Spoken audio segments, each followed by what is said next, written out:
Hi everyone. I think we can start. So first of all, thank you all for joining. It's the last day of the law conference, and I hope everyone. I think we can start. Sorry. So first of all, thank you all for joining.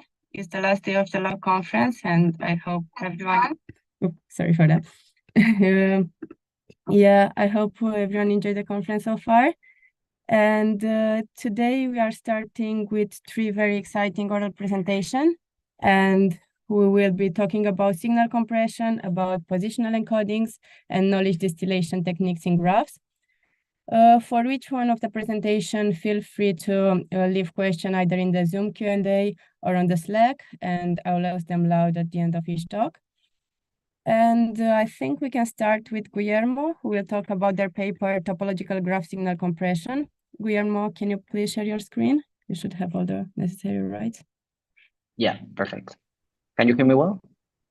Yes. Okay. Can you see the slides now? Yes. Perfect. Okay, so shall I start now? Yes. So hello everyone, and thank you for the introduction. Let me introduce in this presentation a promising application of topological deep learning for compression, developed within a collaboration between my university, Universitat Politècnica of Catalonia, Sapienza University of Rome, and also University of Cambridge. First of all, let us briefly describe the basic idea behind topological deep learning, which is a very recent family of methods that aim to generalize graph-based models for handling relational data. In particular, topological neural networks take GNNs architectures a step further by working on domains that can naturally encode higher-order relationships, allowing for a more expressive representation of the data beyond the pairwise connections and the local neighborhoods of the graph domain. So investigating the potential implications of such a change of paradigm, we realize that these topological architectures can help treating some well-known limitations of current GNNs, like over-smoothing and over-squashing, which in particular might have a negative impact in capturing long-range interactions that occur in the network. In this context, topological neural networks can connect arbitrary elements through higher-order structures, which might potentially be key to overcome these particular issues. In this sense, we argue that lifting graph data into a higher-order topological domain, like simplicial complexes or hypergraphs, can naturally represent a meaningful rewiring process. With this motivation, and as a proof of concept, we realized that lossy compression of graph signals could be a great use case to start with, enabling to exploit multi-way correlations between possibly distant elements in the original graph. In particular, this leads us to an increasingly relevant use case in the networking community, which is network traffic compression. Despite the exponential growth of computer network traffic data in recent years, especially due to emerging applications like video streaming or nowadays virtual reality, network operators still need to store and analyze those huge amounts of traffic traces to perform management tasks primarily. As a result, the efficient storage of all this traffic information is becoming a crucial aspect for them. So under this problem statement, in our exploratory research, we have considered the goal of compressing a signal over the links of the network, of the computer network, in particular representing the temporal evolution of link utilizations, a metric that reflects the amount of traffic that traverses each of these links. To do so, we propose a novel topological signal compression framework that, given a signal, it first detects higher-order correlated structures over the signal data points, and then applies topological neural networks to obtain compressed representations within those multi-element sets, within the inferred hyperedges. Our objective is to show that these topological approaches may be more suitable to perform data compression tasks than other machine learning-based architectures, and in particular, than GNNs. So going more into the details, our framework implements three main modules. The first one is responsible of the topology inference, or the higher order topology inference. We don't assume we have the original graph-based physical topology. So we infer everything from scratch. Hence, as already shown before, our original signal can be expressed as a matrix like this one, in a particular case representing the temporal evolution of the link utilizations. Basically, each row represents a link and each column represents a particular time step. To make the time dimension tractable, we divide this arbitrarily long signal into temporal windows of a predefined length, getting a set of m subsignals where each row entry represents our data points for this point onwards. And this is the input of our framework. So from here, each of these subsignals is treated independently. For every one of them, we get neural embeddings for each of the data points they contain and compute a pairwise based similarity matrix from the embedded representations. In particular, in our evaluation, we use the signal-to-noise ratio measure as the similarity function. Finally, based on the final entries of this computed similarity matrix, we perform a clustering of the data points. So at the end of the process, this module outputs a set of k disjoint and uniform hyperedges. Optionally, it can also deduce some intra-hyperedge edges based on the same similarity function. For instance, using k-means within the inferred hyperedges. This high-order topology is the input of the compression module, of the next module. And in fact, we have implemented two different topological message passing pipelines to perform the compression. The first one, combinatorial message passing, is the most general in the sense that leverages all possible elements, nodes, edges, and hyperedges, defining a novel hierarchical message passing between them. So after the initial embeddings, we defined intermediate message communications between edges and hyperedges, as well as a final step between edge to node and node to hyperedge to get the final compressed representations that we aim to. We recall that this is independently applied to each inferred hyperedge within each subsignal. On the other proposed architecture, set message passing, we have an analogous workflow, but in this case, without considering intermediate edges. So the message passing that we define is directly performed between nodes and hyperedges. So specific details apart, both architectures start from d-dimensional data points arranged in a cluster-based hyperedge and get a final compressed representation for each of the data points and for the shared hyperedge that they belong to. Hence, the compression ratio can easily be computed according to these equations. And in order to facilitate compression, it's easy to observe that it can help to consider far less hyperedges than the original number of data points. And this is precisely why in the topology inference module that we presented before, we propose to perform a clustering technique to get k disjoint hyperedges. As a result, it's easy to satisfy this condition of having far less hyperedges than data points, just by considering hyperedges with more than 3 or 4 elements. Moreover, note that we are also getting a compressed representation for each data point. So it needs to be, this compressed representation for the data point needs to be much lower dimensional than the original one for the compression to happen.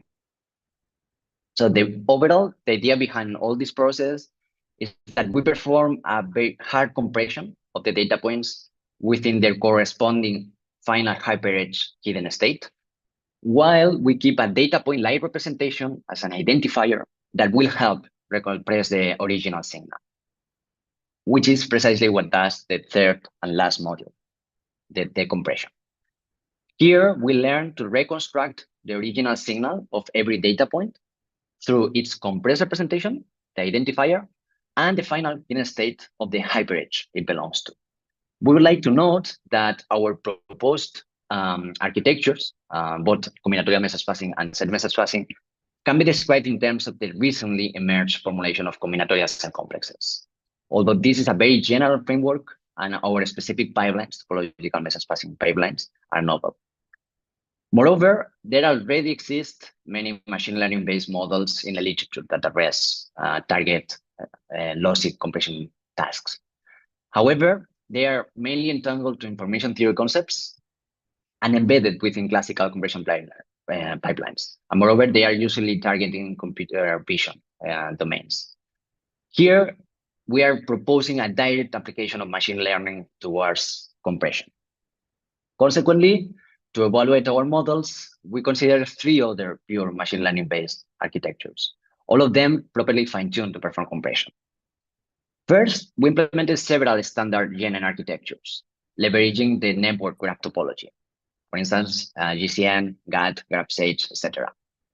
And under the name of GNN, we take the best result among them in each scenario, in the evaluation scenario. Second, we also implemented a customized message passing neural network whose modules and pipeline are very similar to our topological methods. But in this case, it also operates in the original graph topology, like the GNN baseline. Finally, there is also a feed-forward multi-layer perceptron with an autoencoder architecture. Apart from this, and to help contextualize our results, we also compare our solution to the current state-of-the-art lossy compression method for floating point data. It has nothing to do with neural networks, but it's actually the best method for this kind of data, and it's called ZFP. Okay, so in our experiments, preliminary experiments so far, we consider 2 real-world networking datasets based on Avilen and Jan backbone networks. And just as a proof of concept, we consider 2 different compression ratios, 1/3 and 2/3. The table that we show here shows the reconstruction errors obtained by our solutions and also by the benchmarking methods. Among these results, we highlight that our methods clearly outperform all other machine learning-based architectures in all cross scenarios. And in particular, our set-like architecture gets better results than the combinatorial version. And it's the best performing machine learning-based architecture. On the other hand, it's true that the state-of-the-art ZFP still clearly outperforms us, although we know that differences are considerably lower for the smaller, more challenging 1/3 compression ratio. Overall, we reckon that these are promising results that reveal topological neural networks as a strong baseline to perform lossy neural compression. And in fact, by addressing some current limitations of our method, we will discuss it in the following slide, there is room for shortening the gap with the state-of-the-art. More importantly, I think that these results suggest that topological deep learning could help in designing more expressive machine learning-based models, even for some graph structured tasks, as they enable to capture and exploit correlations between possible distant data points in the original topology. However, despite these promising preliminary results, there are many aspects and limitations of the current methodologies that we use, and they need to be addressed in future work. One clear example of that is the topology inference module. Apart from exploring other metrics beyond the signal-to-noise ratio, it would be also interesting to consider more flexible clustering approaches that could dynamically adapt the length or the number of the inferred higher-order structures like hyperedges. In fact, we hypothesize that the main limitation of our current approach revolves around this particular module, as it can potentially gather uncorrelated elements, especially at the end of the clustering process, where groups are built in a greedy manner, regardless of the actual similarities between their elements. Another interesting point is that our current proposal does not scale very well with the original signal dimension. And this also relates with the topology inference module, as it mainly relies on an iterative pairwise similarity computation between all elements. So more research about how to relax this aspect is required in order to make its deployment feasible.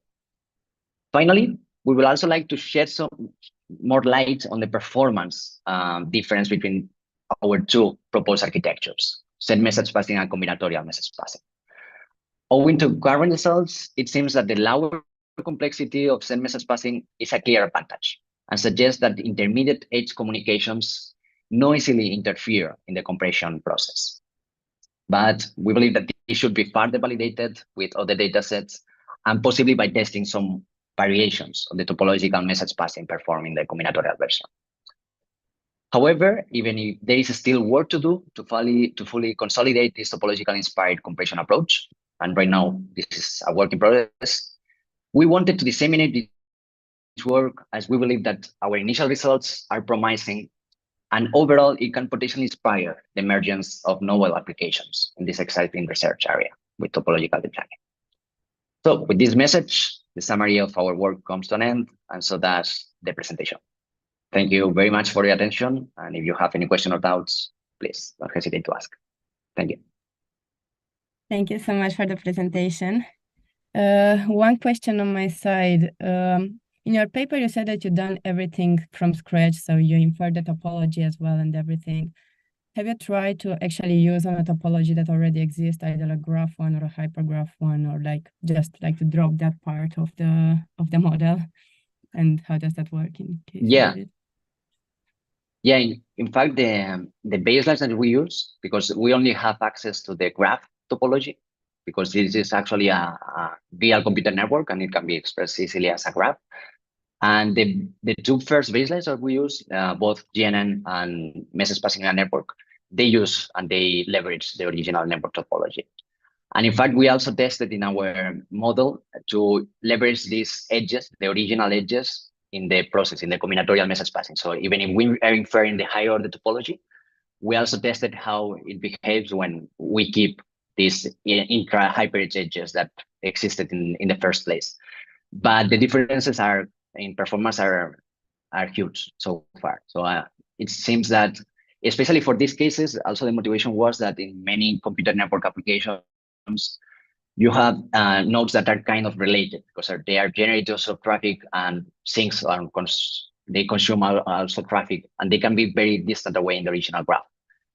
So basically, we believe and we hypothesize that this kind of freedom in defining the higher order structures can actually gather nodes that can be far away in the original graph, but that have some correlations in the data, in the data that we want to compress. Thank you. Yeah, that's exciting, especially since in higher order inference is quite a hard problem, and like the more we obtain results there, the better the model will be probably. Yeah, thank you so much. There are no questions at this moment, but feel free to ask questions in the Slack. I think the authors are there as well, so feel free to continue the discussions there. Thank you once again, Guillermo. And the next speaker is João Yan, who will speak about cycle invariant positional encoding for graph representation learning. I think you should have the right to share your screen. Perfect. Yes, I can see the slides.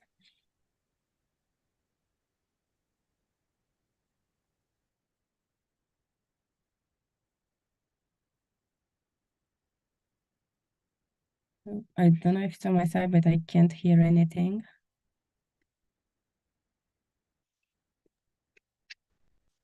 I can't hear either.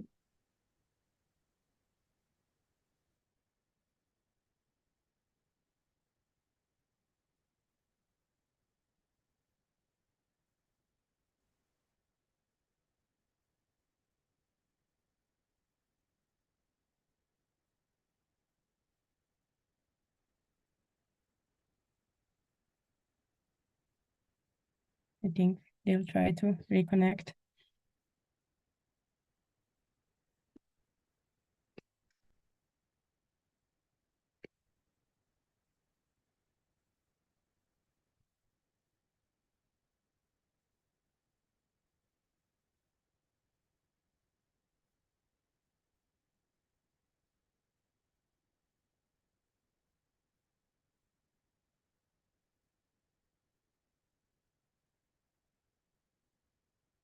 Can you hear us?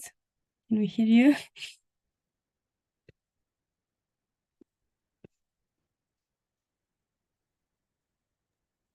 No, we're unfortunately not able to hear you either.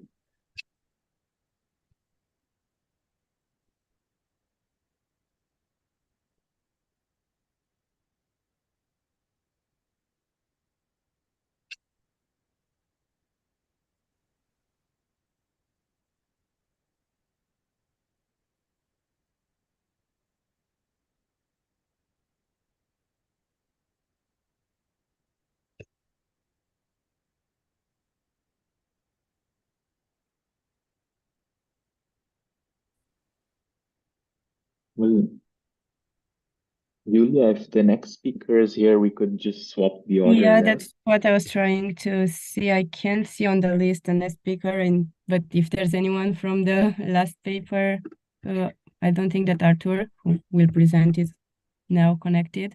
But anyone from the Accelerating Molecular Graph Neural Network? Oh, he just entering now. So good timing.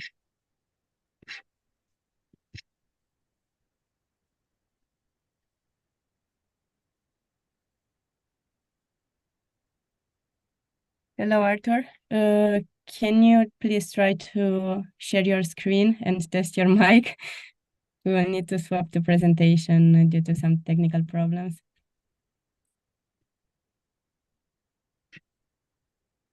Yeah, Arthur? the second speaker seems to be having issues with their audio.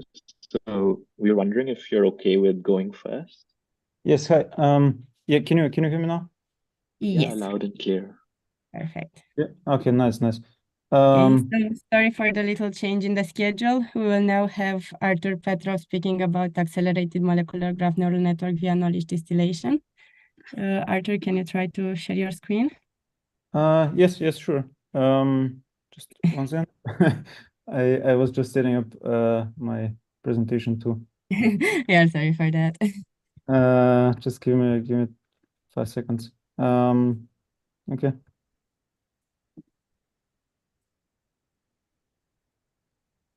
Uh,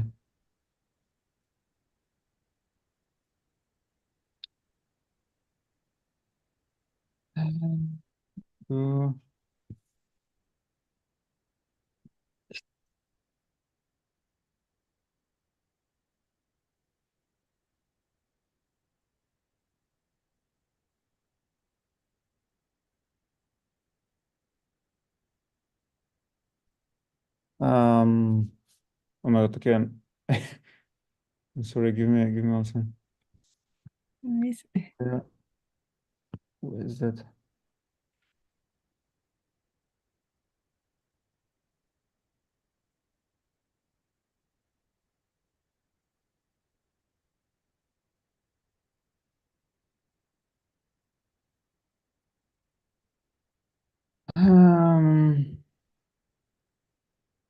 Not sure why I cannot get the slides on the full screen. It's fine, like as long as you can see them. But at this moment, you are not sharing your screen. Yeah. Oh my God. As I said, I was just setting it up. Okay, let's see how this will go. Without my notes. Exciting. Okay, let's see. So can you see my screen now? Yes. Okay. Then Thank you so much. yeah, sure. So there we go. Okay. So well, okay, yes. Yeah, hi everyone. You can see me, hear me, everything looking fine? Yes, everything is fine. Amazing. Okay, great. So okay, this is our paper on accelerating molecular graph neural networks via knowledge distillation. And so yes, I'm Arthur. I'm one of the 3 first authors. And so this whole project came to be actually through the London Geometry and Machine Learning Summer School in last year. And it took a while until it got to a paper, but so here we are, and we have an extended abstract at Learning on Graphs and also a full paper at NeurIPS this year. So you can check both. And yeah, my collaborators, of course, Philip, Dimitar, and Johannes, who supervised the whole project. And no, okay, so there we go. So the first part of the title is, molecular graph neural networks, right? And so it's about accelerating predictions on molecules with learned models, being in this case graph neural networks. And graph neural networks have shown a great potential for that in the last years. So the question here is, first for the general audience, what is that all about? And so at this conference, there are many people working on drug discovery and like development of new materials. And you open the chat, or should I? Okay, I will check the chat later. Okay, because someone was writing. But so okay, this is the molecular property prediction context that we are talking about. So the two data sets that we work with, which is what our work is based on essentially, are on the one side the Open Catalyst dataset OC20, which is the world's largest quantum mechanical simulation dataset containing snapshots from different adsorbate catalyst simulations over a wide variety of catalysts and adsorbates. And the second one is the COL dataset, which was developed based on molecular dynamic simulations of molecular collisions. And so COL is a much more non-equilibrium dataset in terms of, so the distortions of angles and bonds are much larger. So we try to have these two datasets that have different like difficulties. And so the molecular property prediction task as we formulated is that the classical the classic regression problem being given is an atomistic system with the coordinates of the atoms and the atomic numbers. We give that to a GNN, and we want to know the energy of the system denoted by E hat and the forces of the system denoted by F hat. And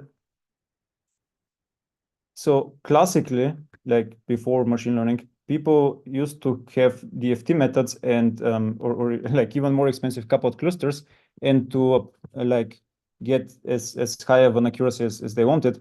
But in recent years, machine learning has shown very promising results on approximating this input-output mapping.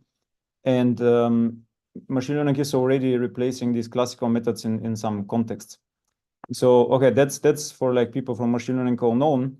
And so the next part of that is that the better these learned models become, the more computationally intensive they also become, right?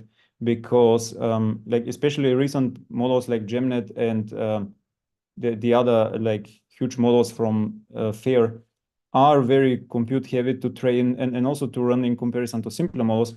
And so we see this trend of like learned models not yet reaching the complexity and like compute of classical ones, but like going this way, right? So learned methods become more accurate, but also more expensive. And so there's this trade-off, which is like throughput and like how quickly we get the results and how accurate we are. And so classical methods are like very slow and very accurate, and then the learned ones are faster but less accurate. And then we observe that we're kind of closing the gap. The difference, like fundamental difference between learned ones and machine learning ones, is that machine learning models are like general tools which have a somewhat similar structure, in contrast to the classical ones, which are very different methods, like by design. And so the limitations that we're tackling here is the like how to reduce the computational like time, and yeah, how to like push the Pareto frontier of this trade-off further, right? So that's the context. And in this plot, we see the throughput of different models on the x-axis, and we observe as much as 1 order of magnitude difference in throughput between SCHNET and other models like GEMNet or C, which are both graph neural networks. And looking at the y-axis, we see a significant difference also in the performance, in this case, the energy MAE.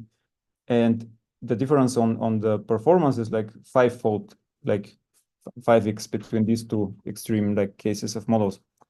Now, in the following, we investigate an approach which, as we'll demonstrate in a few minutes, indeed approaches the performance of the more expensive GNNs while maintaining the runtime of the simpler ones. So that's what we are targeting. So yes, our method is based on knowledge distillation. And what do we mean by that? Well, knowledge distillation in that context is we have the loss L0, which is the normal like training loss, and L0 is like the weighted sum of the energy prediction loss and the force prediction loss. And we augment this like classical training loss function L0 with LKD loss, which is the knowledge distillation loss, with yet another like pre-factor coefficient. And so yeah, we just combine these losses. So it looks like a regularization term, right? And so indeed it is some kind of like an additional like soft constraint. And so yeah, here the values we see the ones with head are the predictions, and the ones without the head are the ground truth labels.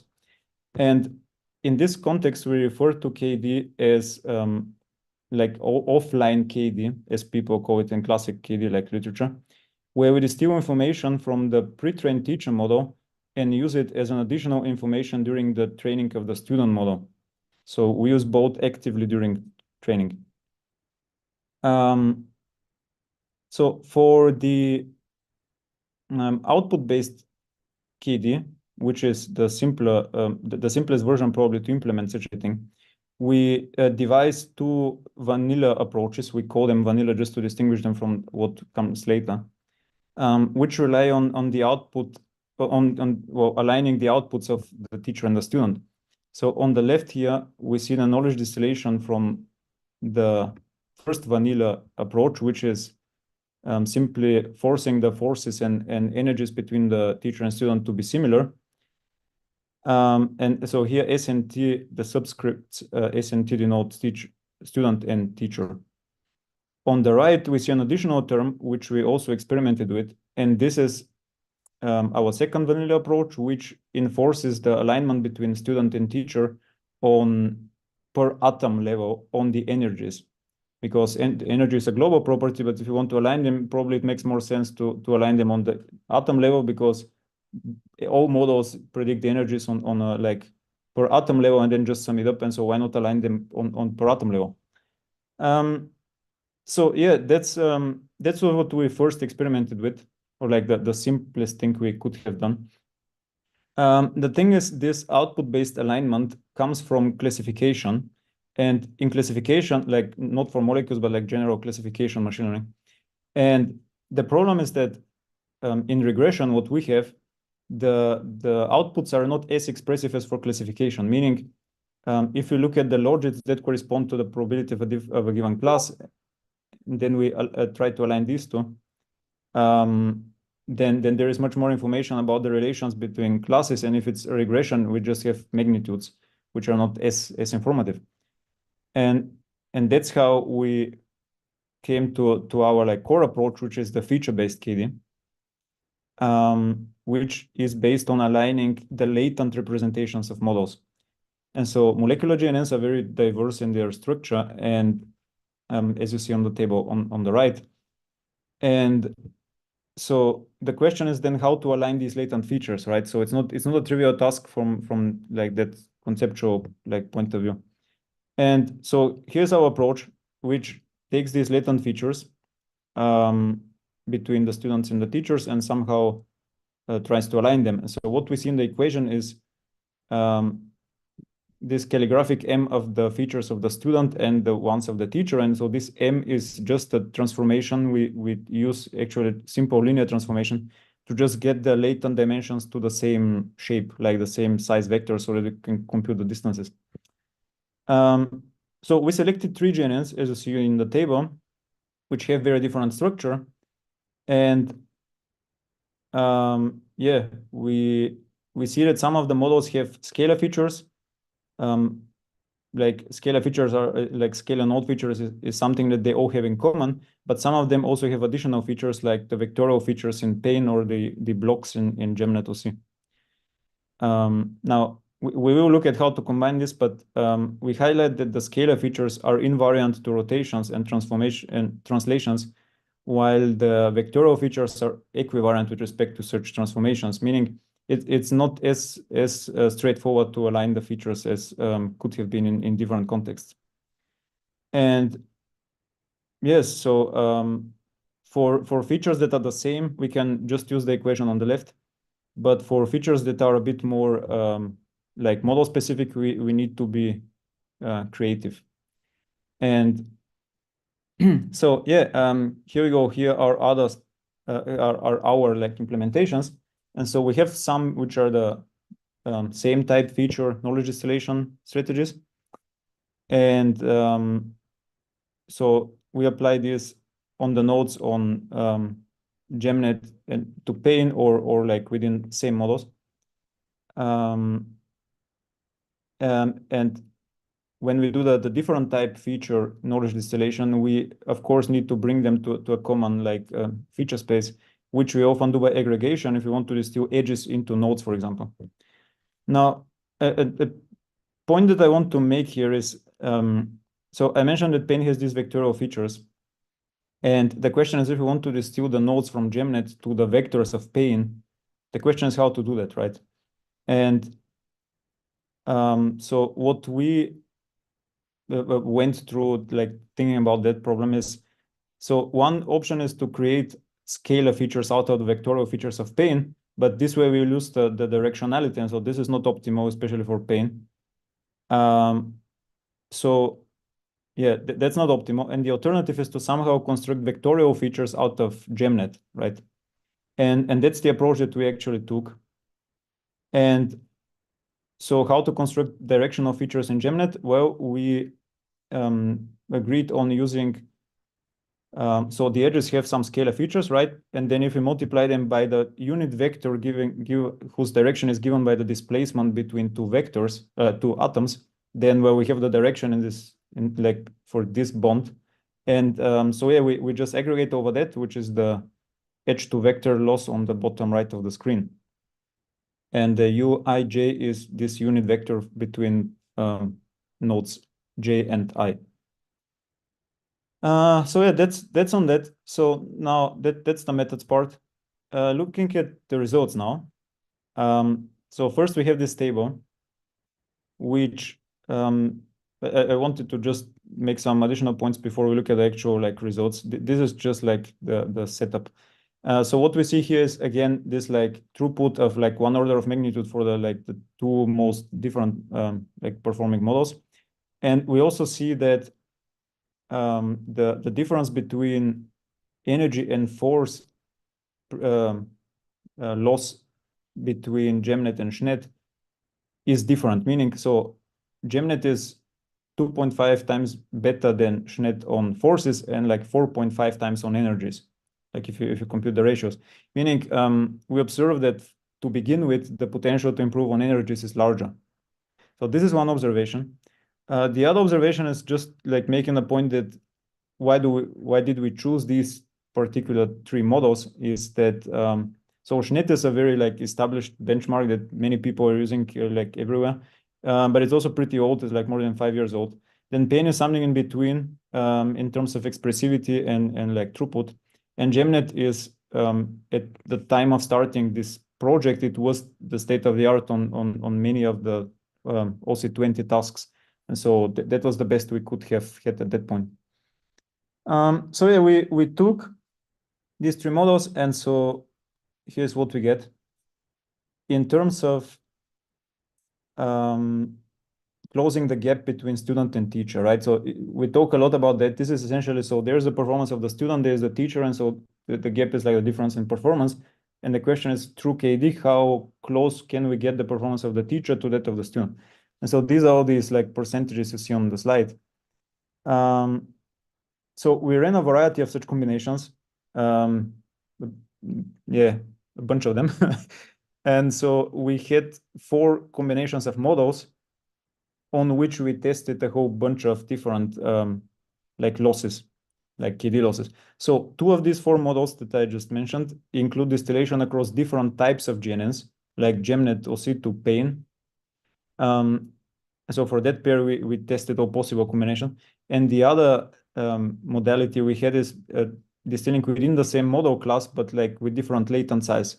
So here for Pain, we had 6 layers and 512 hidden channels. And for Pain Small, we had 4 layers and 256 hidden channels.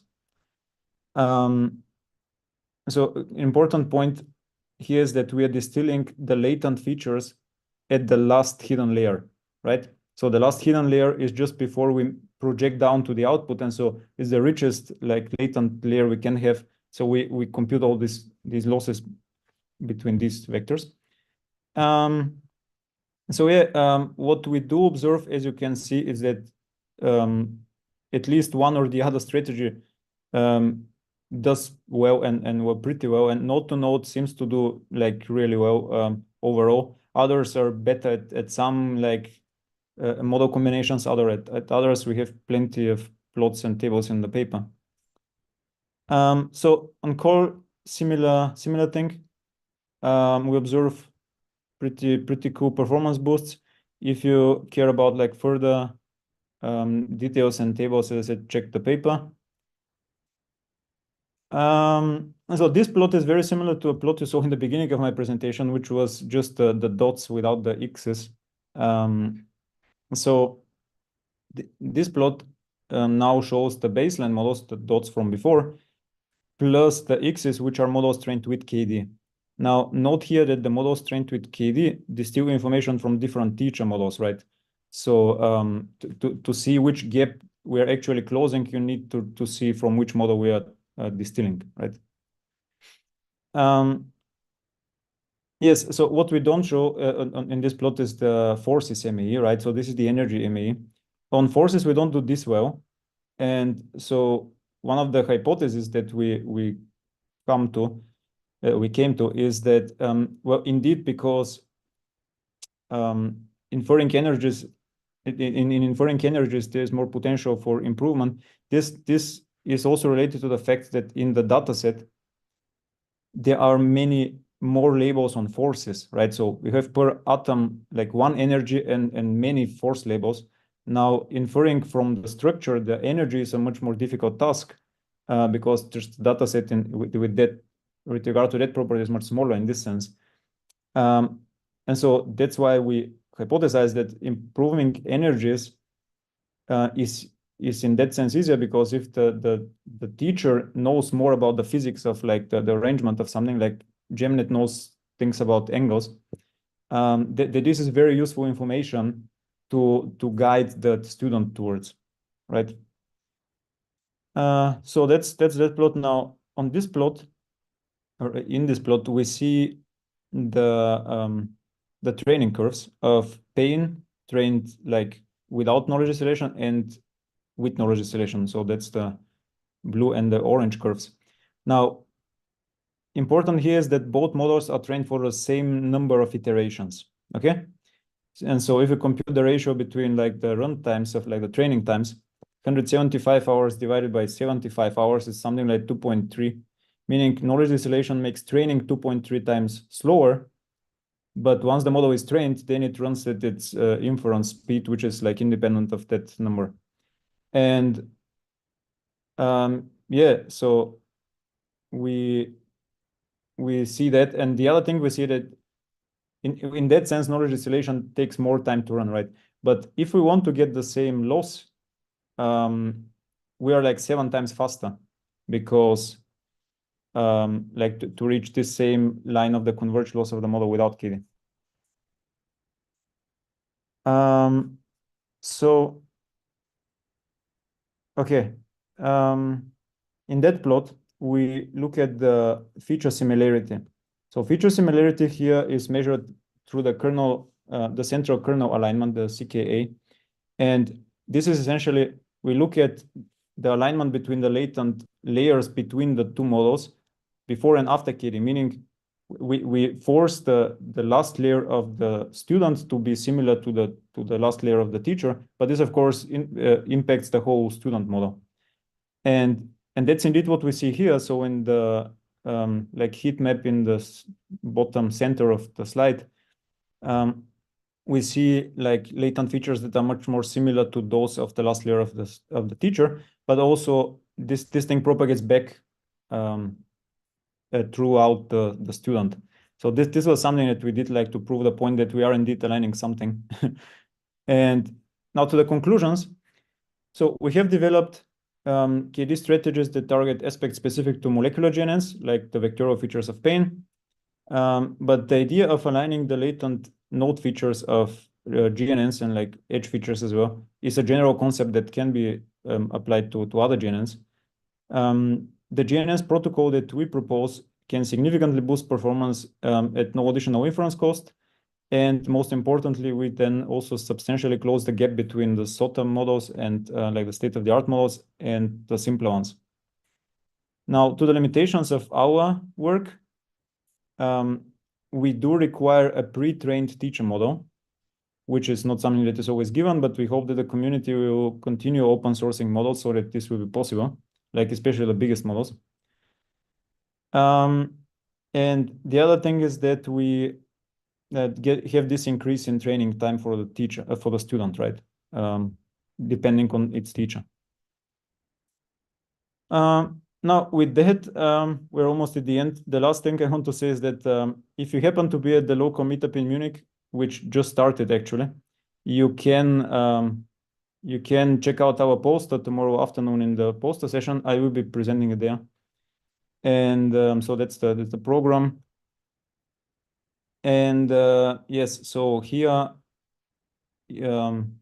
the QR codes and URLs to find our paper and code. That's the full NeurIPS paper, so you'll find all the details there.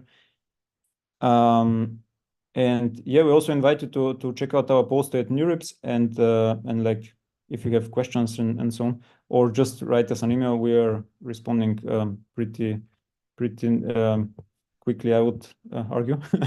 So yeah, with that, thank you for listening, and I would be happy to take your questions if we have some more time. Thank you so much. We have a question and we'll try to quickly take it. Chaitanya is asking, do you think there are interesting connections between the expressive power of the teacher versus the student? For example, SCHNET probably cannot compute angular information, so there must presumably be a performance limit that a SCHNET model will hit with or without KD. Are there any guidelines on how to choose the teacher-student pairs?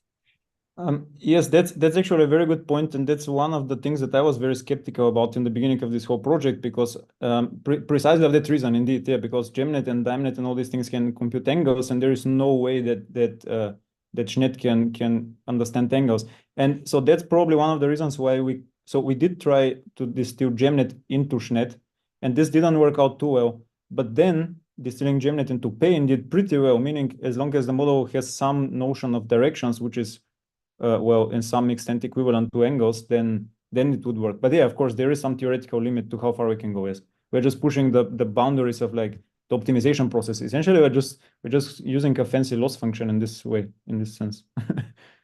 So yeah, thanks for the question. Really good question. Thank you so much. Thank you for the presentation. If there are more questions, please ask in the Slack, and probably the author will be there to check, hopefully. Yeah, thank you so much. And we are continuing with the last speaker of the series. Let's try again to see if the audio works this time. Hello, can you hear me now? Yes. Okay, can you very sorry for the delay. I think there's an error on the network. It's a live I will share my screen. Yeah, can you share your screen? Thank you. Yeah, can you see my screen now? Yes. Okay. Hello everyone. My name is Zuo Yuyan, and I'm currently a final year PhD student at Peking University, majoring in computer science. Today, I would like to introduce our work, Cycle-Invariant Positional Encoding for Graph Representation Learning, which was jointly completed by Peking University, Stony Brook University, and the University of California, San Diego. In practice, graph data exists across various domains. To analyze the graph data, one of the intuitive ways is to analyze the structures in graph data, since they often contain essential information. For example, in the domain of sociology, the triadic closure property assumes that when two people, for example, George and Sally, have a mutual friend, for example, Bob, they tend to be friends as well. The property can help predicting the social relationships. In addition, in molecular graphs, rings are important to analyze the property of atoms and the whole molecular. Furthermore, logical rules contribute to the reasoning on knowledge graphs. We note that these structures can all be represented as cycles. Therefore, analyzing the cycle information is important for graph learning.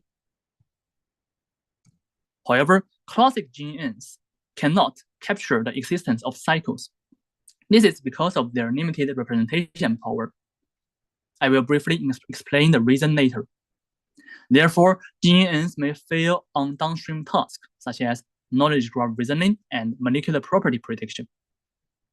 There are a series of works that also enhance GNNs with the cycle information. These works can be generally classified into two categories. The first one extracts a summary quantity ranging from the number of cycles to the more complex persistent summaries. However, these models lose detailed information.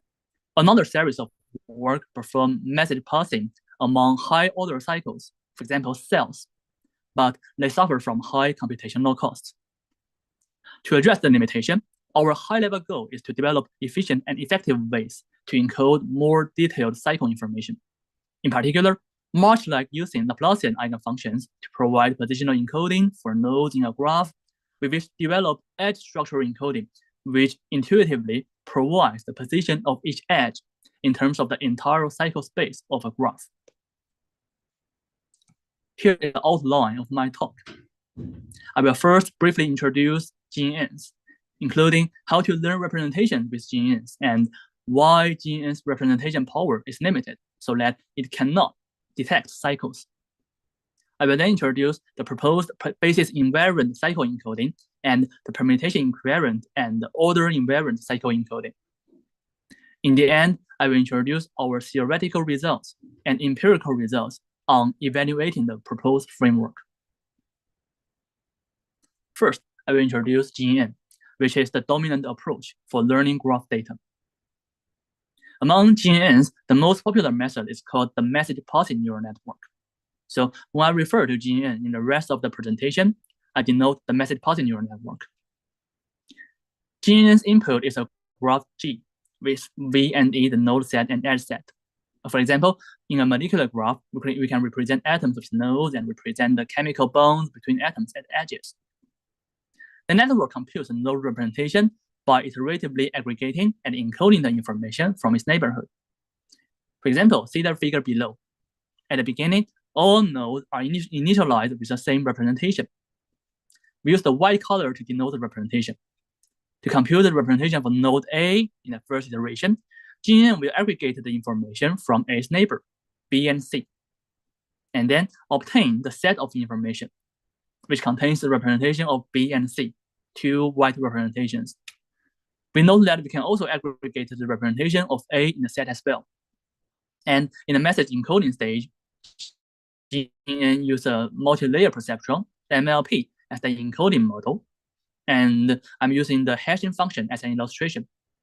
We can hash the set of two white representations to a new representation, which is colored in blue. This is the representation for node A after the first iteration.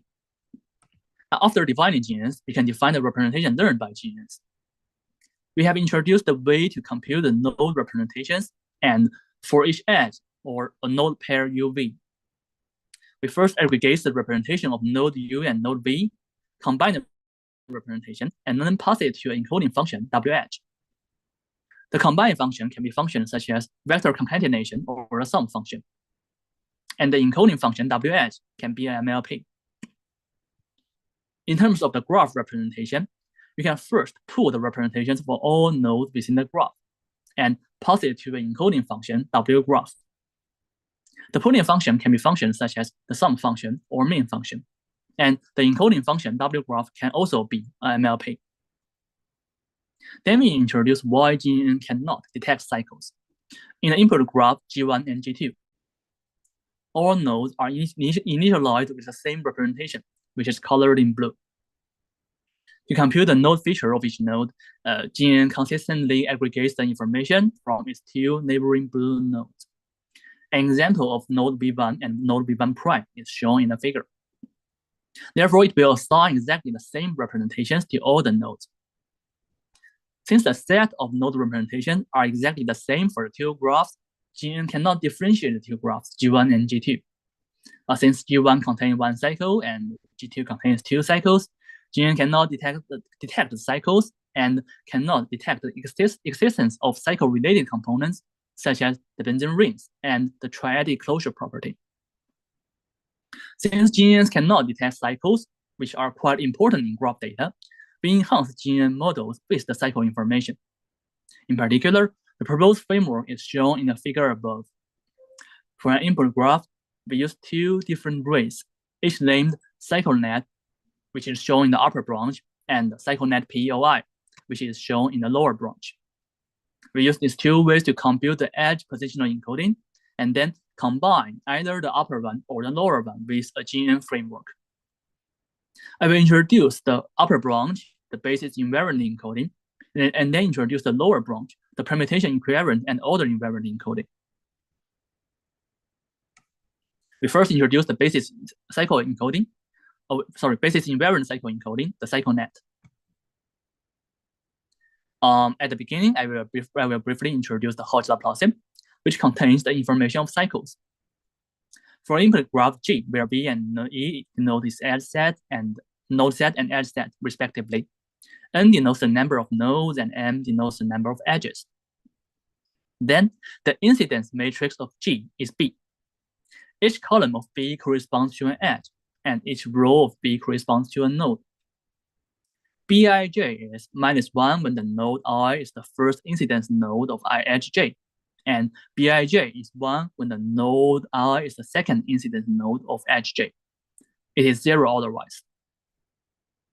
There is various techniques for computing the node level information for graphs, and one widely adopted approach is to use the eigenvectors of the graph Laplacian delta 0, which can be computed by the multiplication between B and B transpose.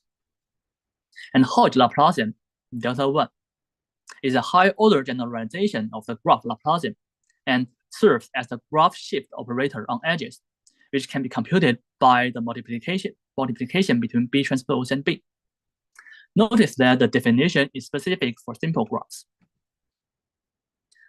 According to the theory of Hodge decomposition, the kernel space of the Hodge Laplacian contains the cycle information and represents the cycle space of the graph.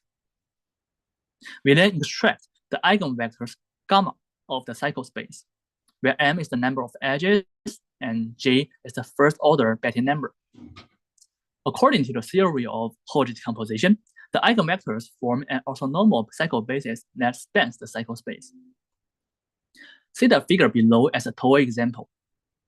Any group of eigenvectors, for example, the red eigenvectors or the blue eigenvectors, form a cycle basis. The question is, if we directly encode the eigenvectors with GNNs or MLPs, the encoding may not be basis invariant. In other words, for the same cycle space, we may generate totally different representations. Although we can use ways such as encoding the eigenvector cycle space, we lose important information since it only encodes the number of cycles. To address the limitation, we turn to encode the orthogonal projector. The orthogonal projector is unique to the cycle space, and therefore the encoding based on orthogonal projector satisfies basis invariance. We also noticed LimLTL shows that encoding the orthogonal projector do not lose information compared to encoding the eigenvectors. Compared with their model, our model can effectively capture the cycle information. In summary, the proposed function f should suit two basic graph properties. It should be invariant to the graph cycle basis, that is, to produce the same output for the same cycle space. In addition, it should be equivariant to the permutation of nodes. In other words, applying a permutation to the input nodes leads to the same permutation being applied to the output encoding. Therefore, we encode the orthogonal projector with an invariant graph network, which guarantees the proposed encoding suits the two basic graph properties. We then use the encoding as edge position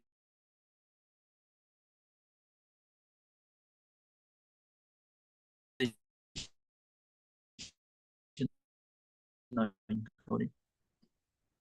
Present two issues. The first, although we can use some acceleration methods, such as using less powerful equivalent layers or other equivalent models, such as the sparse transformers, this method will lead to decreased representation power. The second one is that the proposed encoding is not intuitive. For example, it is hard to directly capture which cycles are being parameterized and contribute to the graph representation learning. To address the limitation, we propose the permutation equivalent and order invariant cycle encoding, which is named CycleNet PEOI. First, briefly introduce the shortest cycle basis, which is the preliminary of this section. The shortest cycle basis generally contains essential cycle information. Under the definition of computational topology, we can describe each cycle with an incidence vector C based on the edge set. Its index is 1 if E is an edge of the cycle and 0 otherwise. The incidence vectors of all cycles form the cycle space of the graph, and the cycle basis is a set of linearly independent cycles that spans the cycle space. The shortest cycle basis is defined as a cycle basis with the fewest edge possible. We use a toy example to illustrate the cycle space and the cycle basis. The input graph is shown above, and we show the cycle space and a cycle basis of the input graph on the left side. Using the cycle basis, we can represent any cycle in the cycle space using the cycle basis based on the theory of computational topology. In the equation, the sum can be understood as the modulo 2 sum between two cycles. In a cycle basis, the number of cycles equals to the first bit number, G. Sorry?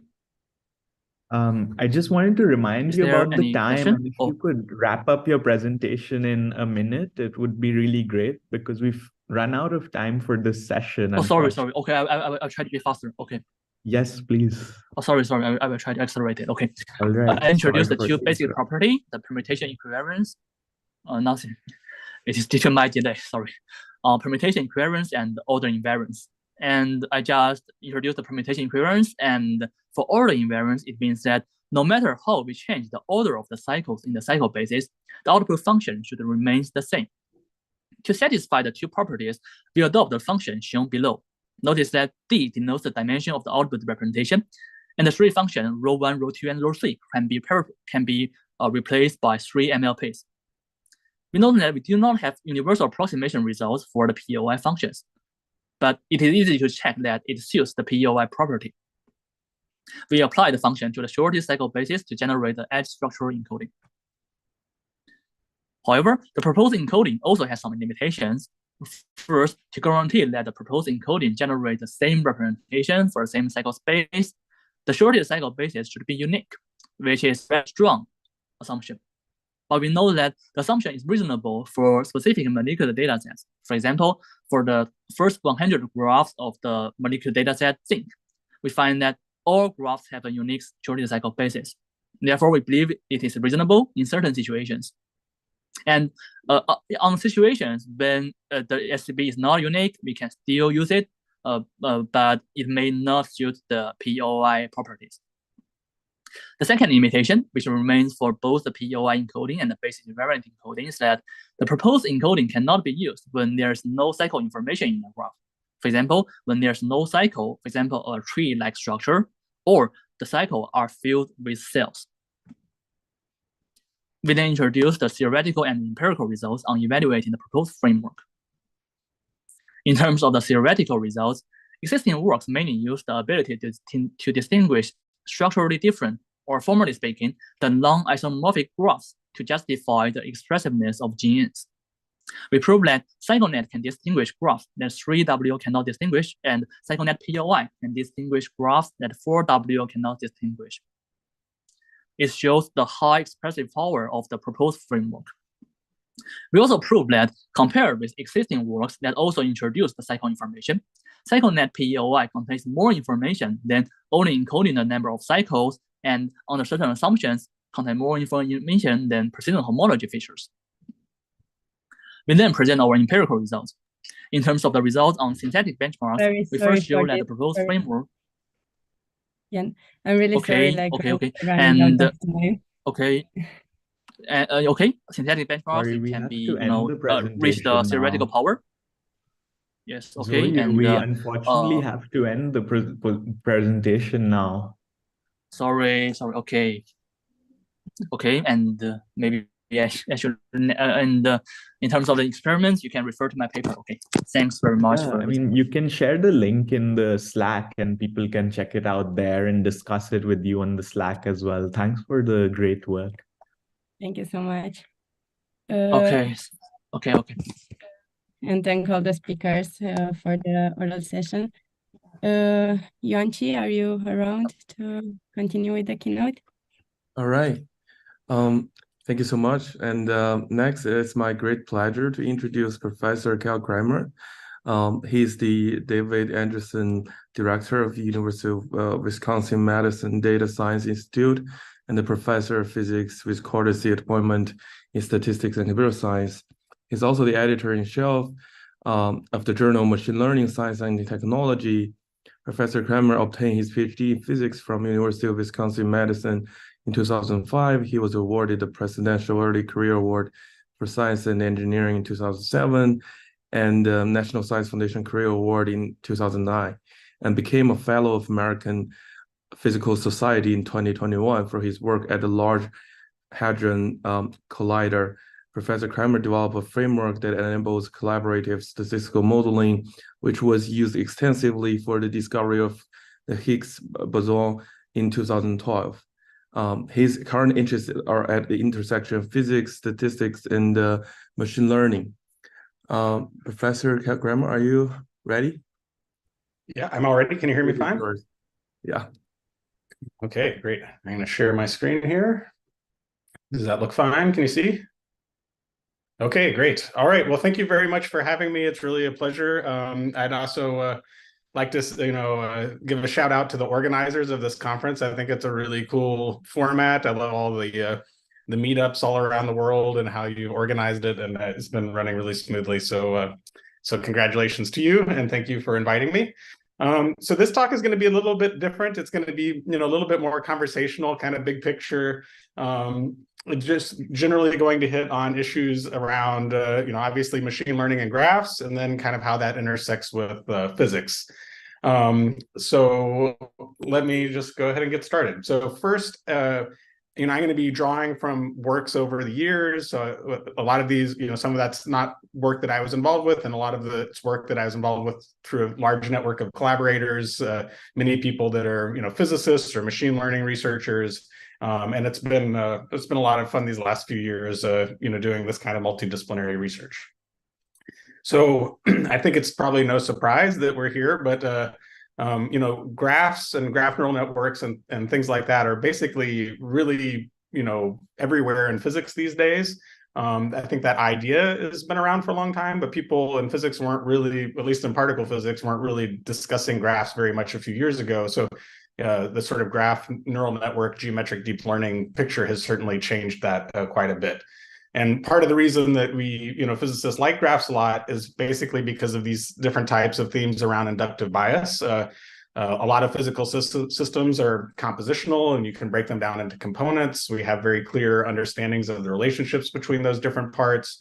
Obviously, physicists love symmetry. A lot of the formalism that you see around, equivariant neural networks and things like that. Lie groups and a lot of that kind of group theory, is very closely connected, and some of it has its roots in physics issues.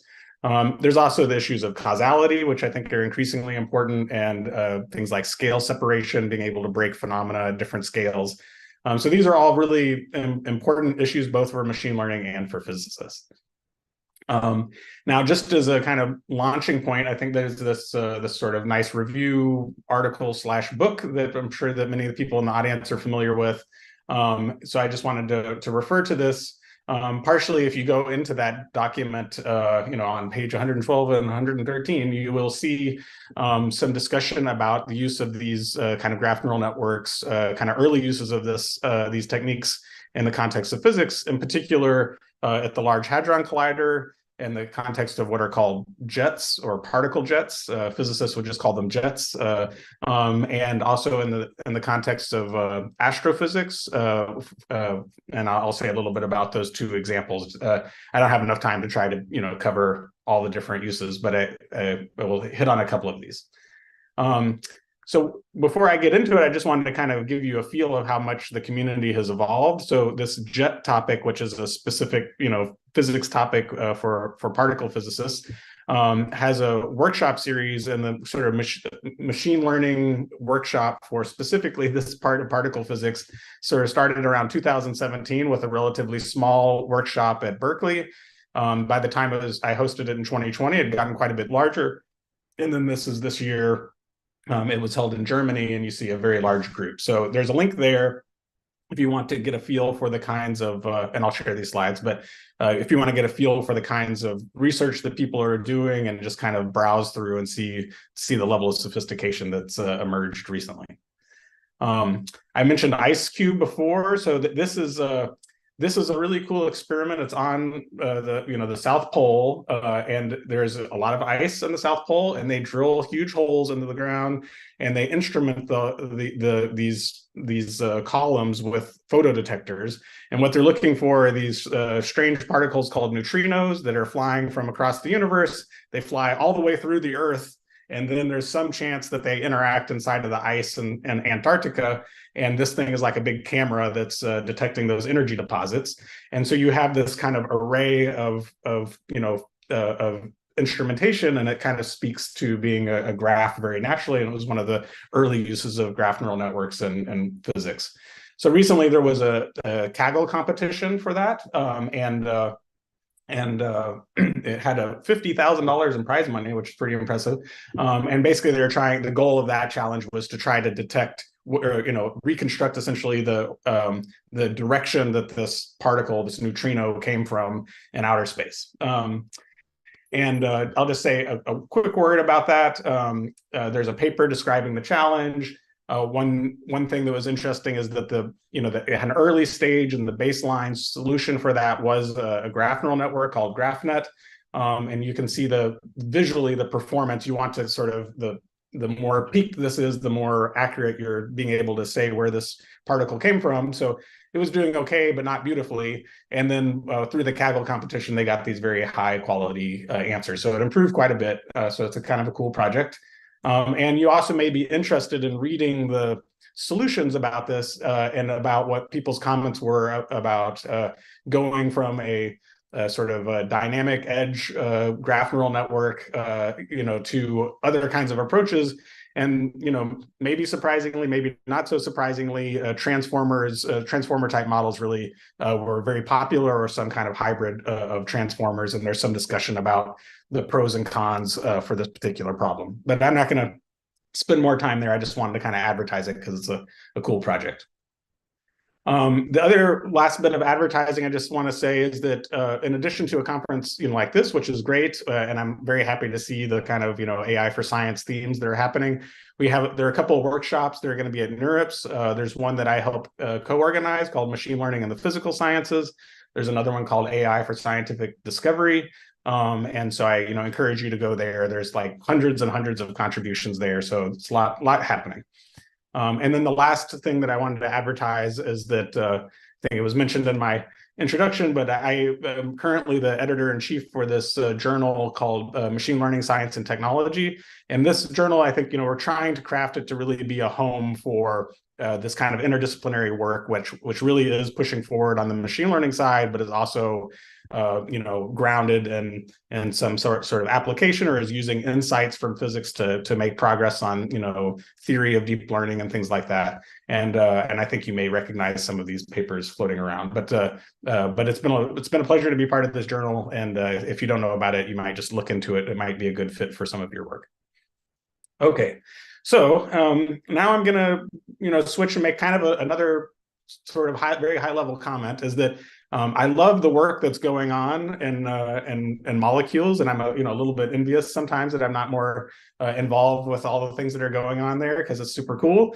But I just wanted to, since I'm going to talk about different kinds of problems, I wanted to give you some framing. So one thing to keep in mind is that a lot of the uses of machine learning in the context of like drug and material discovery, there was a big announcement yesterday from Google related to Google and DeepMind about material discovery. Is a lot of times you have you're trying to use the computer to find candidates that might have nice properties later, and that search through the different types of molecules you might make, or the different types of materials you might make, is very difficult.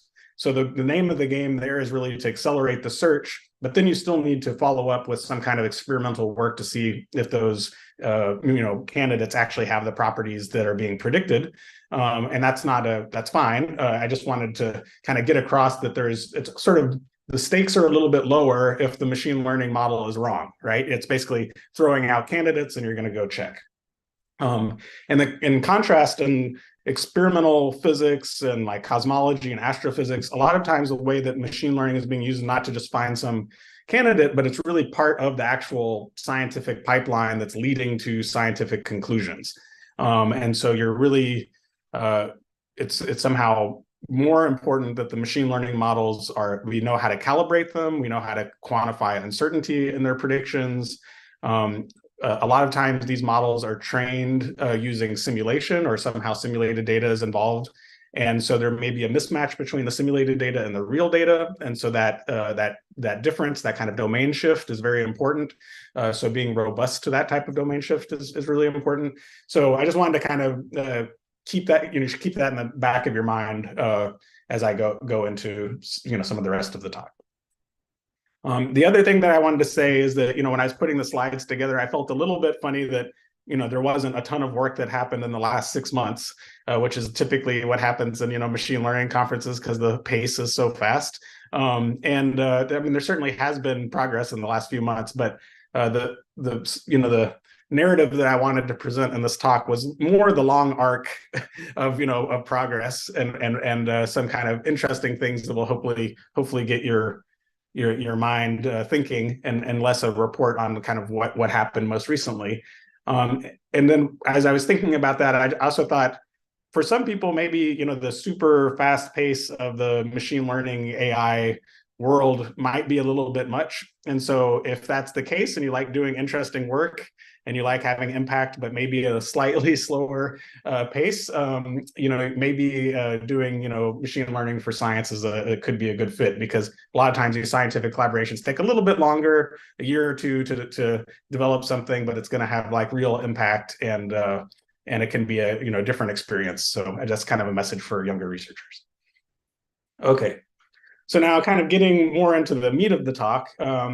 I want to start by kind of stressing the importance of simulation in not just in physics, but in a lot of the scientific, machine learning for science. So,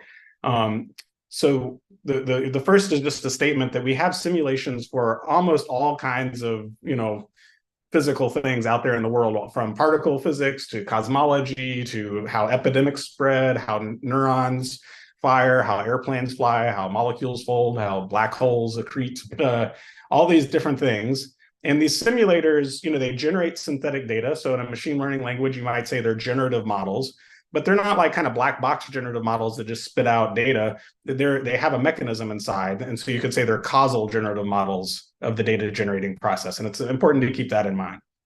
And so this goes without saying that we have very powerful programming languages. All of these simulations tend to be very, very complicated. They often use, supercomputers or a lot of computing to try to make those predictions.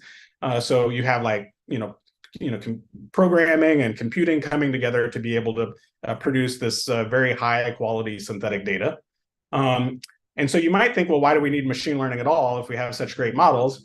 And the main issue is that these simulators are sort of poorly suited for inference, either statistical inference or inference in the kind of more machine learning use of the term. And it's, there are several reasons. Often these simulators have a lot of latent variables inside of them. There's a lot of randomness inside. Sometimes they have non-differentiable components, and that's either just a history of how they were written, or maybe it's more fundamental about the actual mechanism has non-differentiable pieces in it, or they're just really slow. And so those are all good reasons that it makes it hard to use these simulations directly to kind of do the rest of the things you want to do in science. So we had a workshop at the Dagstuhl in Germany not too long ago with a group of people, and it was sort of machine learning and science, and the theme of it was about trying to bridge together the sort of data-driven machine learning picture and more mechanistic modeling approaches. And we had this great person making doodles and things. That's nice, but you see some of the themes that are happening. One is about building more effective simulations, connecting to causality, trying to encode domain knowledge. There are a bunch of different themes, and there's a nice write-up of this workshop. But let's just focus on some of them really quickly. So one of them is that you can use AI and machine learning to try to be an emulator for a complex simulation. And so this is some nice work using graph neural networks, not something that I was directly involved in, where graph neural networks have been used to make very high quality emulators of a kind of traditional physics simulator. And those can be nice because they're often differentiable and they're fast and all sorts of things. So that's one avenue. I'm not going to talk much more about it, but it's all very cool work. Another thing that's happening, this is stuff that I'm more involved in, is what I call simulation-based inference. And the idea here is that you have this simulator. In principle, it's a statistical model of the data that depends on the parameters of the simulator, and it encodes the mechanism that your scientist has in mind. But it's hard to work with. And so what you can do is you can try to transfer that onto some sort of surrogate model, but you're not going to use that surrogate model to simulate. You're going to use that surrogate model for inference. So the thing that you're trying to learn is like a likelihood function or a posterior or a likelihood ratio or something like that. And so this is really, I think, very important kind of development in science, because it's basically making a lot of things that were previously intractable tractable. We put together a website called simulation-based-inference.org. It's pretty fun to see how diverse.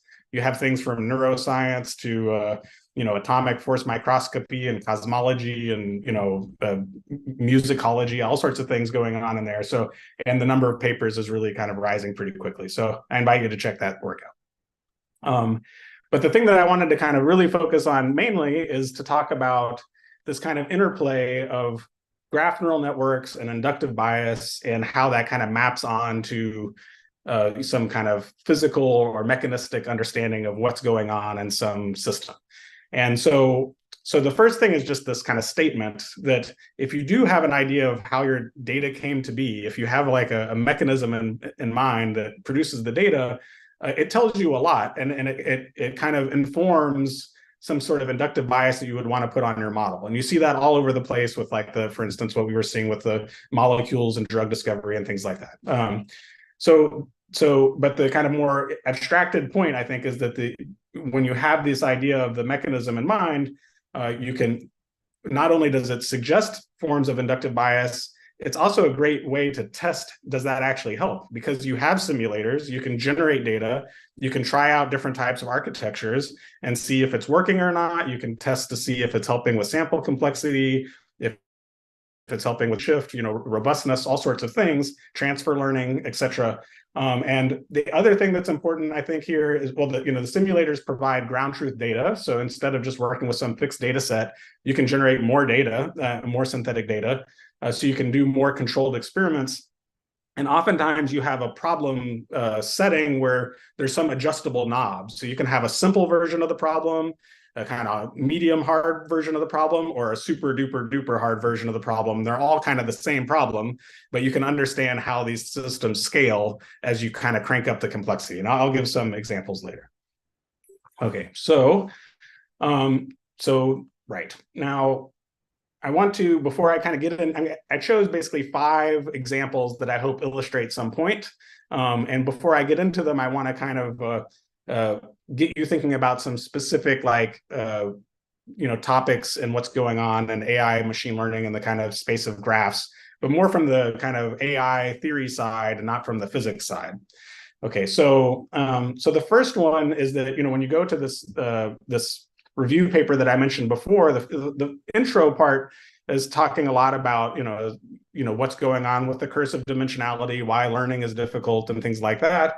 And you know, I had a lot of great discussions with Joan Bruna about this particular topic, and he likes this idea of geometric stability.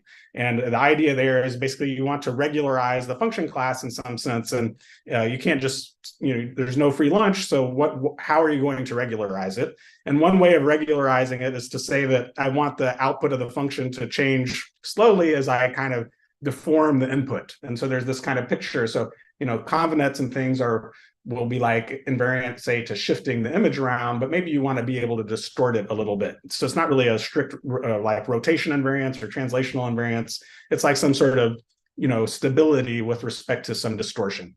And that can be thought of in terms of, okay, well, that's a great inductive bias. It's going to help with sample complexity. But it also, I think, is very closely related to this idea that the distribution you're working with might not be perfectly modeled, and there might be some kind of distribution shift, and you would like your results to not be super sensitive to a small change in the distribution.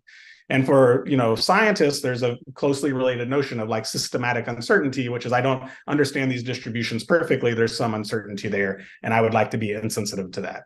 So I know that the learning on graph community, especially the theoretical part, is super interested in expressivity and over smoothing and all these things, and it's all a very cool research agenda.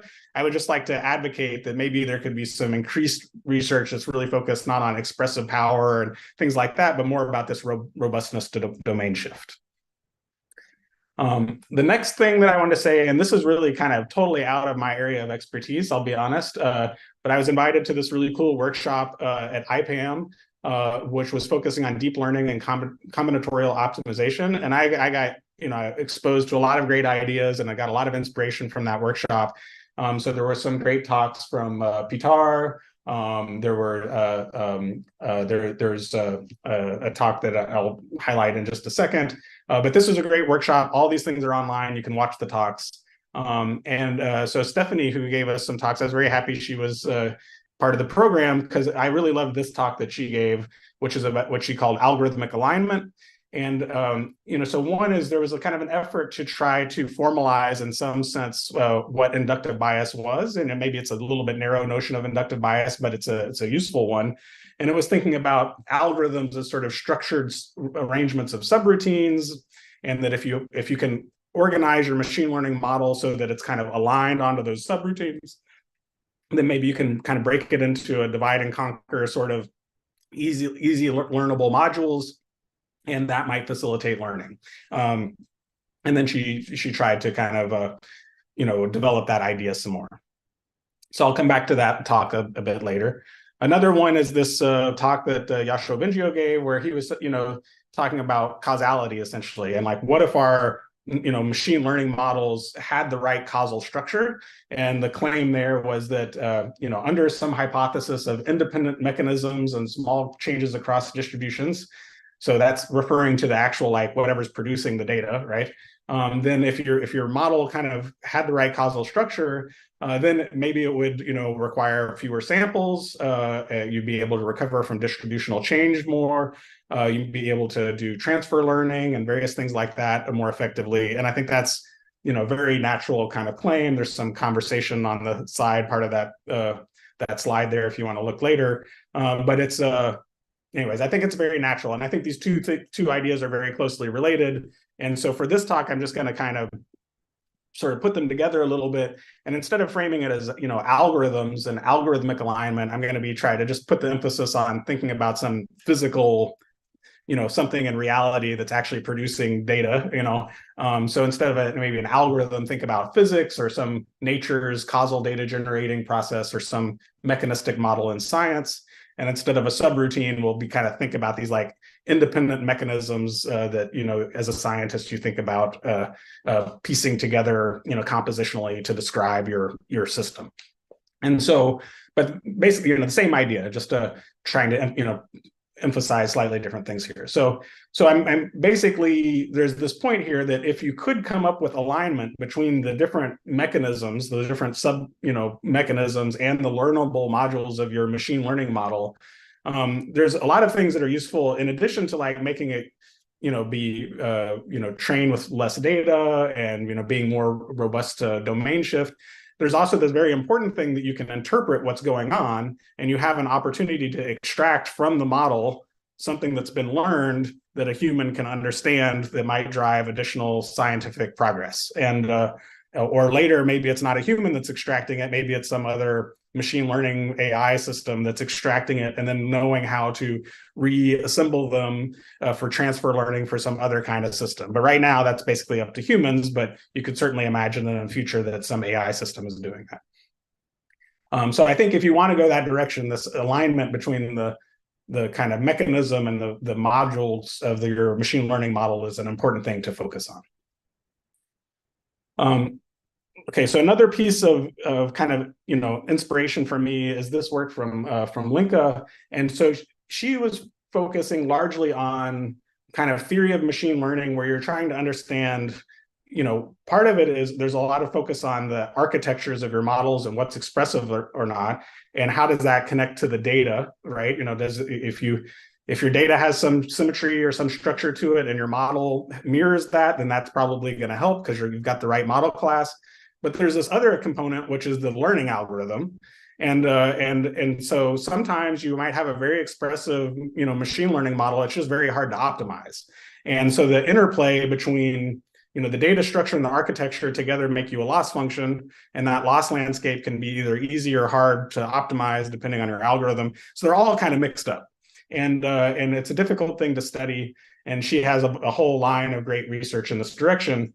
It's usually framed in a kind of like, supervised learning paradigm, and the focus is usually not so much on like domain shift and things. It's just kind of like straight, like how difficult is it to learn this problem?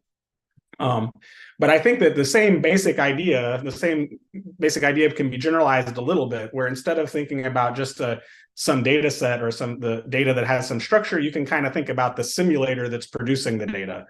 And that simulator, because it's causal, it's got the data distribution and all the interventional distributions, and maybe it's parameterized, like you can change it's like a conditional distribution that depends on some parameters of your physical theory.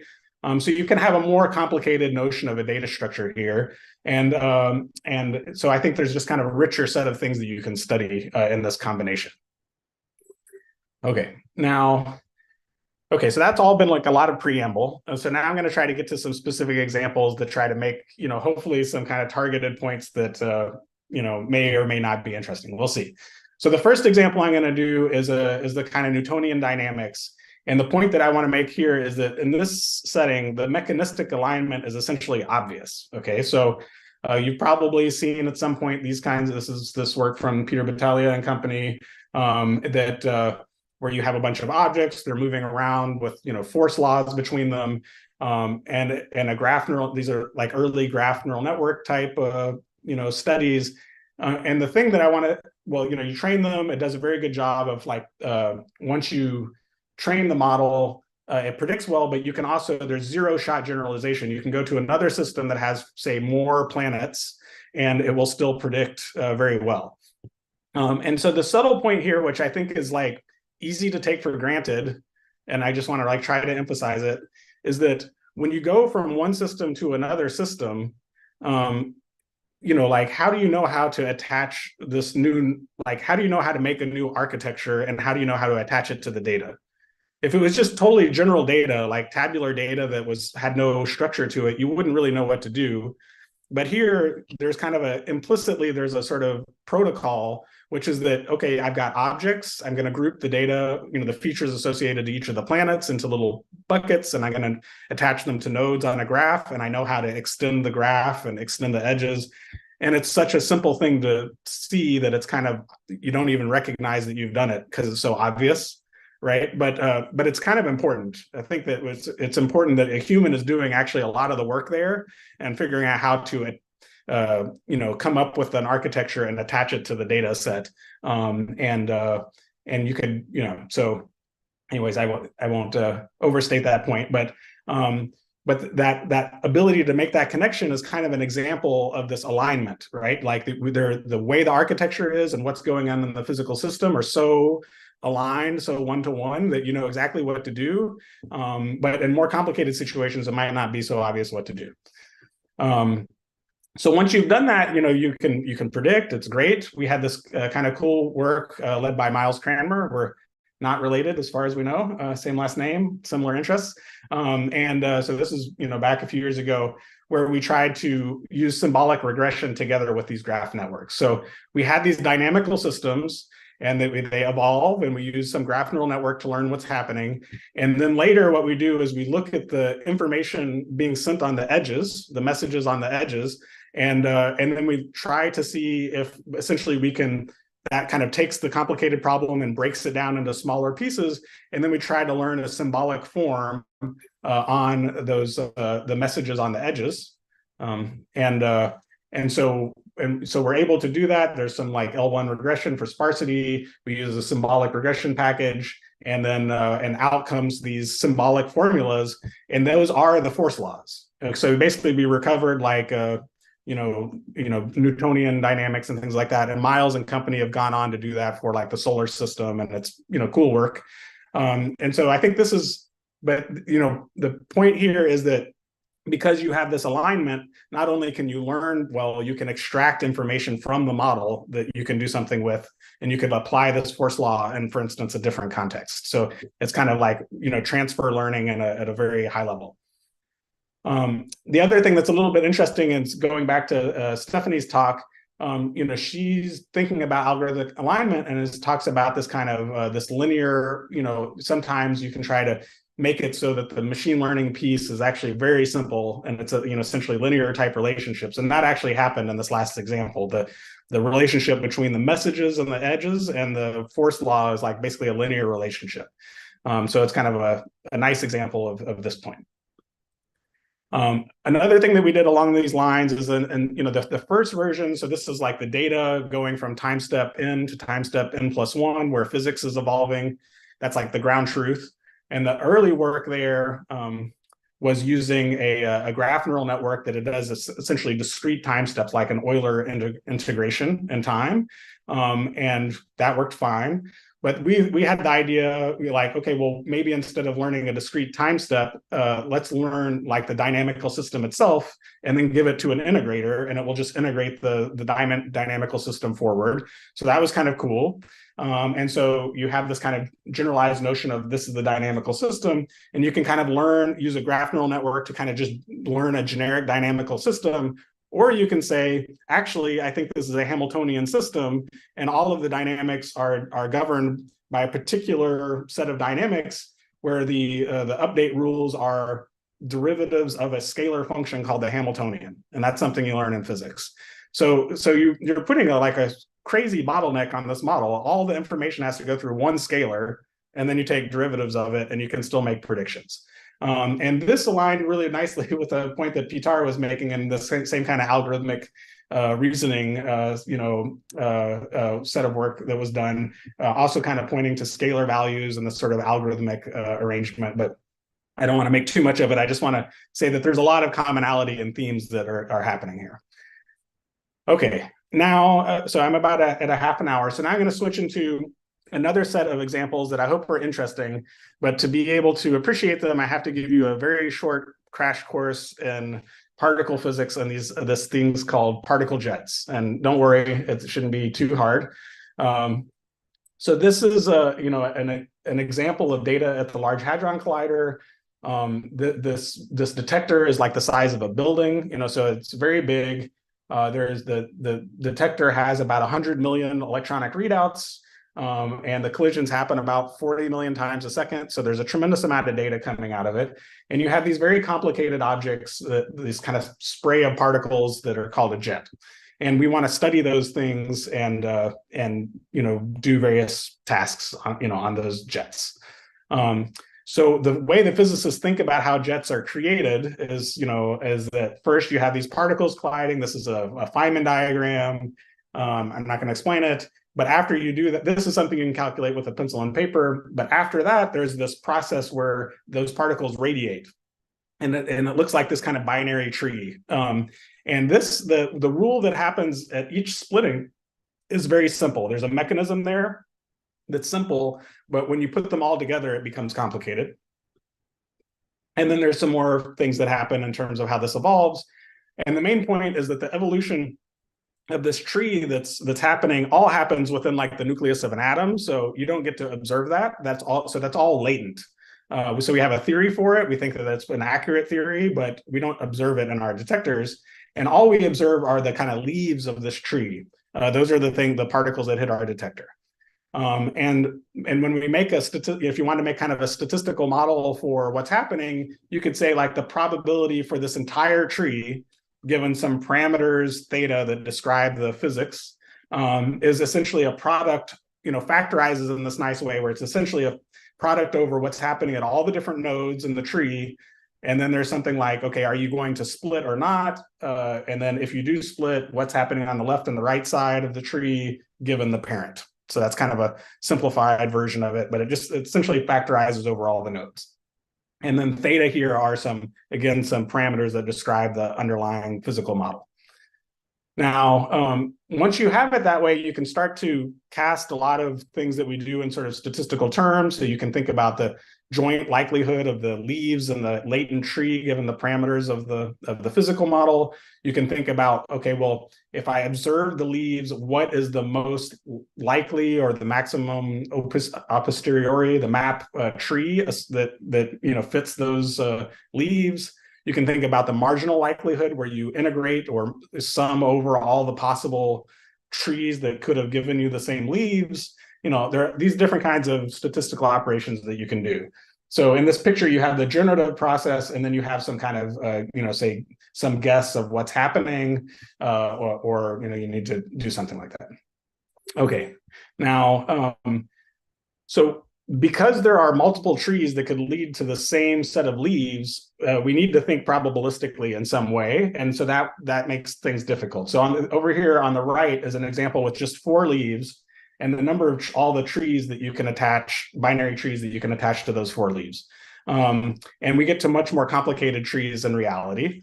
And now I'm just going to say, and take for granted, I'll give an example in a little bit, that if somehow we had an oracle that told us what the tree was that actually produced that, that set of leaves, then many of our downstream tasks would be essentially trivial.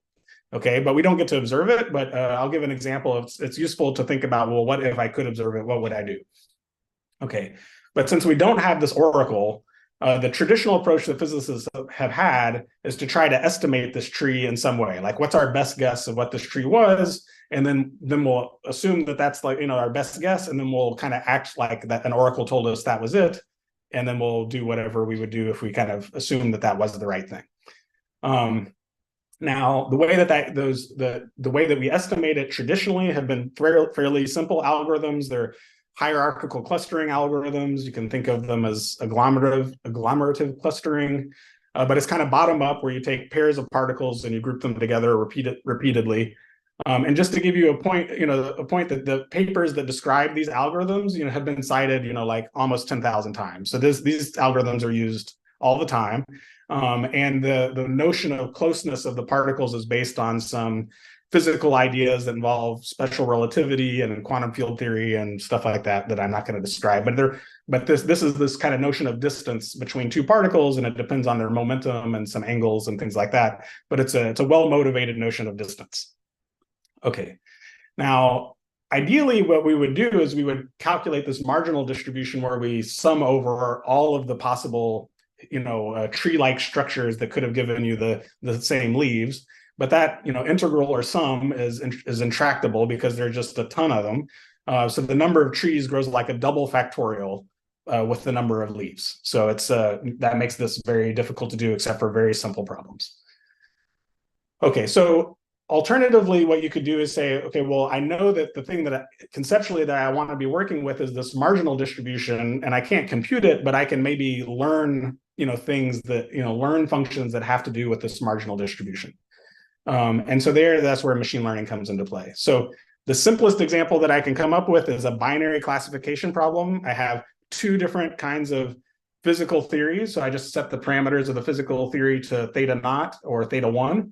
These correspond to 2 hypotheses, H naught and H1. And if you want, they're like labels, y equals 0 and y equals 1, if you're thinking about like supervised learning and classification problems. So, so we know that the optimal classifier is a likelihood ratio. So this is symbolically is the right answer, and this is equivalent to the Bayes optimal classifier, which maybe you're more familiar seeing in a kind of machine learning setting, but they're totally equivalent functions.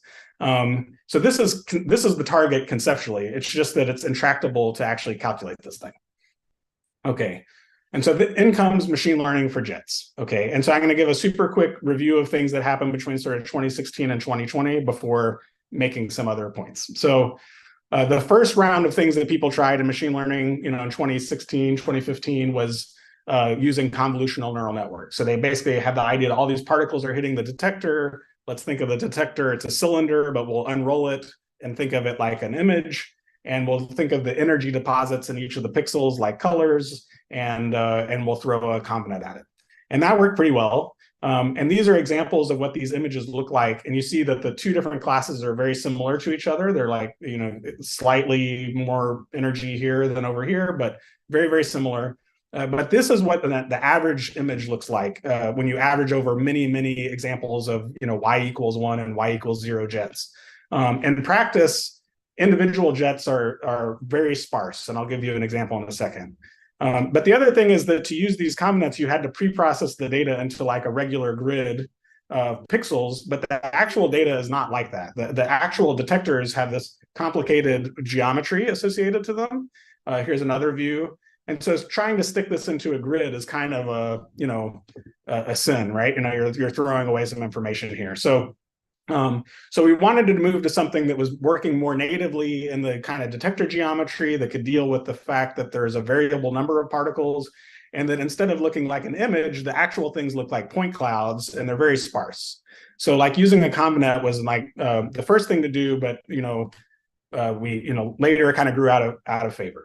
And so before graph nets were kind of like a thing, the next thing that we tried was thinking about sequences. And then some work that I was involved was saying, okay, well, we have these hierarchical clusterings, and it looks a lot like parsing a sentence. So you have, instead of having words, we have particles, and instead of having a parsing of a sentence, we have these JET algorithms that cluster them together. So let's, put these two ideas together. And so together with Gilles Loup and Kangyan Cho, we tried these kind of cool tree RNN, networks where the structure of the tree was given from, was motivated from some physics arguments. And that was pretty cool, and it worked pretty well. And, but, good times. It is interesting that, trees are heavily featured in this talk, you may notice. And in these talks about, geometric deep learning and things, you see CNNs and transformers and deep sets and stuff and RNNs, but you don't see trees very much. So I that's an oversight, which I tried to, oops, my computer is dragging, which I tried to correct. Let's see if my animation, well, my joke is, there we go. There's your tree RNN that you can add to the zoo, and my animal has some very strange feet over here. So anyways, this is also a graph, right? So there's no reason that trees shouldn't be listed. A little bit after the work with the trees, we did our kind of early work with message passing neural networks. So Zhuang joined the group, and Isaac led this work. And the thing that was interesting here is that instead of using like a Euclidean distance or something like that, we were using a notion of distance between particles that was based on ideas of special relativity and field theory and things like that. And so here's what the adjacency matrix looks like in one of these examples. And we were working at that time with like fully connected things because we didn't, we also tried some thresholding, but at first we were just working with fully connected graphs, but with an adjacency matrix that indicated basically how far apart are these two particles.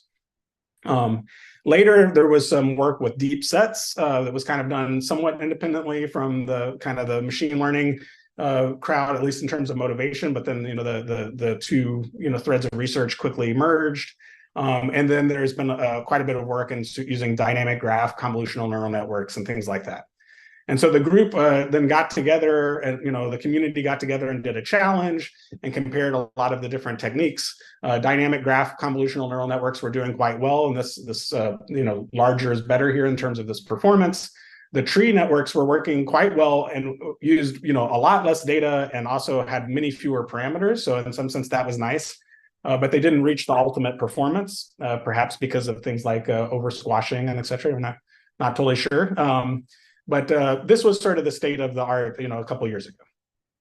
And so this is a plot, the way that physicists plot an ROC curve. It's just one of the axes is inverted compared to what you're used to seeing. So the top right is better performance. And so the question is like, what is the optimal performance here? There is some optimal, and we don't know what it is, and we don't know how close we are, and we don't know how much better we could get, right? And so that's kind of an interesting thing that we don't know that question. And I'm going to come back to that at the end of the talk, where in some cases we can actually try to compute the optimal classification. And I think that's kind of an interesting from a theoretical point of view. Okay, so now that you've had your crash course in JETS and you see a little bit about where things come from the machine learning side, I want to consider these kind of hypothetical examples. So let's imagine that we did have this oracle that could tell us what the ground truth tree would look like. What interesting things happen? And so I'm going to think about this kind of mechanistic alignment issue from the point of view where you actually have an oracle. So we go back to this kind of binary hypothesis testing. In reality, we've got point clouds, not these average images, but just to kind of remind you, visually what we were talking about. So we want to compute this likelihood ratio between the data given one physical theory compared to the data given a different physical theory. That statistical model is this product over all the nodes.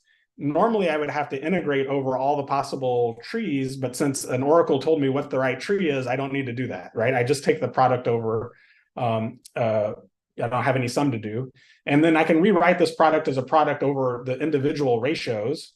And so what that means is that if I have this tree-like structure and it's the right tree-like thing, I can compute this the exact optimal classifier in this way. And what's interesting about it is it allows me to kind of structure the computation according to this tree, and the hidden state that's needed is very small. So that each of the particles in this case has energy and momentum. So there's 4 numbers for each particle. And there's energy and momentum conservation. So if I have 2 particles that came from one parent, I can just add their energy and momentum together, and I know the energy and the momentum of the parent. So I only need 4 dimensions of my hidden state to carry the energy and momentum, and 1 extra dimension to carry the running sum of this log likelihood ratio, or the product of the likelihood ratios from each of the pieces. And then I can compute the exact thing. Now this is it's a very specific, example, but I just think it's kind of interesting how, sparse the exact thing can be if you have the right architecture. Now, if you contrast this to using something like deep sets, which doesn't have the structure, it just takes all the things and just aggregates them in one step. For the model to be able to represent this, some arbitrary function, the size of the hidden state grows like this binomial coefficient of the number of particles plus the dimensionality of the features. Choose the dimensionality of the features, and so it's a very high dimensional hidden state that you would need to be able to compute this with a deep set type architecture. So in particular, say if you had 40 particles and 4 features, the hidden state would have to be 135,000 dimensions. So that's it's terrible scaling. Okay, so I think that's just kind of an interesting observation, basically. And it also kind of, fits with some of the observations that Stephanie was making with respect to deep sets in the same algorithmic alignment talk. Okay, so the next example I wanted to get was, okay, let's try to move, and we don't have an oracle anymore. We're going to try to be a little bit more realistic, and we're going to do our best job at guessing this tree, but it might not be perfect. So if the tree that we use, we have some way of estimating the tree, sometimes it can be quite wrong. So for instance, this might be the true ground truth tree might look like this, or something like this. It's relatively balanced. But some algorithms, when they cluster, they give you things that look more like this, that are very unbalanced. And so so if you're in a situation like this, where you're trying to use this kind of architecture to do the computation, but the underlying mechanism that produced the data look more like the thing on the left, what happens? Well, if the neural network has enough capacity at each of the nodes along there, it could compute whatever you need to compute. But the information and the processing that's happening in each of the nodes is not going to align at all to the underlying mechanism, right? It's going to be reorganizing the computation in some very artificial and kind of complicated way. So that's not great. But so you can't tell from just performance alone, if the alignment is working. Here's another example. It's very similar. Instead of a classification task, it's a generative model. So you're trying to generate jets, and so it uses the same kind of tree-like autoregressive structure, but now it's a probabilistic model. And what was cool about this study was that if you looked at you pick some latent node, you pick some node in this graph, and you look at the distribution of some latent variable from the ground truth simulator and the distribution from the learned probabilistic model, and they agree very well, which is super cool. You've got a neural network where the internal distributions match what's going on with the actual simulator. So this looks like evidence for alignment. However, the way these things work, you have to give it some sort of tree-like structure, and so if the tree that you use, again, if it's like the wrong kind of structure of the tree, then it will still induce some distribution from the ground truth simulator. Like you can still take the ground truth simulator and think, what is the corresponding distribution? And that's actually what's plotted in blue here. And so then the model will learn something that matches it. It's just that, so it's doing a good job of learning. It's just, again, reorganizing the information in the wrong way. It's like describing this very high dimensional distribution autoregressively. It's just each of these autoregressive components don't align with the underlying physical mechanism. And so that's a little bit more subtle, but it's still cool. It's progress, but it's just still not quite where we want to be. So the other thing that you might think of is, okay, well, instead of using a simple algorithm, like a lot of people in this audience use k-means for different things. Here it was a kind of greedy algorithm, agglomerative clustering algorithm to try to give the topology. Maybe you should think harder and use some more sophisticated algorithm to come up with the architecture. So you could use, for instance, instead of a greedy algorithm, you could use beam search or some sort of reinforcement learning thing or A-star search.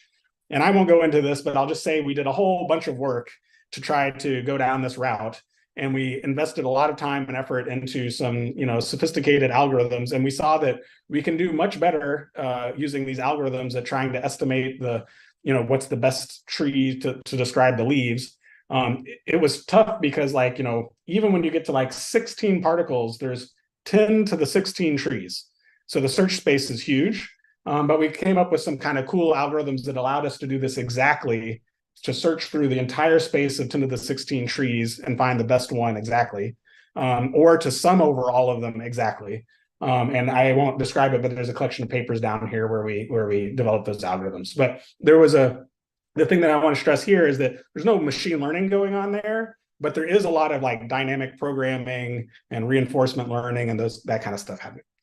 And the reason I mentioned that is because, again, going back to Stephanie's talk, she was considering these examples of dynamic programming things, and where it aligns really nicely to kind of graph type pictures. And then she made this point that, okay, if you get, if you do it in the right way and you kind of structure the problem in a dynamic programming way well, then the actual multi-layer perceptron pieces might have very simple learning tasks. They might even be linear functions. And so in some sense, all the difficult stuff, all the nonlinearities are being encoded in the architecture itself. And so that was actually happening in those early examples. We ran an algorithm that gave us an architecture, and then we had a residual learning problem at every node. But if you work harder, you could have a better architecture and maybe make the nonlinearities less severe inside of the graph. But in that situation, instead of k-means, you might be talking about something much more computationally intensive to come up with that architecture. Okay, so I'm close to out of time. I'm going to wrap up with this last example and a couple words, and then I'll be done. So this last one is trying to move towards okay, well, what if we wanted to really do the right thing and not just have an oracle give us or do our best guess, but we want to actually integrate over all of the possible histories. That kind of goes back to this problem. When we do the machine learning approaches to these classification problems, you're not explicitly doing any sums. You're just learning what is the best classifier, right? And so, theoretically, the best classifier involves these sums, but you don't have to actually do them. You can just try to learn a good classifier. And so here's performance of a bunch of classifiers, but we don't know how close they are to the optimal. So one thing we realized is with these tooling that we had developed, we could actually calculate the optimal classifier for some pretty tough problems using these dynamic programming techniques. And the reason for doing that really is to be a test bench. It's not to actually solve real world problems. It's to aid theoretical research. So going back to this I've got a binary classification problem. The optimal classifier is this likelihood ratio. It involves these integrals, which are typically intractable. But we had we worked with a particular, probability model, which is a kind of idealized version of jet physics, just because it was easier to work with in software. And then we have this trellis algorithm that does these sums very efficiently. And I won't go through the details, but basically it allows us to calculate the optimal classifier. So this is, again, you have these enormous numbers of things you have to sum over. But here's an example where we generated a bunch of jets and we just calculated the exact optimal classifier for them. And we can compute the ROC curve in this example. And what we didn't do yet, which is just a shame because the people ran out of time, is evaluate then various machine learning, models on this exact problem and see how close are they to optimal. But as a general framing of the problem, I think it's pretty cool. So I wanted to share it. Okay, and then it's worth thinking about, okay, well, what does mechanistic alignment even look like in this situation? And this is a little bit kind of the sad part of the story, is that the mechanistic alignment is basically saying that I think that, this probability model breaks down into this product over all the nodes, and there's a simple mechanism at every node. And this is maybe what I would like to uncover. But learning this optimal classifier, you're learning these marginals, and it's kind of hiding all that information. And so maybe trying to solve some machine learning task and extract this information out is kind of a dead end, and it's a little bit interesting because in the case where an oracle gave you the tree, that was not the case. Like the classifier, if you solve the classification problem, you could pull out the mechanism. And so that's kind of a interesting thing. And I think it's just for us to think about semi-philosophical question. And then the last little bit, I just wanted to make this quick comment that underlying a lot of what's going on, the adjacency matrix of the edges and the kind of the semantics of the graph itself, there's two different notions, two different kinds of semantics for the graph. On one side, you have the kind of geometrical notion, the kind of physical notion that I've got particles and distances between them or things like that. And another one is the graph machine learning picture where I have features on nodes and I want information to flow, efficiently through the graph.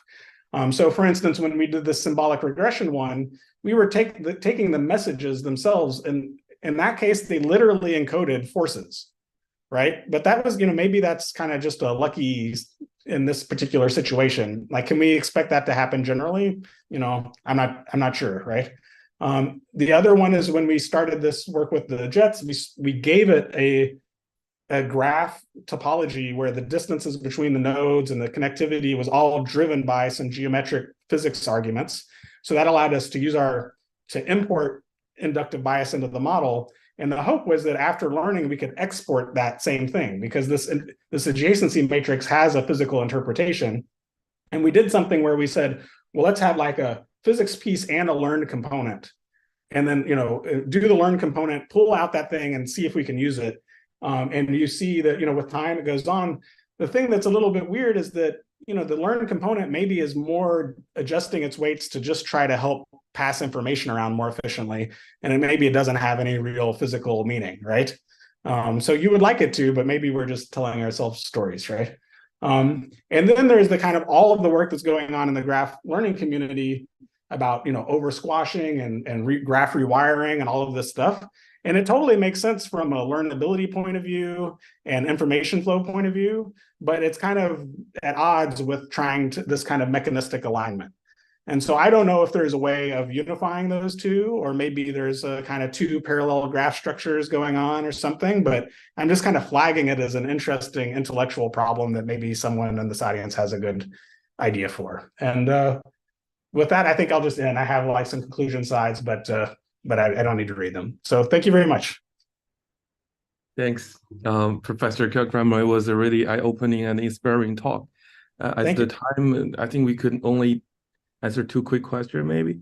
There was one question from Professor Soldevilla about you used the Hamiltonian neural network to impose a Hamiltonian symmetry via a symplectic integrator. What if have other conserved quantity? Is it possible to design another form of integrator that would impose other symmetries? That's a good question. I mean, I would think, I mean, in general, I would think so. I mean, there was some work later, you know, going from Hamiltonians to like Lagrangians. That's a kind of smaller change. We did see some interesting things, which maybe I'll just comment, which is that if you learn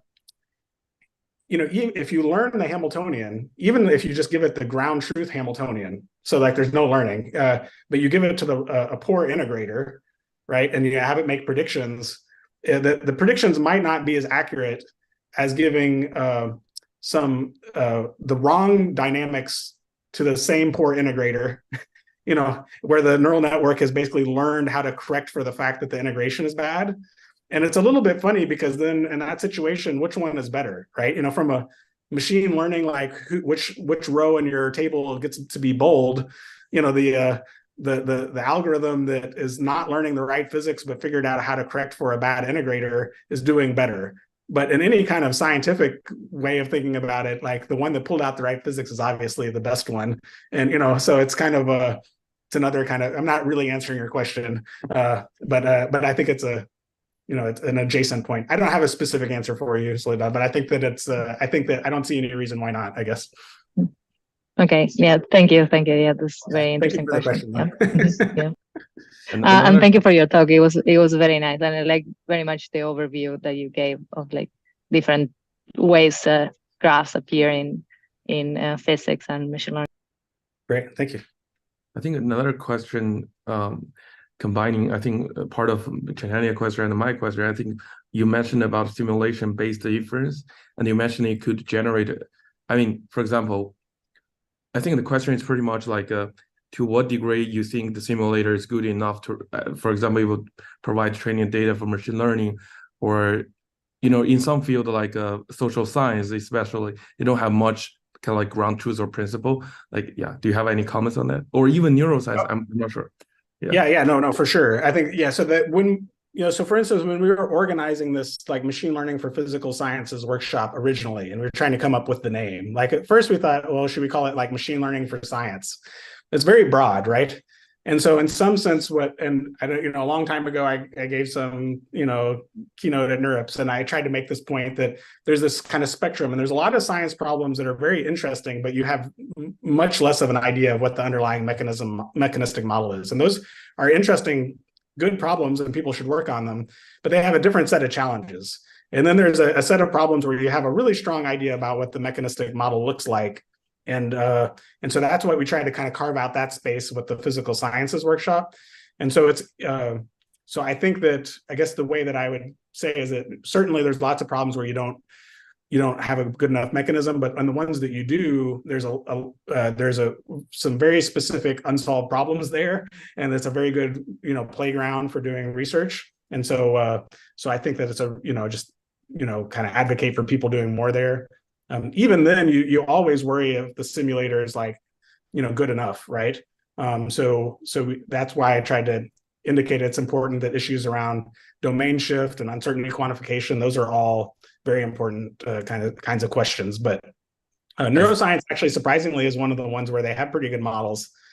So Jakob Mackey's group has done a lot there, and it depends on which part of neuroscience you're in, but in some corners they have pretty good models. I see.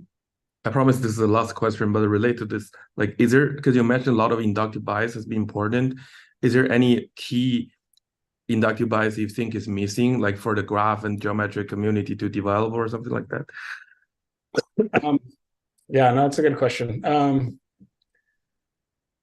Well, yeah, I mean, I guess, well, there's been a little bit of work there, but I guess the one thing that I would say is that a lot of times, like as much as I love symmetry, and I think that there's symmetry, like in my particle physics examples, I think these symmetries are very good, but they're all in the like latent state. You know, they're all in the kind of microphysical scattering process and stuff like that. But once they actually hit my detector is not invariant at all. It's in a particular frame. It's irregular. So I don't expect, unless you're doing theoretical work, so the molecule stuff is working, anything that's in silico, maybe those symmetries are there. But anything that touches real observational data, I think that the attention on equivariance and stuff is sometimes overstated. However, if you could come up with models where you have equivariant symmetry preserving latent model, convolved with some observational type of model that gets you to the space of the data, that I think is a really interesting, arrangement.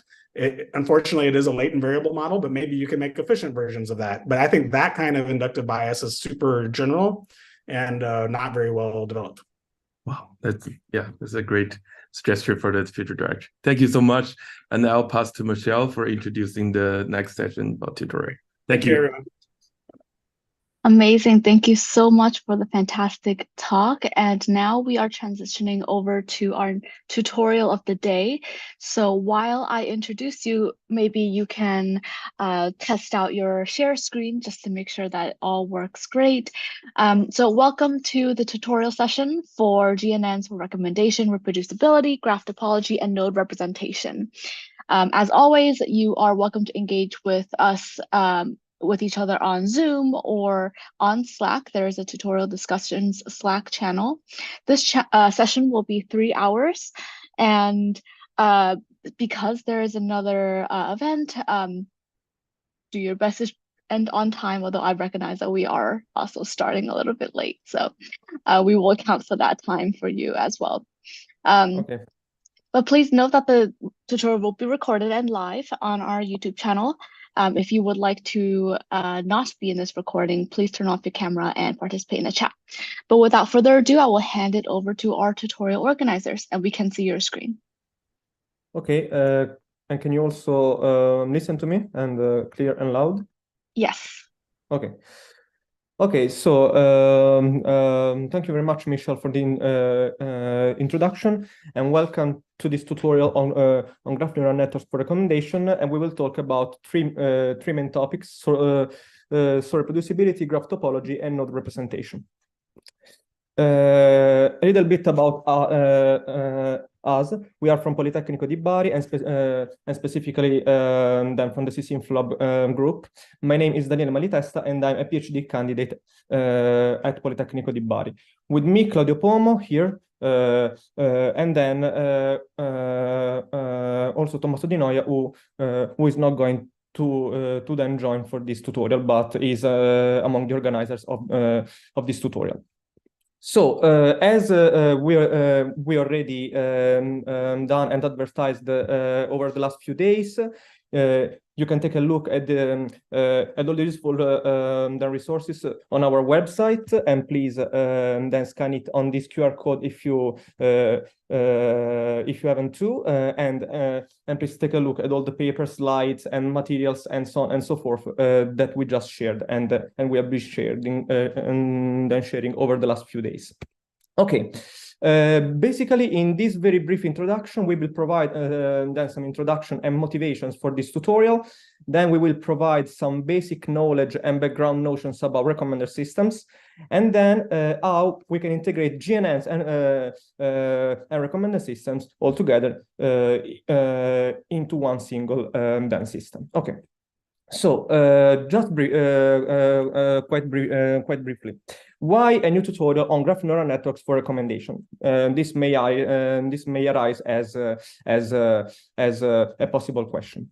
Okay, so from the literature and from, for example, DBLP, we can notice how graph neural network for recommendation are a very trending topic over the last few years. Just then typing and searching the two keywords graph and recommend, starting from 2020 up to 2023, we can notice how this is a very rising and growing trend, and papers have been growing then more and more. And these are just some of the possible then venues and conferences where all these papers have been sent and then published and then presented. we are aware of the fact that there are previous tutorials on this kind of topic, and we have tried our best to then summarize them and put them then into this table. And basically, the main difference among these tutorials and our tutorial lies in the fact that our tutorial is more specific on the 3 topics that I mentioned, while the other previous tutorials are more generic, or than in the case of the 2 tutorials by Dan Purificato and colleagues. They are then addressing some more specific topics, but they're not similar to ours. So why a tutorial on GNNs and then for recommendation at log? Of course, then GNNs are the most important and the core topic for this kind of venue. As we've already said, we have some different topics with respect to the previous then tutorials, and also we are covering 3 kinds of topics which are highly debated in the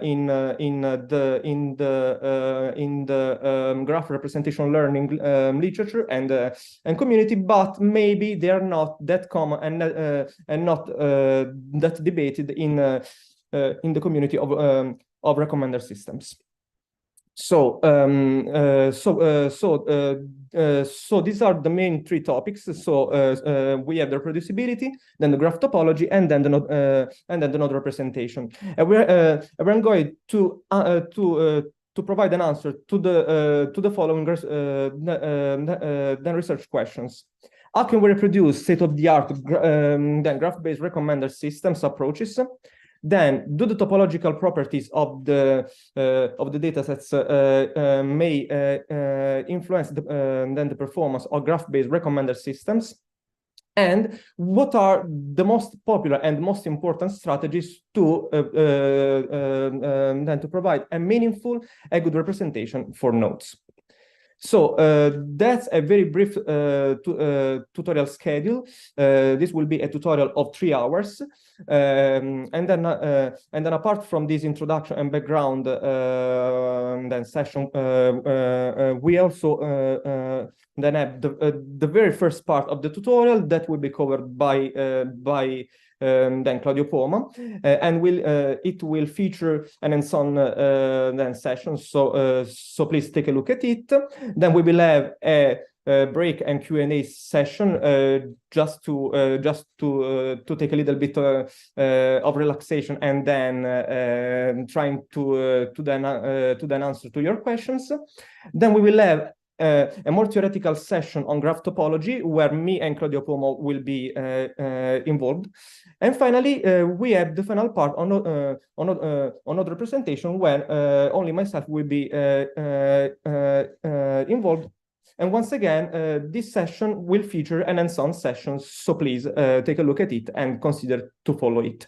And then we will wrap up everything with the closing remarks, and again, some Q&A and then session. As for the recommender systems, then we just give a very brief introduction on them. Probably most of you or many of you are familiar with the topic of recommender systems. They are some kind of techniques and algorithms which try to find and entail the preferences of users to the items. So they try to profile the users in such a way they can suggest or better recommend the most preferable items to the users. And nowadays we basically find recommender systems on several platforms, like for example on e-commerce platforms, on news platforms, on content media delivery, and so on and so forth. So they are pretty pervasive all over all the world. Okay. Now, the main and the most basic the recommendation pipeline involves these main stages. We start from the loading and the possible then processing of the dataset. Then the recommendation actually takes place through one or more recommendation models. Then we have the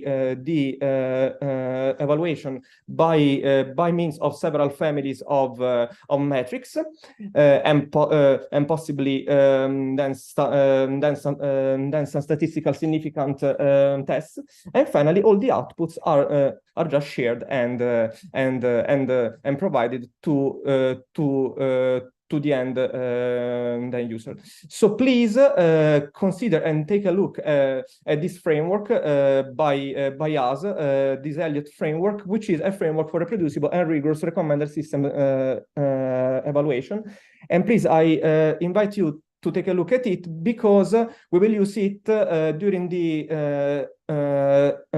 hands-on session later. So please then consider to then take a look at it. Okay, so very quickly, then the recommendation dataset in the most basic form is composed by a set of users, a set of items, of course, and then a user item interaction matrix in the form of binary metrics, meaning that with the ones we are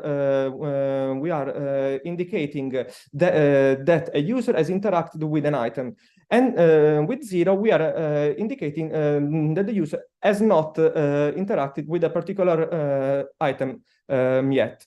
Then, to be more precise, these ones and these zeros might have several different meanings. Like, for example, 1 could stand also for a click or a view of the user to the item, while a 0 could also stand for a user who has not interacted with that item yet, or maybe it has interacted with that item, but she has not liked or just preferred that item. So this kind of scenario is maybe the least trivial one, and it's called implicit feedback scenario, and that's the main and the basic scenario we are dealing with, and we will deal with in all the slides that we're going to consider. Okay, we also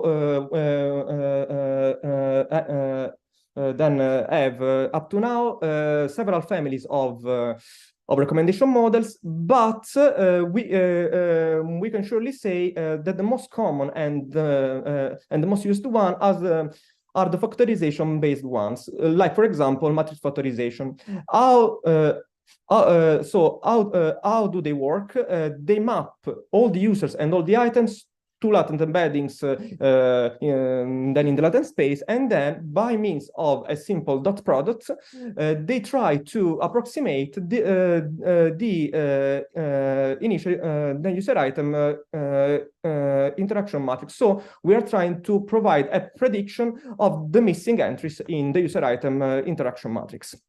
So how come GNNs join the party and basically go down to recommendation?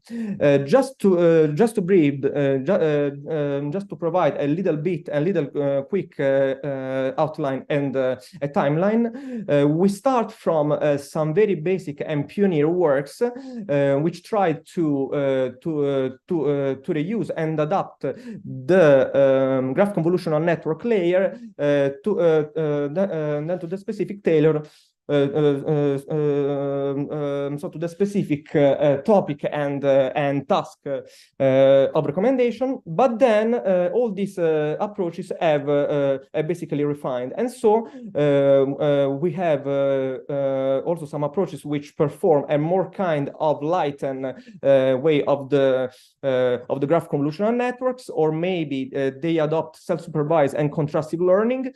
They try to then simplify the message passing schema in order to address some known issues in the literature, like for example the oversmoothing issue, or they just explore then other latent spaces in the latent space, or they then exploit hypergraphs as a way of just modeling these very complex just stats and scenarios in recommendation. So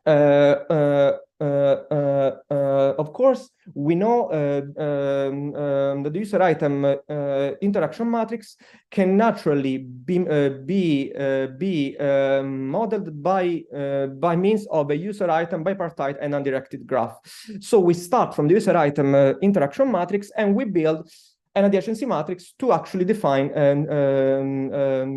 this user item bipartite and undirected graph. Why it is bipartite? Because we have two separate sets of users and items, and they do not have any direct linking one another, but only in the situation where we are considering, like for example, a two hop path, like for example, and this kind of user item graph, it is also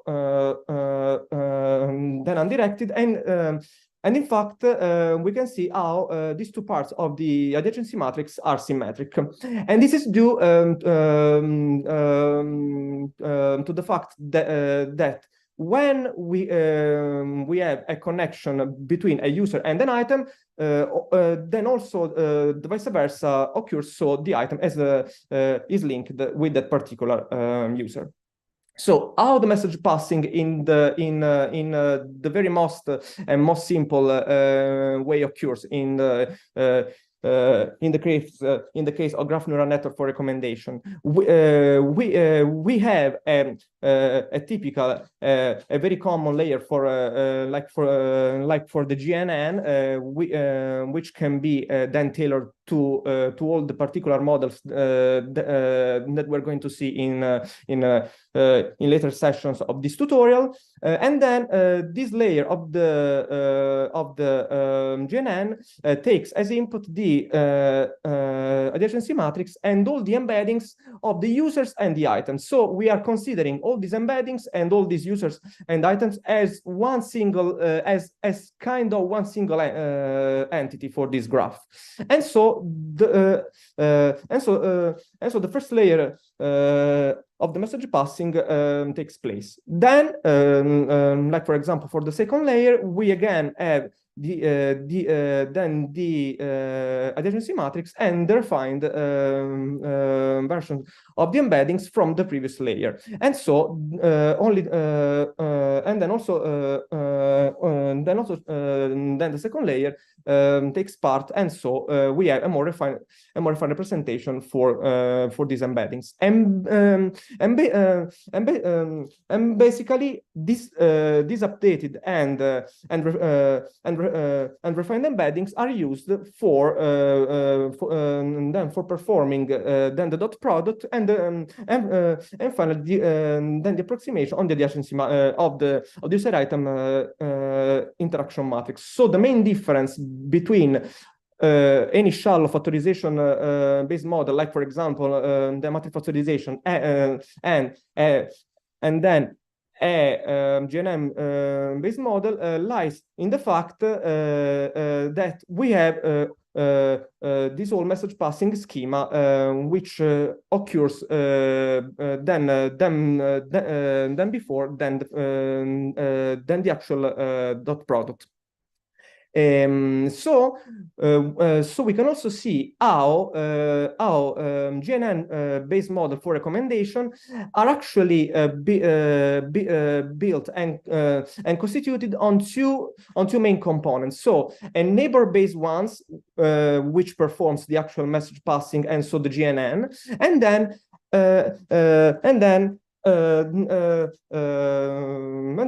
a factorization-based model, and we will find again this kind of twofold components later when we discuss about the graph topology part of this tutorial. So basically that's about it. I would like then to point to some useful references for this first part of this tutorial. And now I leave the stage to Claudio Puomo, and then for the very actual and first part of the tutorial for the part on reproducibility. So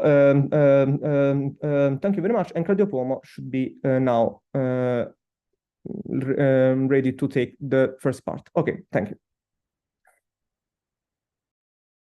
Hello, can you hear me? Perfect, okay. Yeah. Share the screen. All right. Okay.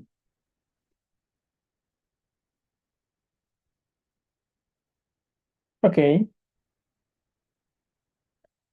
Now we start with the first part about reproducibility. Just a moment. Okay. And in this first part, we will see together an hands-on session, and then we discuss the result of reproducibility that we obtain with our model. Specifically, the material of the following slides are taken from two recent publications of our group. One is published at Rexis 2023 and one at UMAP 2023.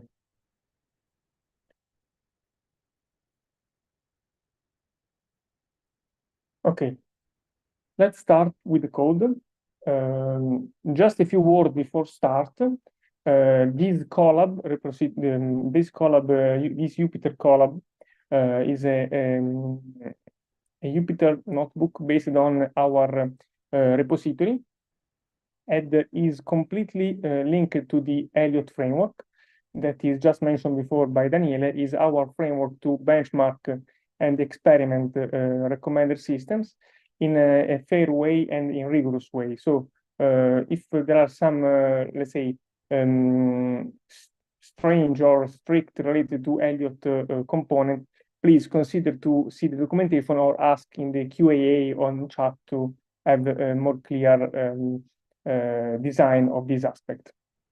So first of all, we clone our repository. Oh, sorry. One moment. Sorry for this.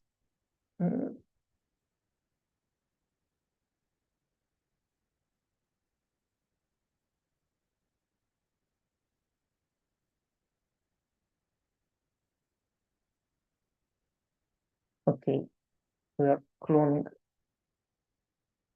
our repository. Just a little bit because I forgot to connect. Okay. Okay, then we set up our environment, and basically we install the requirements for the collab. In particular, some requirements about PyTorch geometric that are useful for this and so on. And then we check if the GPU environment is okay. Perfect. Okay. Now let's start with this configuration file. As mentioned before, our hands-on is based on Elliott framework, and Elliott is a framework which is driven by this kind of YML configuration file in which we set up the entire experiment. Specifically, the component of this configuration file is devoted to the dataset section, the evaluation metrics and configuration, and in the end, we set up the model. Specifically for this hands-on session, we consider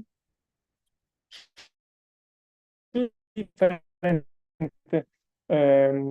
graph-based recommender systems like NGCF.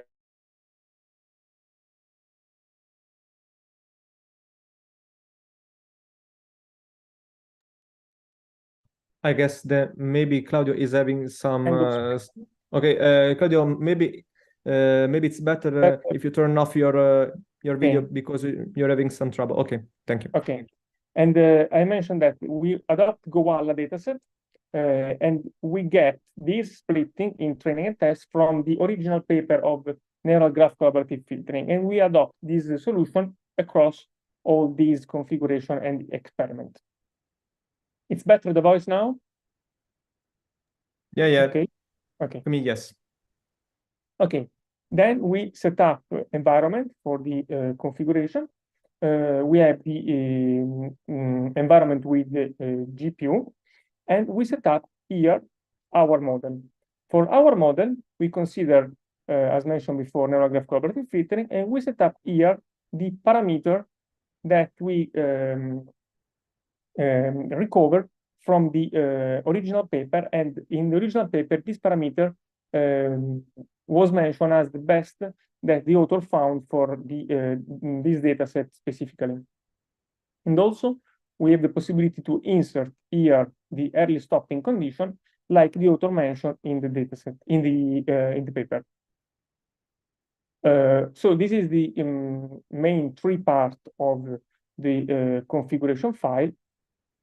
We have also this meta part that is related to the validation metric and to save the model and the recommendation, but this not matter for this part of the hands-on.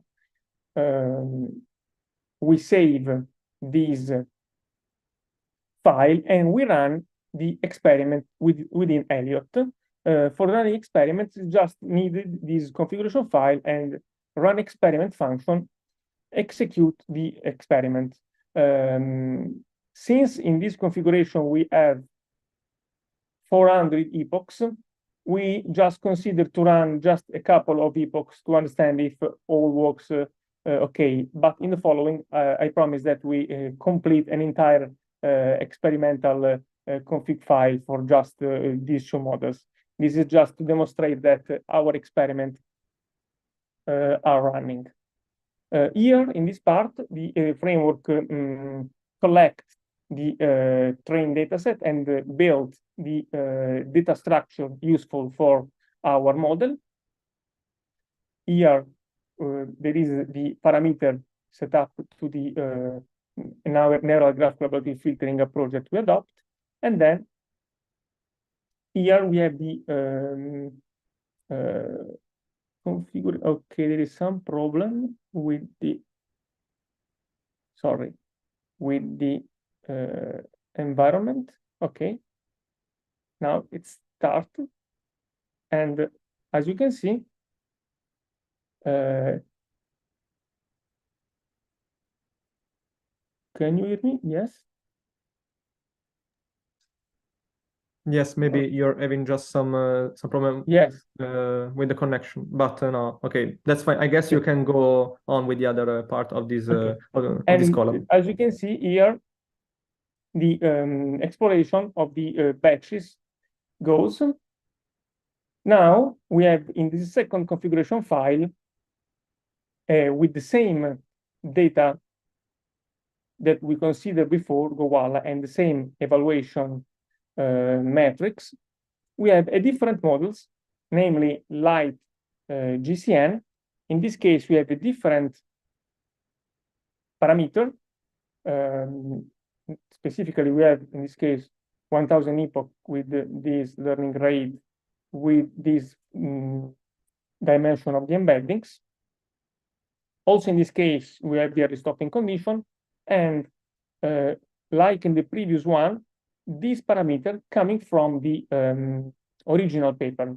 So the authors claim that this parameter is the best configuration reached for this dataset.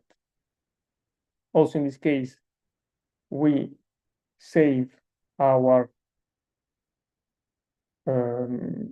model, our configuration file, sorry. And we run the experiment. Like in the previous model, we now recreate the data structure and we run the experiment.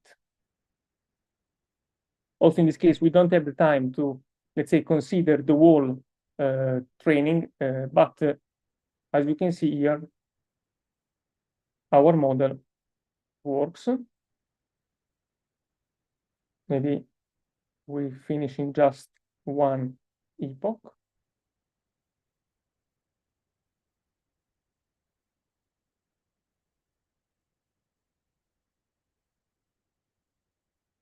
Okay. Obviously, this operation is performed with the GPU. Okay. Then start the second epoch and until the end, we stop this one. And now we are taking a look into our code. Basically, within Elliot, we have this kind of configuration for the recommender system model. We decide to have a separate package with the name of the model, like here, and inside this package, we have the base class and the model class.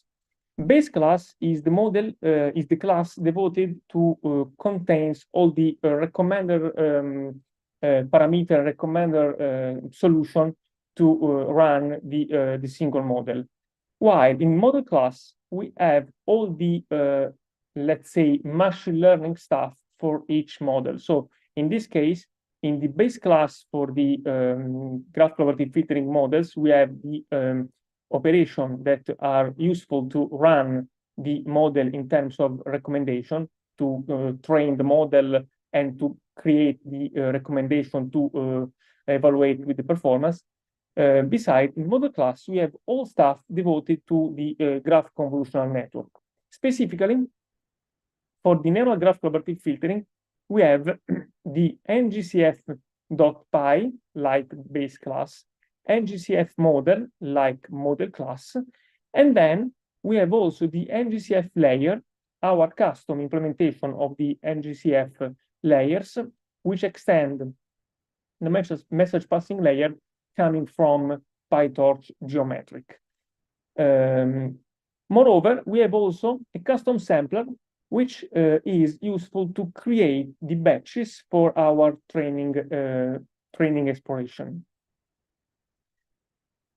For LiveGCN package, we have also in this case this base class, LiveGCN, this class model, which contain the graph for the LiveGCN approach for recommendation.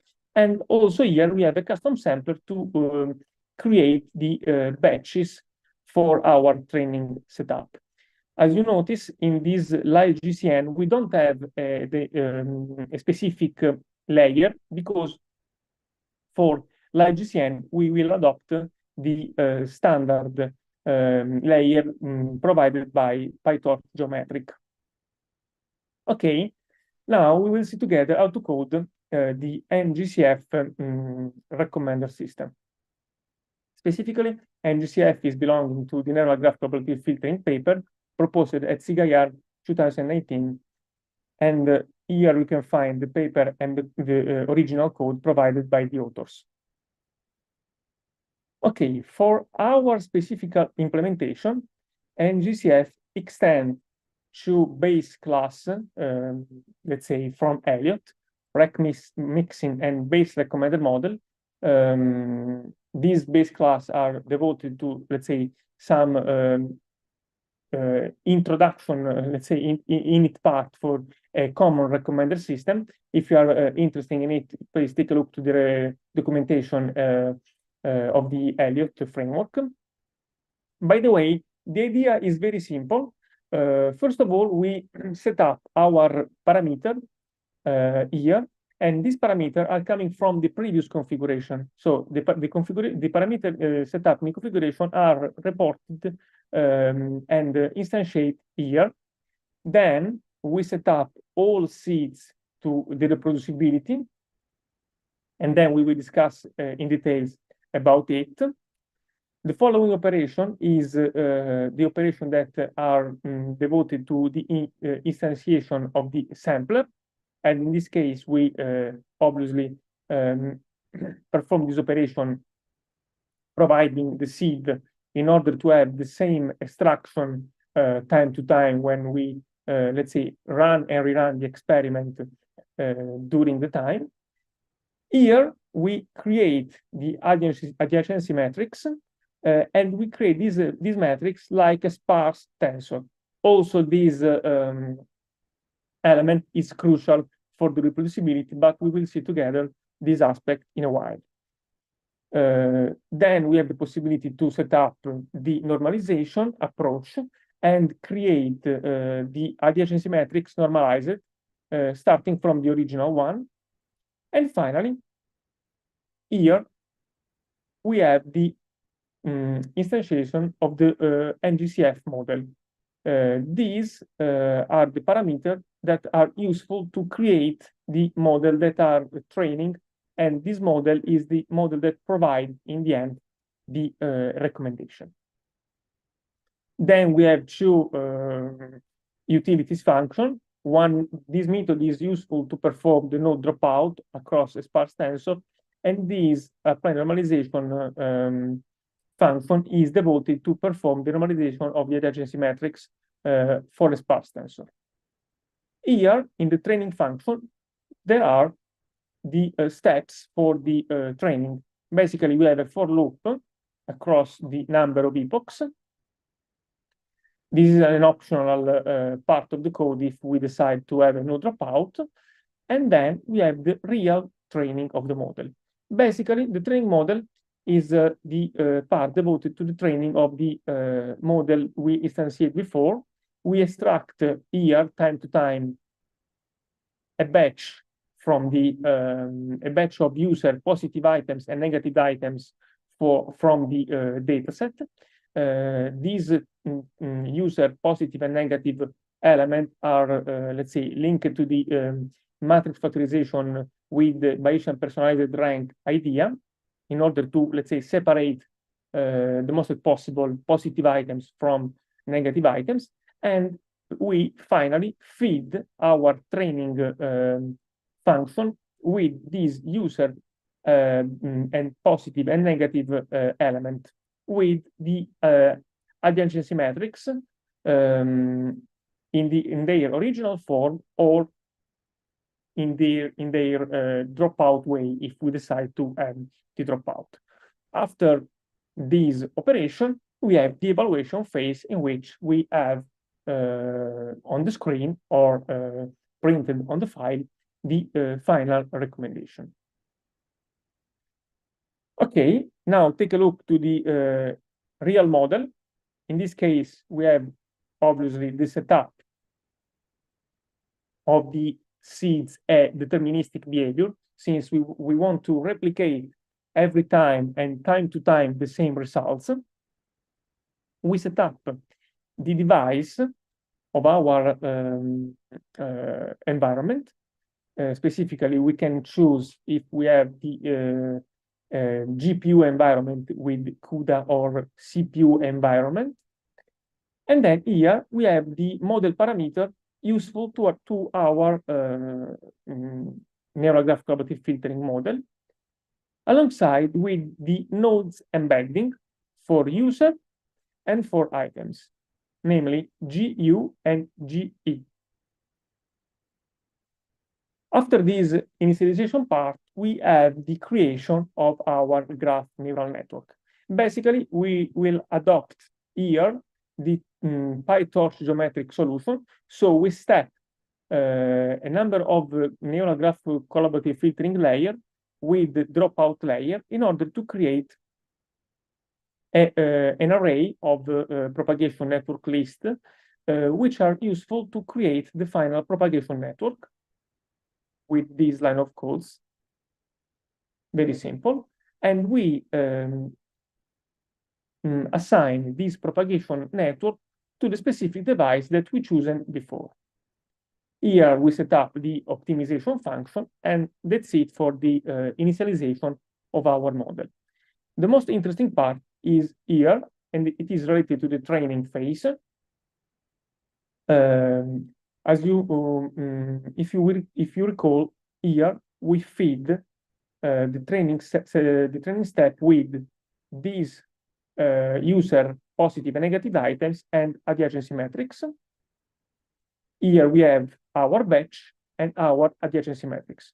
The first step is running the message passing on the whole graph neural network with our adjacency metrics. This propagate embedding is a method here, which is able to create the message passing. We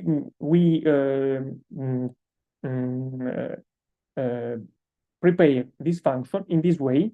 We create a unique embedding which represents all user and items, and we concatenate basically the embedding of the user and the embeddings of the items. Then we run the message passing layer by layer, and in the end, we aggregate all embeddings representation for each layer. And finally, we split this big embedding again in the user and items embedding. These two updated embedding are useful to run our matrix factorization. As Daniele mentioned before, in this kind of models, we have two different phases. One phase is devoted to the message propagation.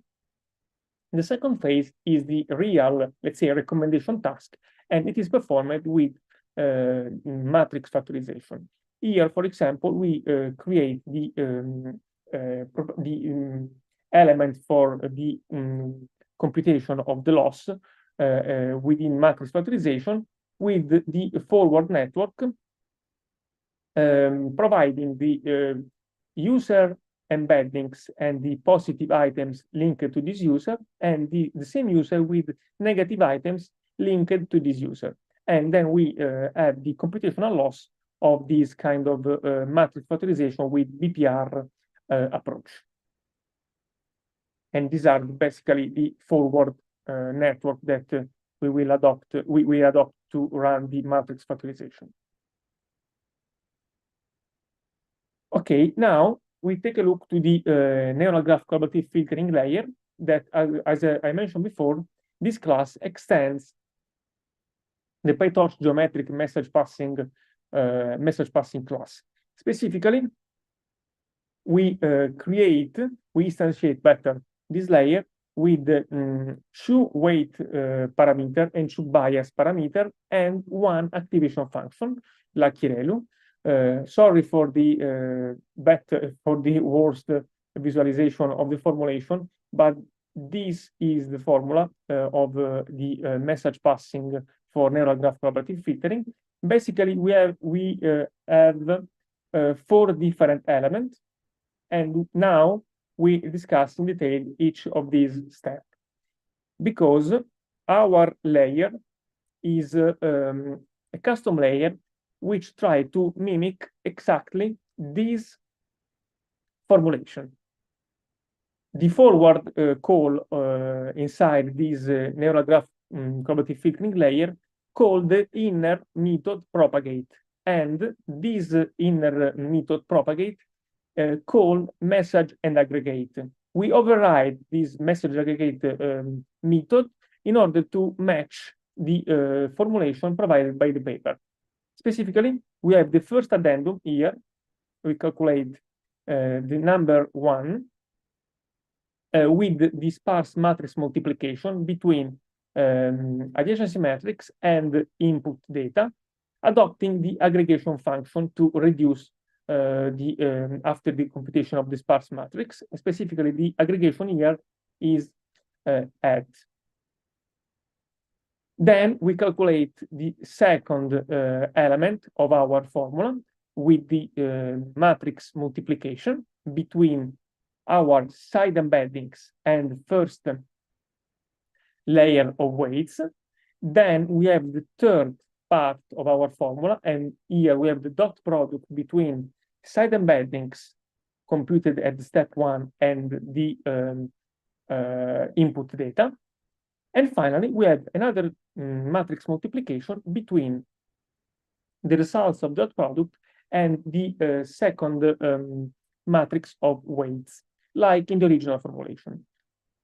Here we have a different, we notice a difference between what the authors claim in the paper and what the author wrote in the original code.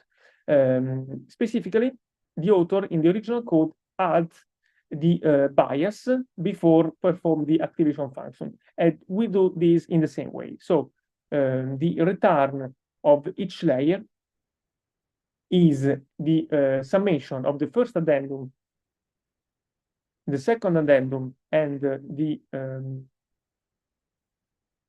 can you hear me? Yes. Yes. Okay. Please go on. Second, the first addendum plus the bias, the second addendum plus bias, and we sum these elements together before the activation function. Now we move to the second model under analysis in this hands-on, the light GCN. This approach is quite simple with respect to the previous one. Indeed, in this approach, we avoid the nonlinearity. We following the same strategies for the base class. Here we have the light GCN base class wrote in our framework. Also, in this case, light GCN class extend the rec mixing and base recommendation model class. We have the setup of the parameter coming from, obviously, the configuration file, the sampler, and also in this case, we instantiate the adjacency matrix as sparse tensor.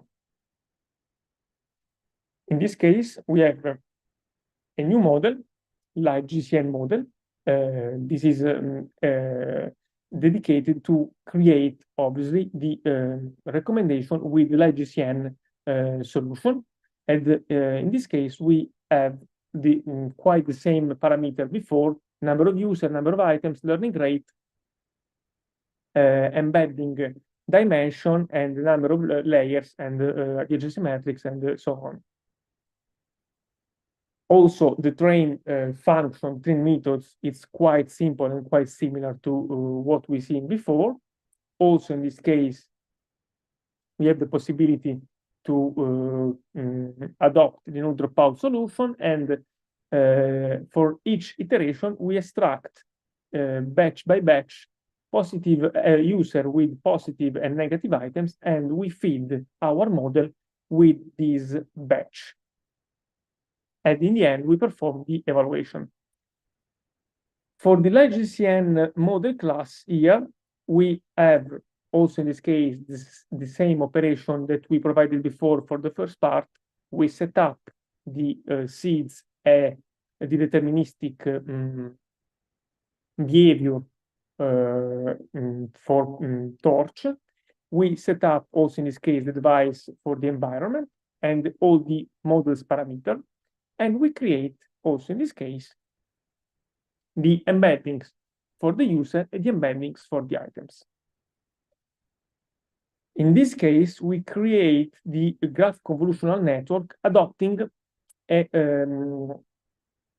layer that are provided by PyTorch geometric library. So we don't create a new layer, but we adopt the layer that coming from the library. And also in this case, we, let's say, collect, stack this layer in the number of layer as parameter, and then we create our propagation network, and we feed our device with this network. Finally, we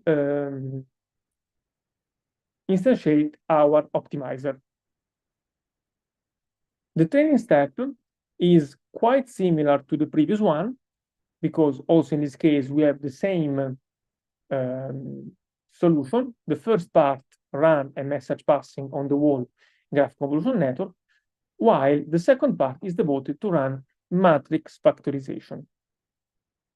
In this case, we have a slight difference with the previous propagate embeddings, because if the first part is similar, we concatenate the wall user embedding and the wall item embeddings to create a unique embedding representation, and we adopt this unique representation across to the different layers to propagate across the network this embedding. In the end, we have a different formulation with respect to the original paper, because we need this to have the reproducibility constraint, but we will see this in the next cell. And finally, we split again these big embeddings into graph embedding for user and graph embedding for the item.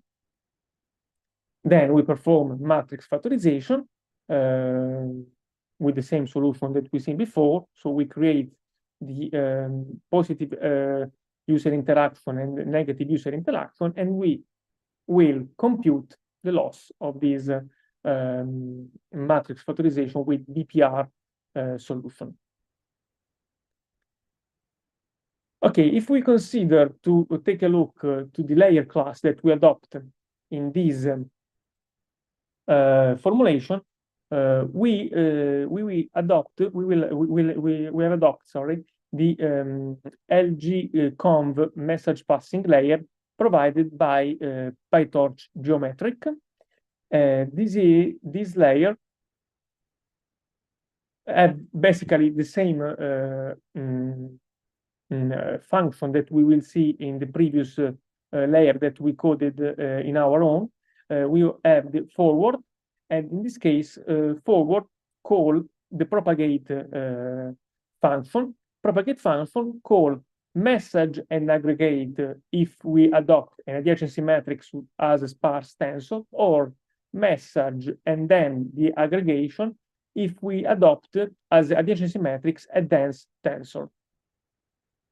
And this is the very interesting part of the reproducibility issue about this kind of model.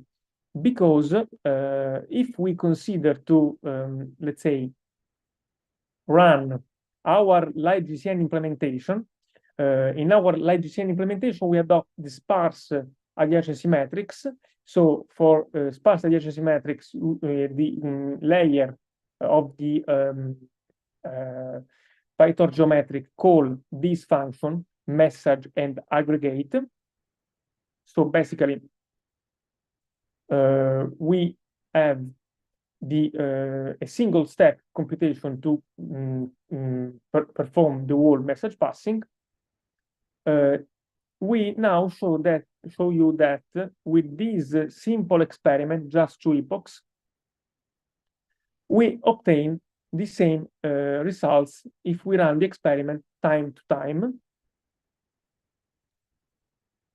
Okay, just a bit delay before create the data structure.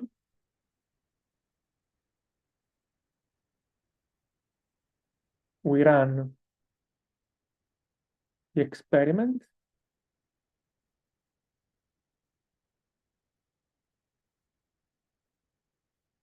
We have just 2 epochs to, let's say, have the final results and compare the different running.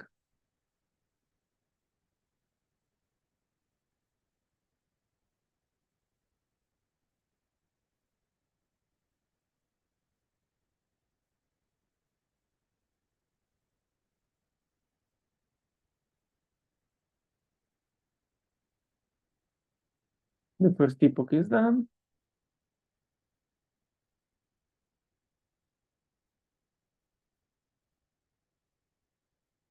We start with the second epoch.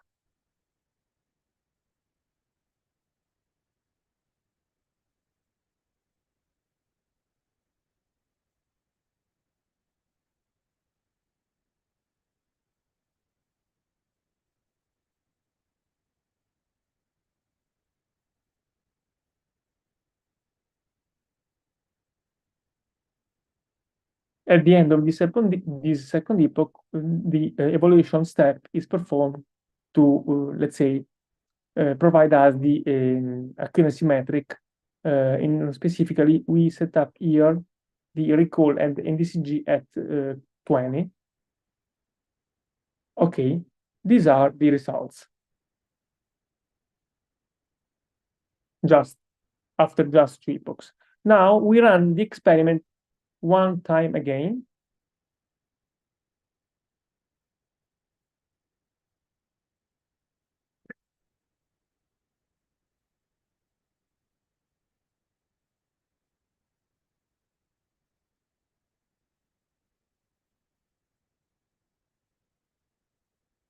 The entire experiment start again, build the data structure, set up the parameter for the model, and start the training exploration.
We are waiting the second epoch of this second round of experiment.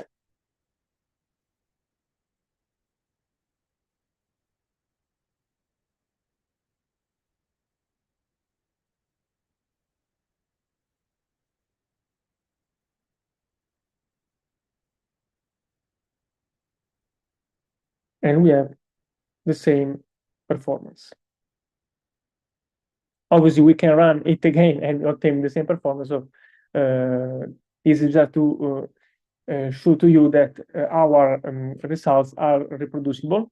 But how we seek this reproducibility? Basically, with these 3 elements. First of all, obviously, we set up the seed on the entire framework, the seed of the NumPy and Torch, and also the seed for CUDA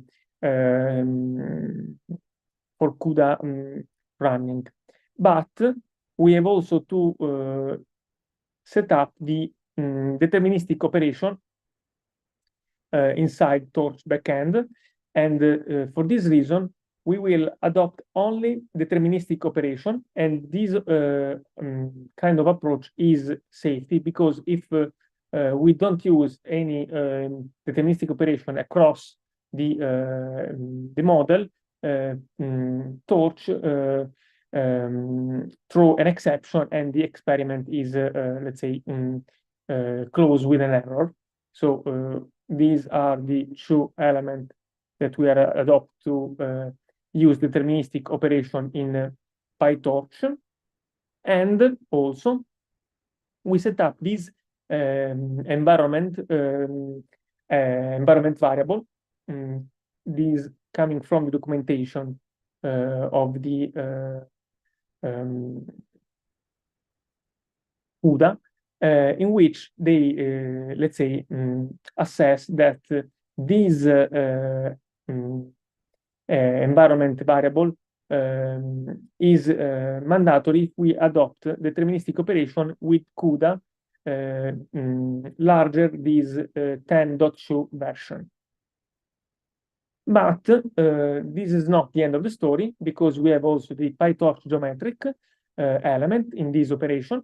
And specifically, as we mentioned before, we adopt the adjacency matrix like sparse tensor. And if we have the adjacency matrix like sparse tensor, we fall in this operation, message and aggregate, which, let's say, don't have any kind of, let's say, non-deterministic operation inside. But if we go deeper and deeper in the class hierarchy of the propagate function inside the LGC conv layer, we see that if our edge index, our adjacency matrix, is not sparse, we have a run of two different methods, message and aggregate. And specifically, if we go beyond, if we going in deeper in the aggregate method, this method may call the scatter method, which one of these operation introduce a non-deterministic element in our computation.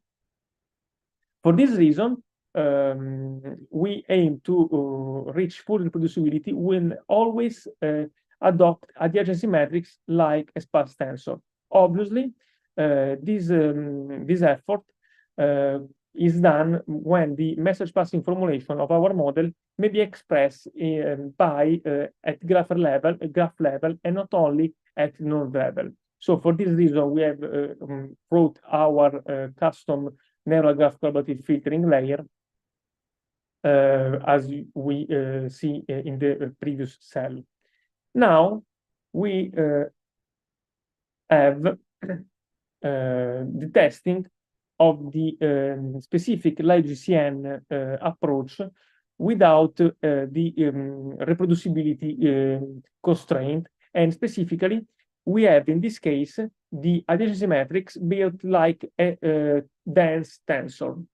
Here we don't have no more the sparse tensor, but the classical torch tensor. The rest of the code remain the same, apart for the propagate embedding, which is different, because in this case we don't use the sparse tensor, but the dense tensor, and the building of the graph convolutional network remain the same. Obviously, in this case, when we run the LGC conv layer, they adopt the two separate function, message and aggregate separately. Here we have the same configuration apart from the model. This model is just a placeholder model, let's say, in our repository code, but is useful to, let's say, demonstrate to you that this solution is not reproducible. And this is the variant of the LGCN with the dense tensor for the adjacency metric. Here we run the experiment. And also in this case, we have just two epochs with the same hyperparameter than before. And then we show to you that in this case, we don't have the same results that we reached before. And the reason lies in the fact that they adopt the dense tensor adjacency matrix, and this is the reason why the layer in the LGC conv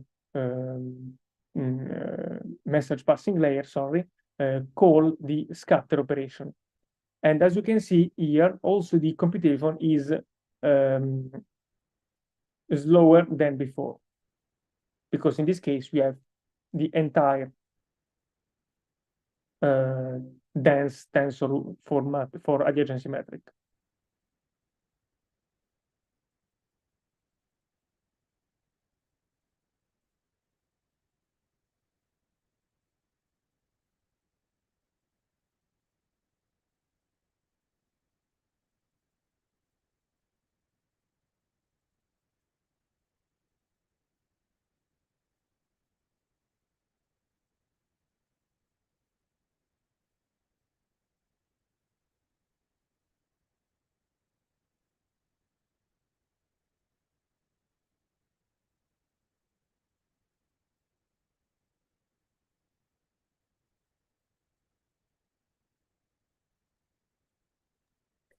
Maybe Claudio, if I can suggest, in the meanwhile, you might start presenting the other part of this session, and when Okay. this short experiment has ended, you can come back to this, because we are just they're running a little bit out of time.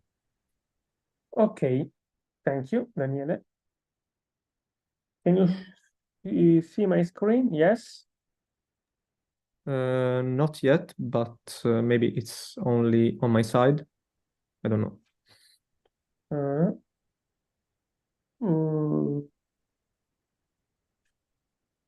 Okay.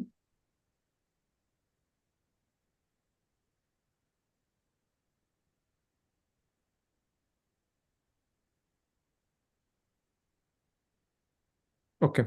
Yes, now it's working.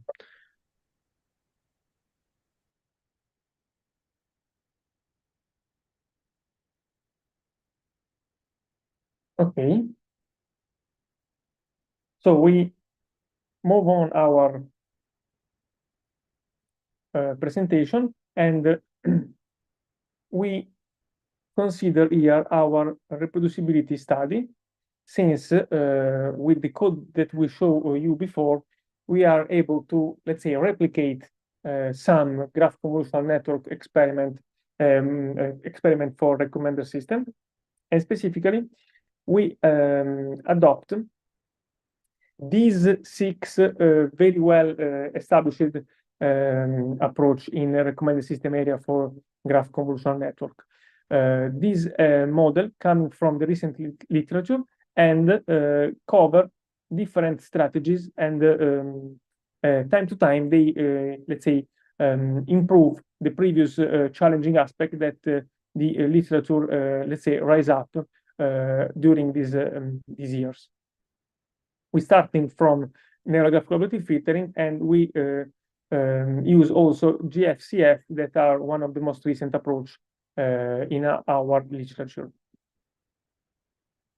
Generally speaking, we have several approach in our graph collaborative filtering area that tend to copy and paste results coming from the previous work, and these sometimes is a very strange behavior, because if one of these paper introduce an error, this error is propagated across all the literature, and sometimes this work do not provide the full details about the experimental setting, and could be very difficult to replicate the experiment. In this specific case, only neural graph collaborative filtering is the method that, let's say, introduce a very well established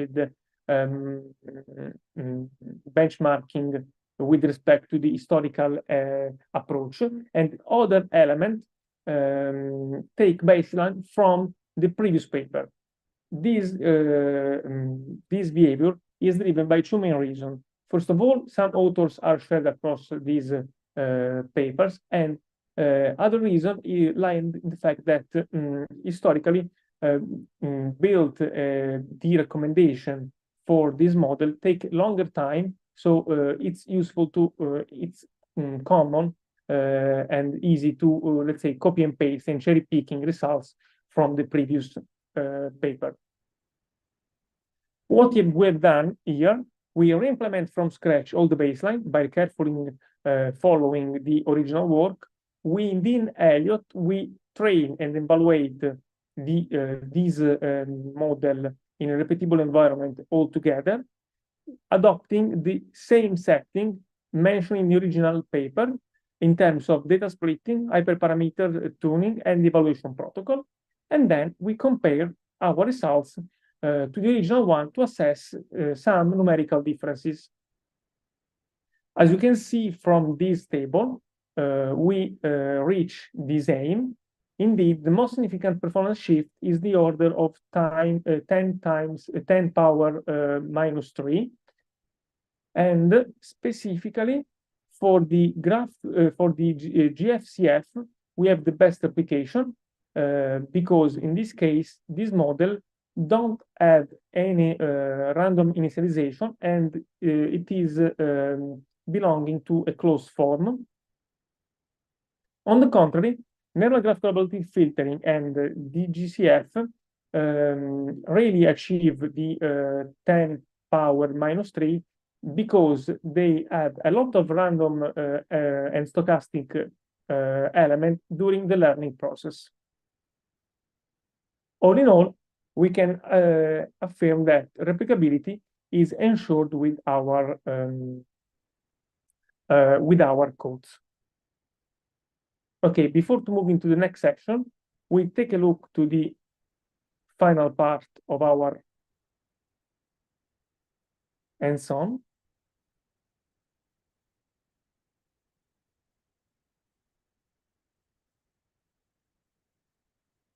Okay, we are running.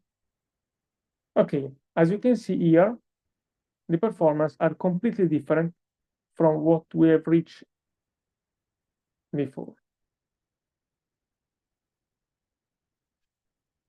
And if you run again this cell, you obtain maybe another different performance.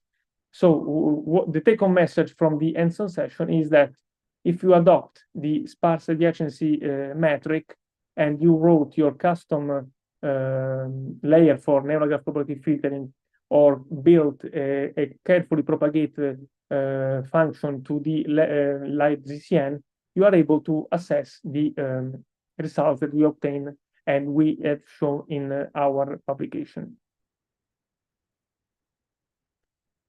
Okay, move on to the next part.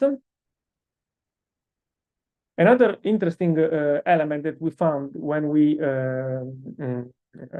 read the literature related to the graph convolutional network for recommender system is that most of these approaches are compared against just on a small subset of classical collaborative filtering solution.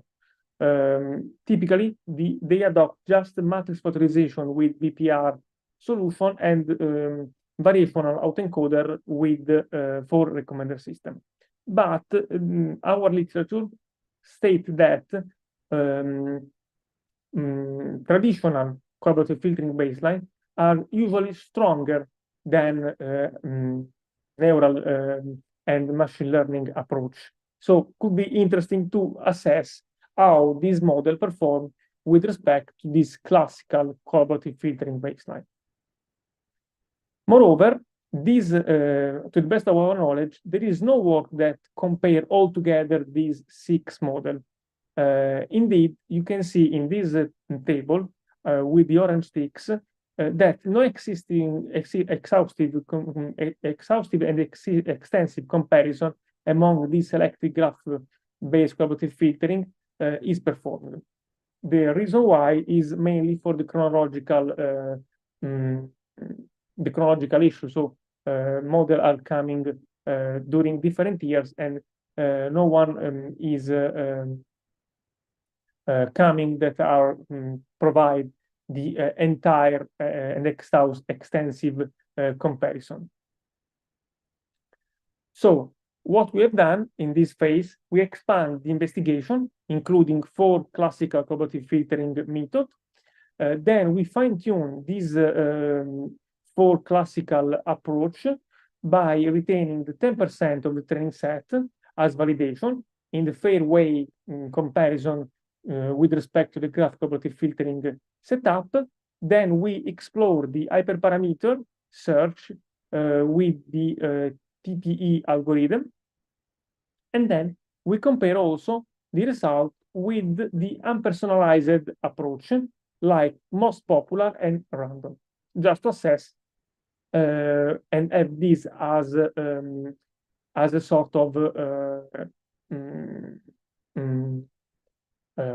element to understand how good is our recommendation with respect to the unpersonalized way.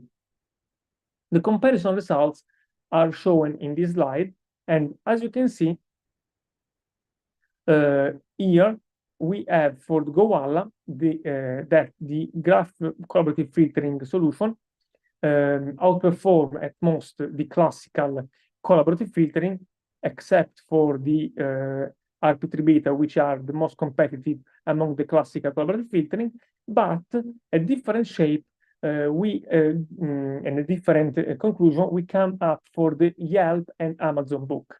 Specifically, on these two datasets, we have that classical collaborative filtering approach are best or the second best approach. And to the best of our knowledge, no one tests the graph collaborative filtering against these classical collaborative filtering methods, and no one take this result before. Okay, the last step of our exploration is regarding the new dataset, because we notice also that among these model, they share also a small dataset, and we consider to explore novel dataset with specific and different topological characteristics. And for this reason, we introduce two new datasets, all recipes and book crossing, which have discordant characteristics with respect to the Gowalla, Yelp, and Amazon book. Indeed, all recipes has users that are more numerous than items, and in this case, we have a much lower average of user and items node degree with respect to the other dataset. For the book crossing, we have the lowest ratio between users and items, with much higher density than other datasets in our comparison. These are the results of our comparison, and also in this case, classical collaborative filtering approach are very competitive, especially on book crossing. From the standpoint of the graph collaborative filtering, we claim that the performance significantly dropped, and only live GCN and ultra GCN keep their performance up with respect to the other models in the graph collaborative filtering family, comparing to the classical collaborative filtering approach.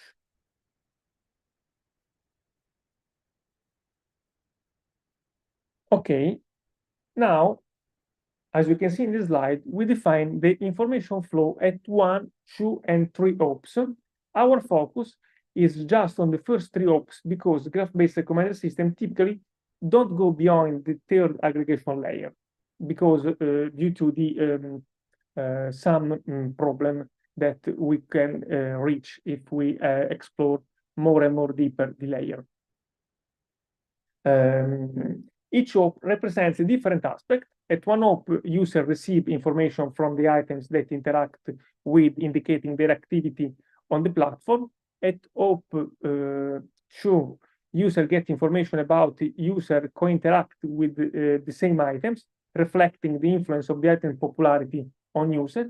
And finally, on the third hop, user receive information from items interacted with by other users involved in the co-interaction, showing the influence of the co-interacting user activity on the user.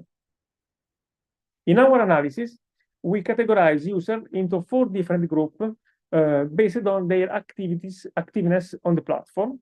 The first group is the user that come in the first quartile.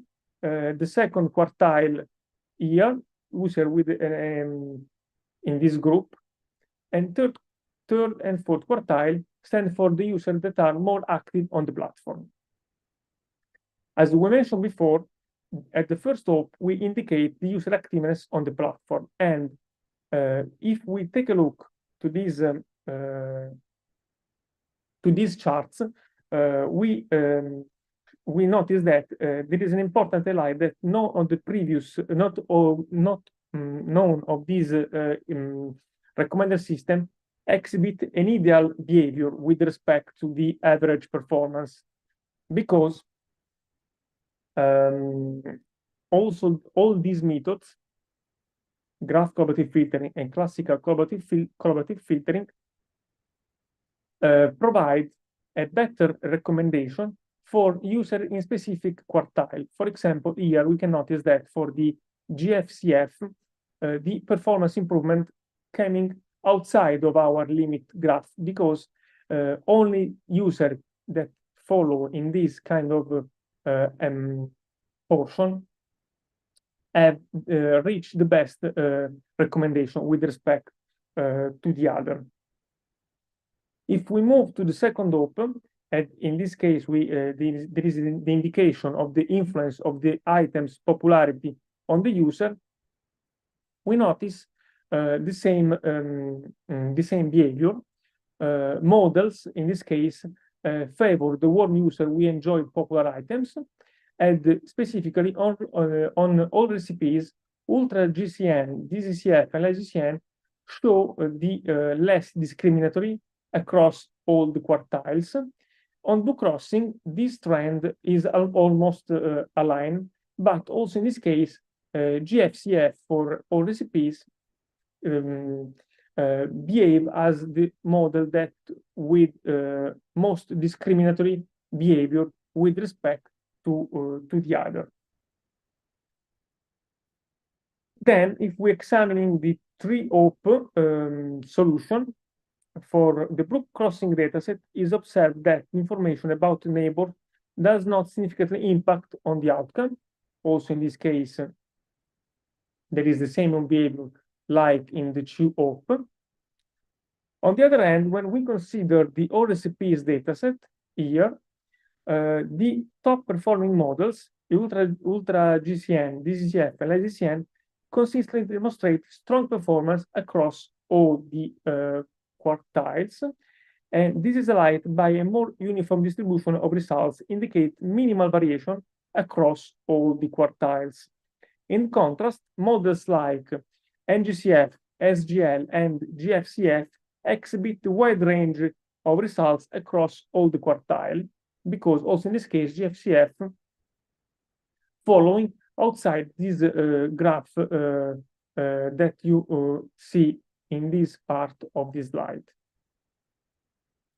So the take-home message from our analysis is that we have learned that within Elliot, we are able to, let's say, run a graph neural network-based recommender system, and we assess the reproducibility of our code.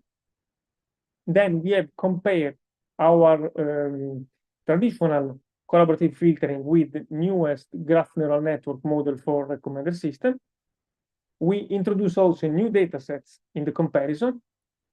We consider the node degree as information fall. And these are the references for this second part. Thank you.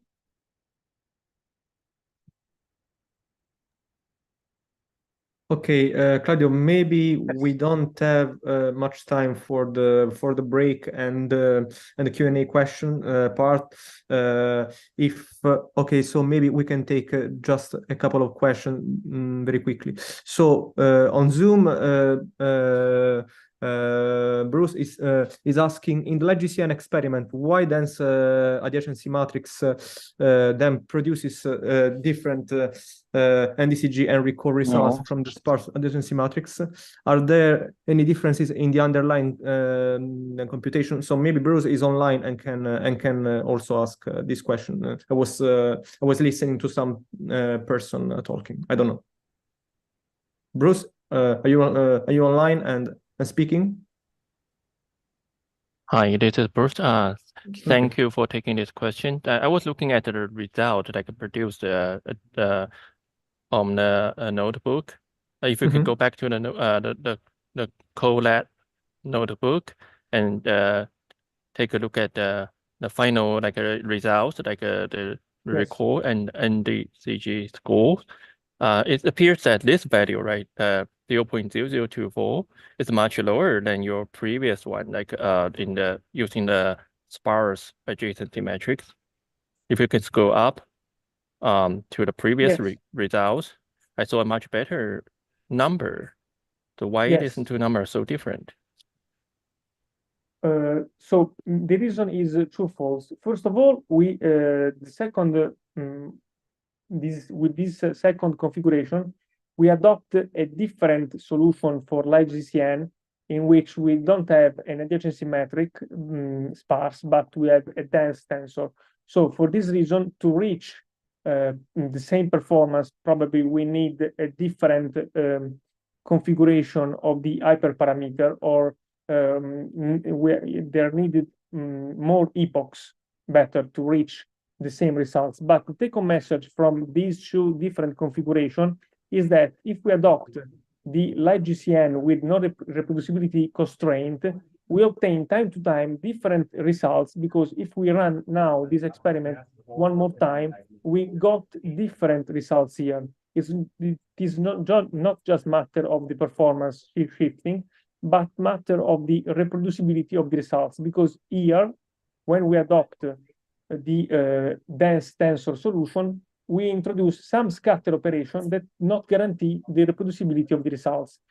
Differently from our solution here, in which we adopt the sparse adjacency matrix, and time to time we got the same results because we don't have any kind of non-deterministic operation in the code, basically.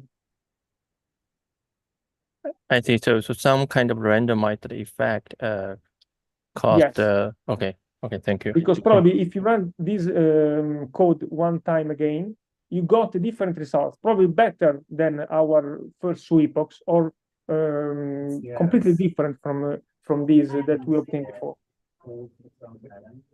Yeah, Got maybe if I might, another possible reason could be that maybe two epochs only are not meaningful enough to then perceive these different the results. So maybe after two epochs, that's why we have that different results. But maybe if we run these two different then variants of then for LightGCN on let's say 20 or 30 or 100 epochs, maybe they become closer, but they are still different. So maybe that could be another possible reason, in my opinion. But yeah, that's just a guessing. Thanks. That makes sense. Yeah. Dense tensor, more parameter, and take a long time to Yeah, convert. exactly. Yeah, Exactly. That's the point. Thank you for that. Okay. Okay, yeah, maybe Claudio, you should go to the Yes. topological part. Okay. Okay. Okay, in this next session, we go deeper in the topological part, and we start from the motivation. We will see together the topological characteristics and topological characteristics referring to the graph cooperative filtering. Then we sketch our analysis, and we show the results that we obtain with this study. Some useful resource and some materials of this slide are taken from this preprint paper authored by me, Daniele, and our colleagues. Okay. Why graph cooperative filtering works well in the recommender system domain? There is two main reasons.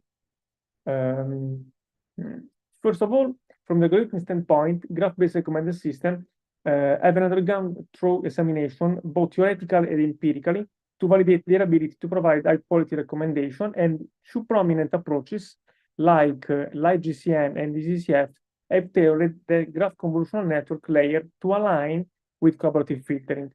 Specifically, LightGCN suggests removing feature transformation and nonlinearity to enhance the recommendation performance. On the other side, DCCF emphasizes updating the user items graph structure based on learner intent toward items. Recently, graph-based recommender system introduced two very well model, Ultra ZCN and SVD ZCN, and both of these models go beyond the concept of message passing. Both of these approach incorporate, obviously, learning from user-user and items-items relationship, offering a comprehensive enhancement with respect to the traditional message passing. In the realm of machine learning, there is a consensus that the structure of the graphs significantly influence the graph neural networks. Some studies highlight that the impact of topology enhancing the model capacity. And we distinguish between two approaches affecting the topological shape of graph convolutional network. One involves staking aggregation operation, and the other one utilize multiple aggregation to prevent oversmoothing and boost the model capacity. The delicate balance between topology and node attributes is crucial in graph convolutional networks learning ability. While graph convolutional networks layer are gaining popularity for Laplacian smoothing and lower pass filtering, excessive staking such layers may decrease the expressive power, causing node representation to rely solely on node degree and connectivity. Addressing this issue is a topic under debate with two proposed strategies: modified learning representation and altering network topology.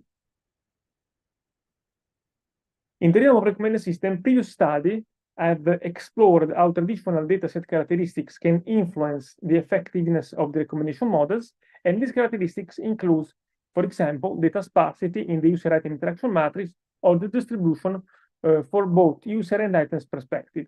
However, we argue that the unique topological structure of user and items represented as bipartite and direct graph combining with innovative graph probability filtering wave necessities a more examination of an additional and more intricate topological measure.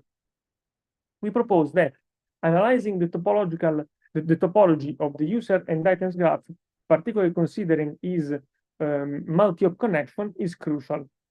This perspective allows us to uncover the interdependency between topology-aware attributes and recommendation performance. This deeper exploration is essential for gaining a comprehensive understanding of graph probability filtering. Our contribution, as summarized in this slide, these are the first studies to investigate how classical and topological dataset characteristics impact the performance of leading graph-based recommender system. We carefully select 4 different graph-based recommender systems to represent the state-of-the-art approaches in this field.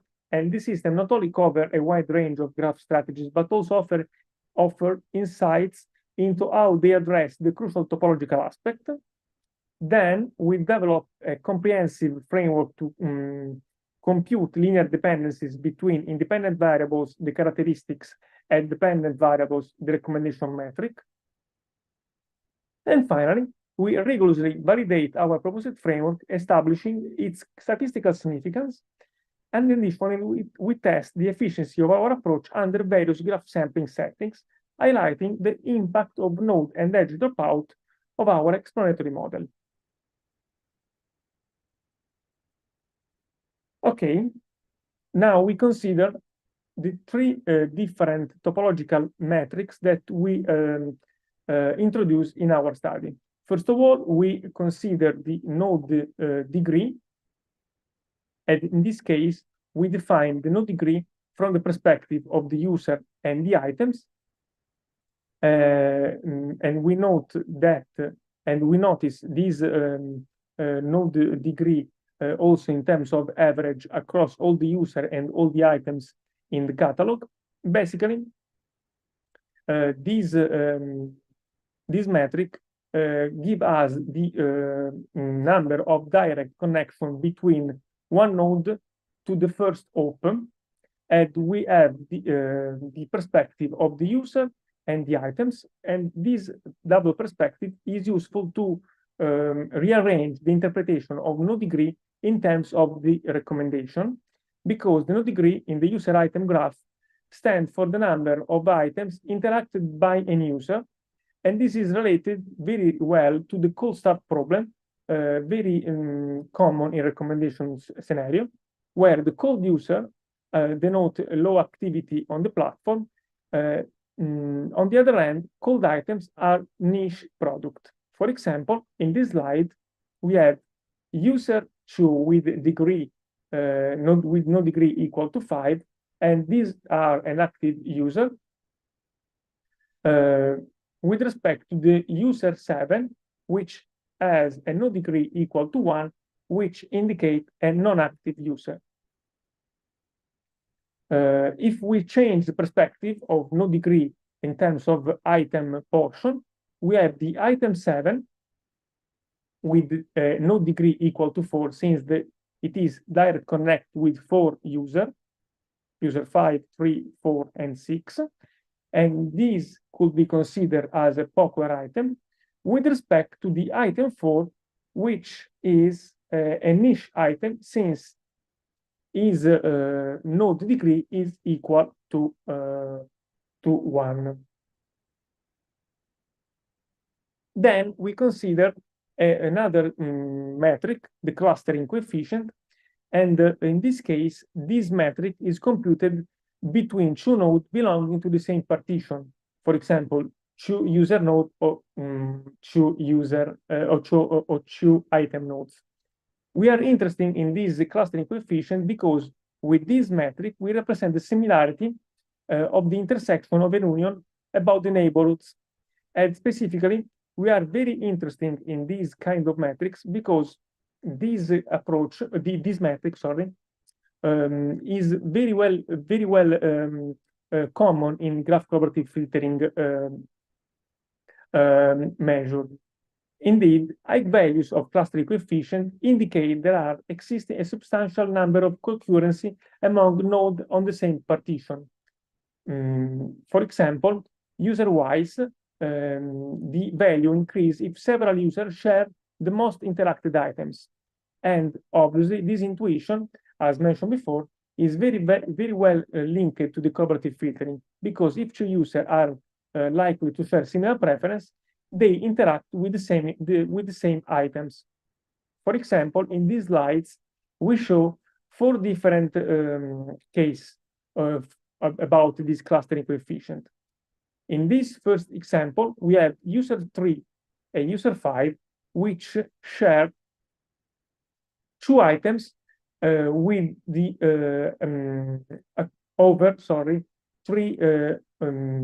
three items inside this subgraph. And we got this very high index about clustering coefficient. With respect to these 2 users, user 6 and 7, which share just 1 common element in between their interaction. And if we move to this other configuration, we got a lower value about clustering coefficient because user 2 and user 4 share just 1 item in common. And also user 1 and user 5, since don't share any kind of items together, don't have a very high coefficient. In fact, in this case, we have the gamma value equal to 0. Another important metric that we consider is the assortativity. In the real-world graph, nodes tend to cluster together based on shared characteristics, and this coefficient formulation varies depending on the definition of node similarity. In this specific case, we focus on the assortativity coefficient considering the scalar property like node degree. And we define here this set of unique node degree in the graph, and we define the fraction of nodes, the fraction, sorry, of the edge connected nodes with the degree dh and d key. We also consider the probability distribution to choose a node with the same degree of dh after we select this node in the same degree. And for this reason, we are able to compute the assortativity under the degree lens with the formulation like in these slides. And the degree assortativity calculated for user and item-wise is a proxy to represent the tendency of the user within the same activity level on the platform and items with the same popularity together, respectively. To compute and visualize the degree of sortativity, we need to project the user item graph into user-user and item-items graph. In this slide, we project our example user item graph into user projected graph, like here, and we compute the degree assortativity of the user. After the calculation, we obtain this value, minus 0.191, and this metric, with this specific case, means a high degree of the assortativity of the user inside this sample item user item graph. Then we consider also classical dataset characteristic for the recommended system scenario, like space size or density, which measure the ratio between actual user item interaction with respect to the all possible interaction, the shape of the dataset, which are the ratio between the number of users and items, and the Gini coefficient with respect to the user and items that compute the concentration of these two elements in our dataset. Then we select 4 different collaborative filtering graph approach, LightGCN and DGCF, which consider no degree to normalize the adjacency matrix in the message passing step. And then we also have Ultra GCN, in which no degree are used for normalization, the infinite layer for message passing, and also this model learns from item projected graph. Then we consider also SVD GCN, in which node embeddings involve the largest singular values of normalized user item interaction metrics, which are related to the value of the maximum node degree of the user item graphs. And moreover, the models learn from user and item projected graphs. So in this case, the idea is to select graph collaborative filtering approach explicitly use the node degree in representation learning. However, clustering coefficient and node degree assortativity don't have an evident representation in this formulation.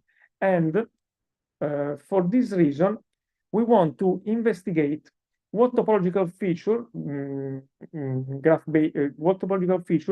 graph-based recommended system may unintentionally capture during the training, and how these dataset characteristics affect the final recommendation performance within the graph collaborative filtering models.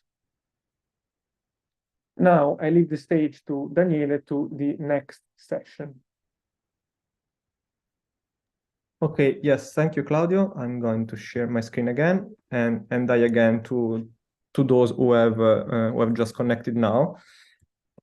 Okay, please give me then feedback on the fact that the screen is shared in a proper way. Okay. So now we are going to consider which is the proposed analysis for these two questions that Claudio was just telling and explaining.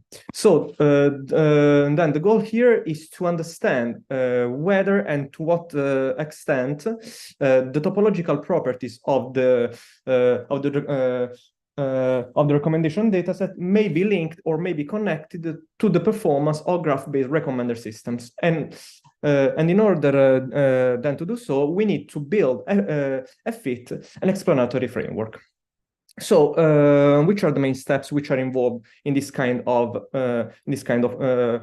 framework? We have to select the models, and we've already done this. We have to select the characteristics, and Claudio has already done this and explained them quite well.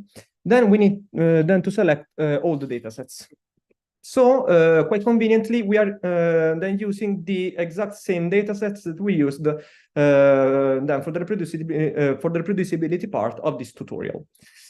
Then we need to generate a very large set or pool of sub data sets on which to fit and build our explanatory framework. Why is that?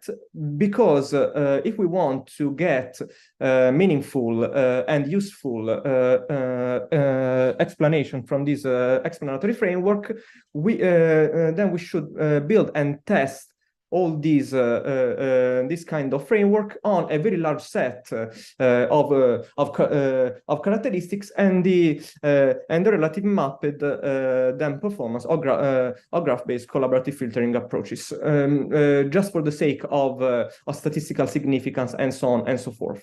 In order then to do this, we then follow the whole same approach proposed by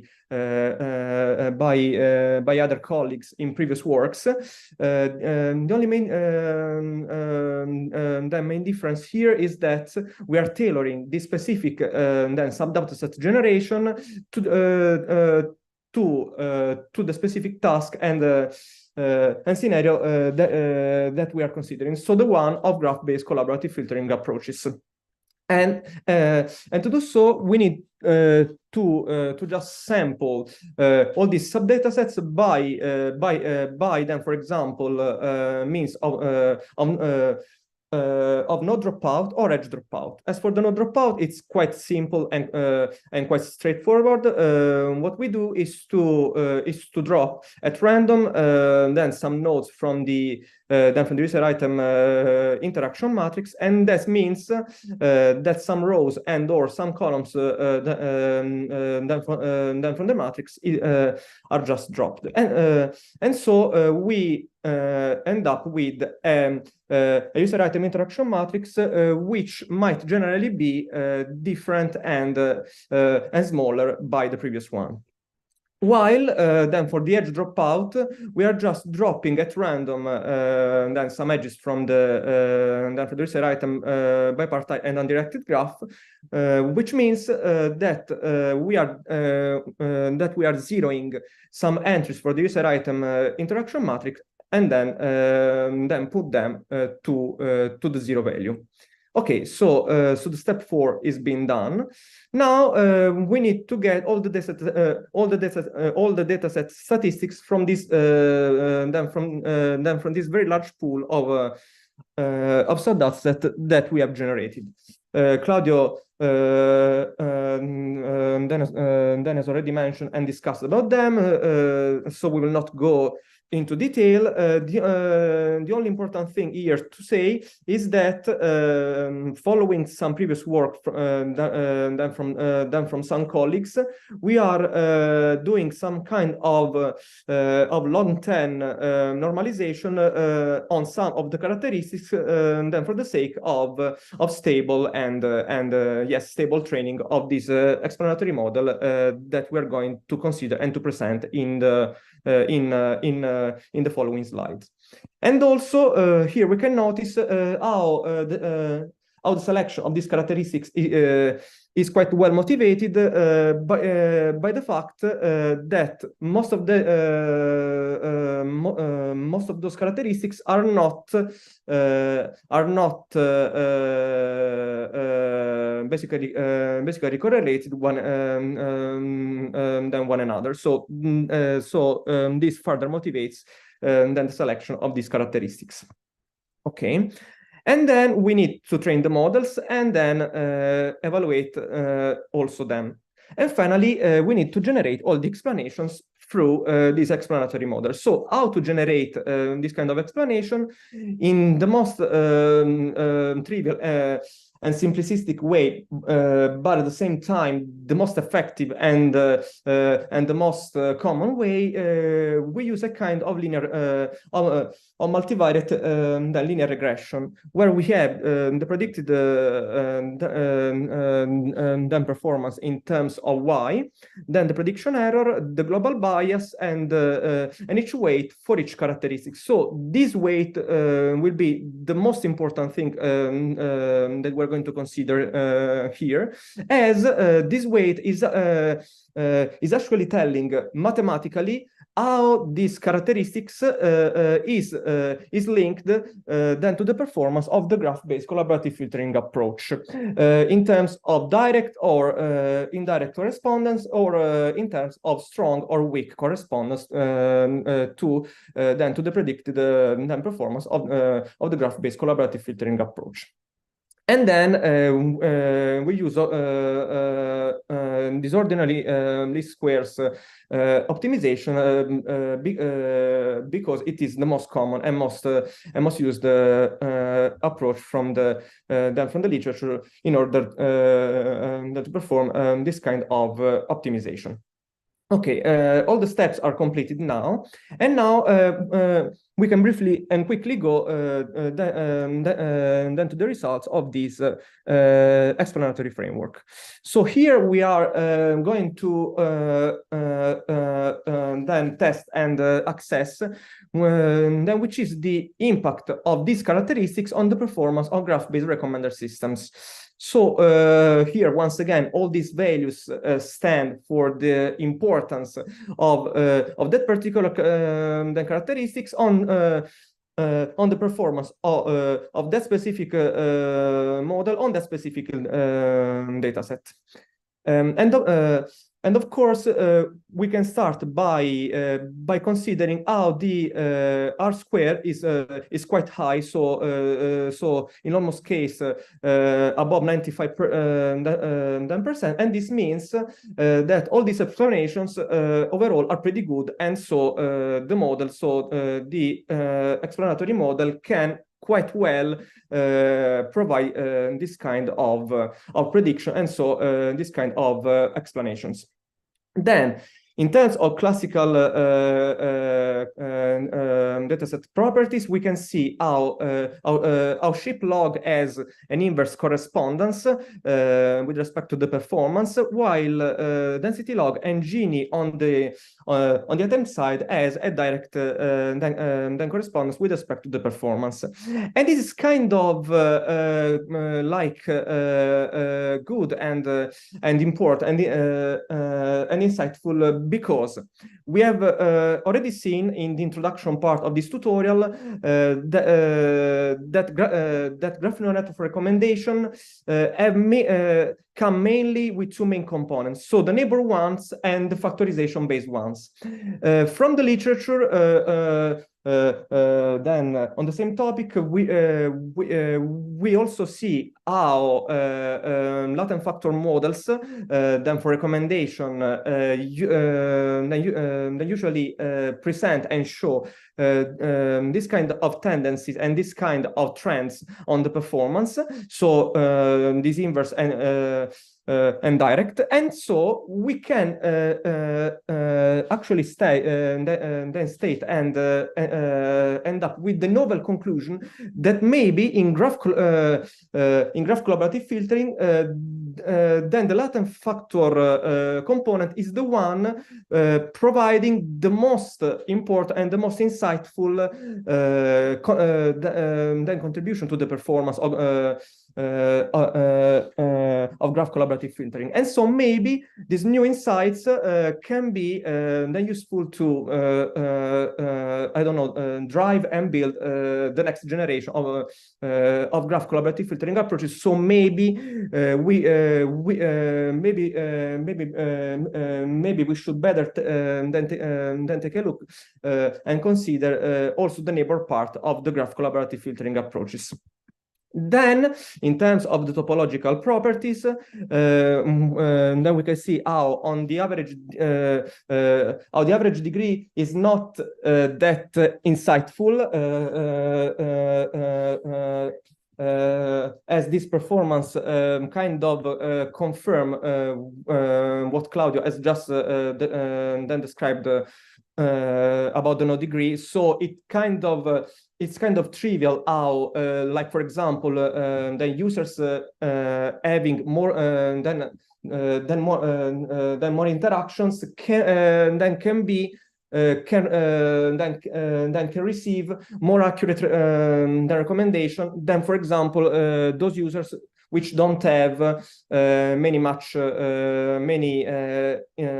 interaction on the platform. While what is then what is more important and more significant is how we notice on the average then clustering then coefficient, and also on the assortativity degree coefficient, where we notice some kind of trends which are pretty much useful to tell all these models apart and all these strategies apart. Now I'm going like very much then fast on this, but please take a look at then at the slide and also at the paper for further information and further details about this. And just to conclude, then we also then this other kind of consideration. So we just picture then the probability distribution of no degree on Gowalla, and we can see how this network is actually following a scale-free like tendencies like many other networks from the real world. But more in detail, we can notice how this kind of data set is actually not well approximated either by the power law or by the exponential function. So maybe it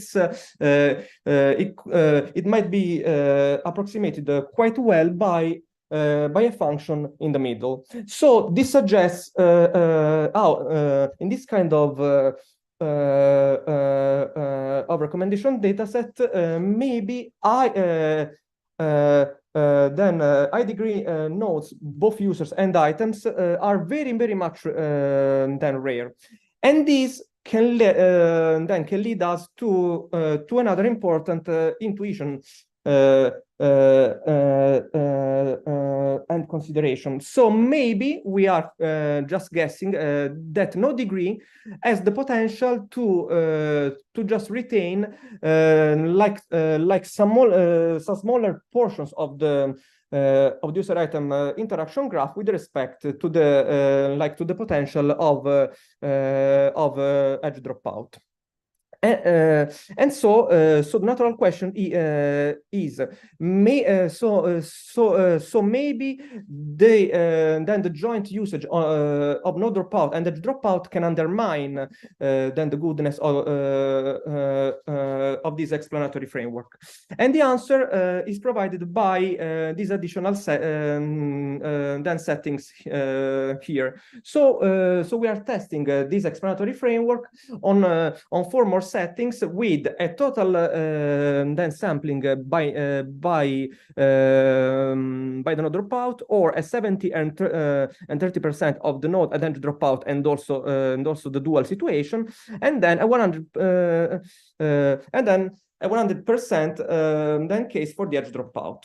And the results are then first of all then confirming our intuition. So no dropout has indeed the potential to drop bigger parts of the user item interaction matrix than edge dropout. And also we are confirming the goodness of the then explanatory framework and how we built all the subdata set for this explanatory framework, as those settings with then 70 or and 30% or 30% and 70% are the most statistically significant ones, and these settings are the most similar than to the ones that we have used for our experiment. So this further and maybe from an empirical point of view justifies then basically our analysis, while the extreme parts and settings are not that statistically then significant. So just to wrap up everything, we have seen how probably the latent factor then component in graph neural network for recommendation can be maybe pretty much contributing more than the neighbor part of graph neural network for recommendation. Then we have seen how, despite no degree being explicitly then present on the formulation of these graph collaborative filtering approaches, it is not that insightful and meaningful to explain the performance of graph collaborative filtering approaches, while maybe clustering coefficient and degree assortativity can give and can provide more details and more insights about this kind of characteristic and performance then correspondence. And finally, we have seen that the joint usage of node and then dropout, the way we did in this explanatory framework is indeed meaningful, and it is not then harming then the goodness of the proposed then approach in terms of the explanatory framework. So once again, I just point you to the then to the most useful and meaningful then references for this kind of slides and session of this tutorial. And then I would like to then to thank you. And now we can briefly and quickly go to the very last part of this tutorial, so the third part about node representation. So that will be then once again presented by myself. Okay, I guess okay, that's it. Okay, so basically here we are going to present a formal taxonomy then for graph collaborative filtering, and in this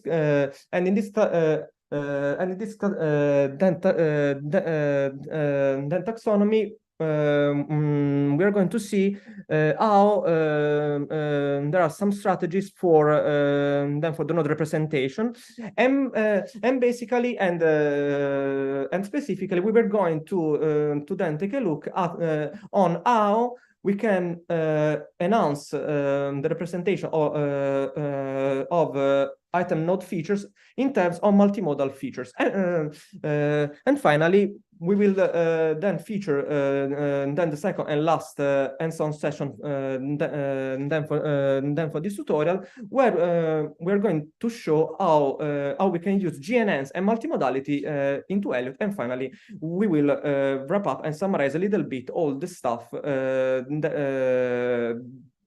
so that we have discussed about in this very last part of the tutorial. So once again, I invite you to point to then to some useful resources, so papers, slide, and also the code here at this QR code, which points to then the related section in the website. Okay,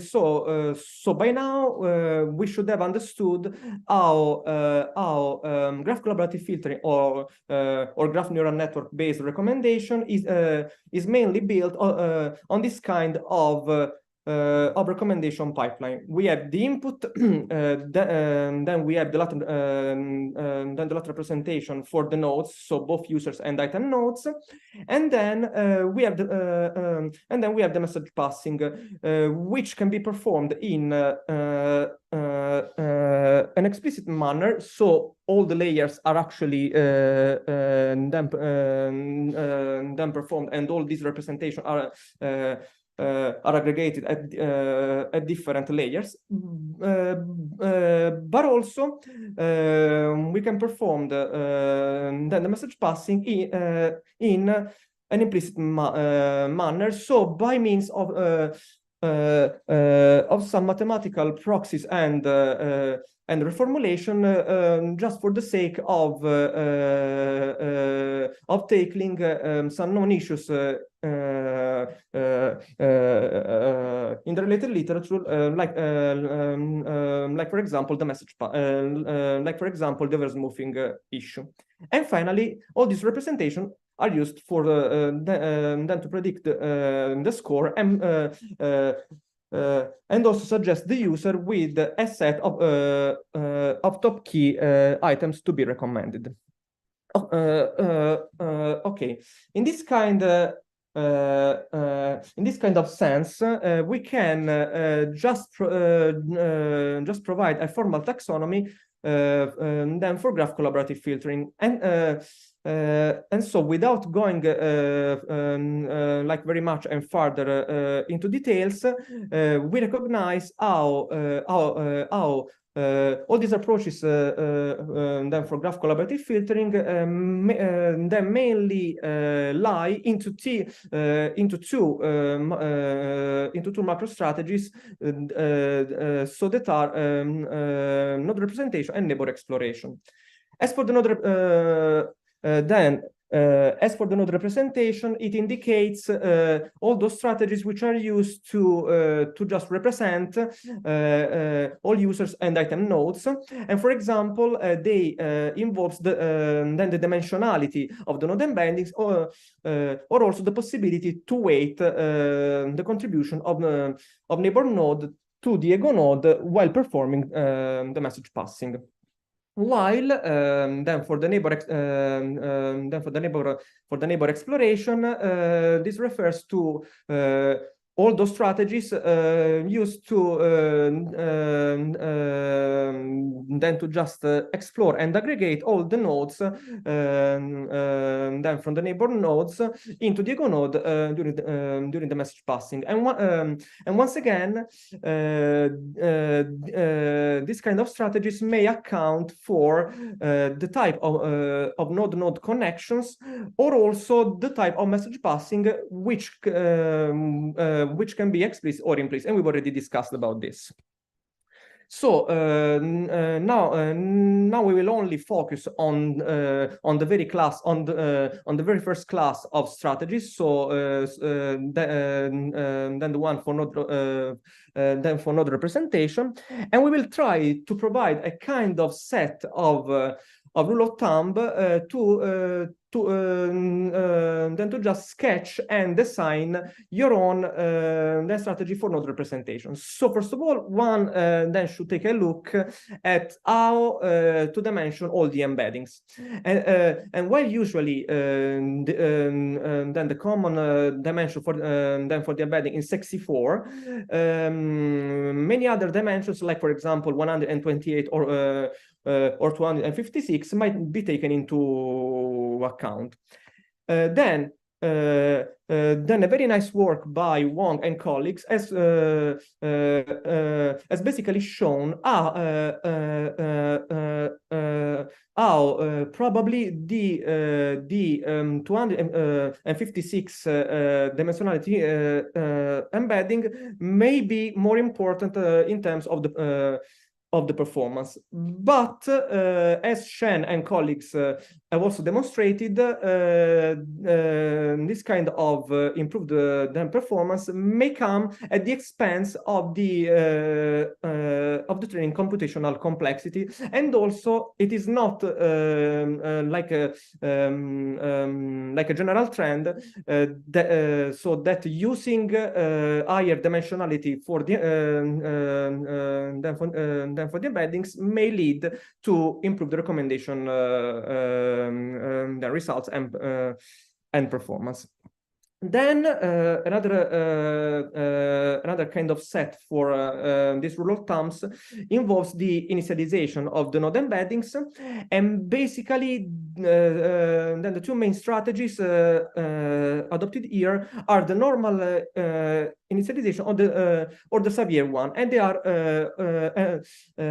are like almost equally then usable. So please then consider then to use both of them. And then we can go to another set of rule of thumb, so the node weighting procedure. From the very beginning and very pioneer work from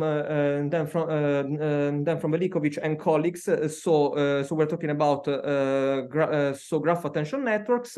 Then we know how the contribution and the weighting so better than the contribution of the neighbor node to the ego node during the message passing can be weighted by, like for example, through attention mechanism, and this can be useful to just improve the performance of the then of the graph neural networks at hand. Then some later works, like for example, a very nice work by Ma and colleagues, then has shown how maybe the different portions of the features from the node embeddings may provide, may provide and may contribute in a different manner to then to the edge importance then for each neighbor node during the message passing. And so they kind of disentangle this kind of node representation in order to tell all these features apart.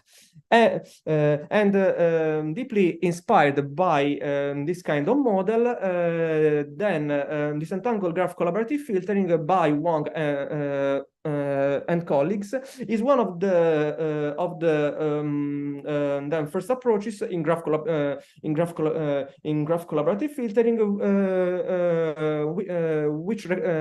which recognized the possible possible presence of intents underlying each user item interaction, and so they propose to disentangle the node then the node representation of these embeddings in order to map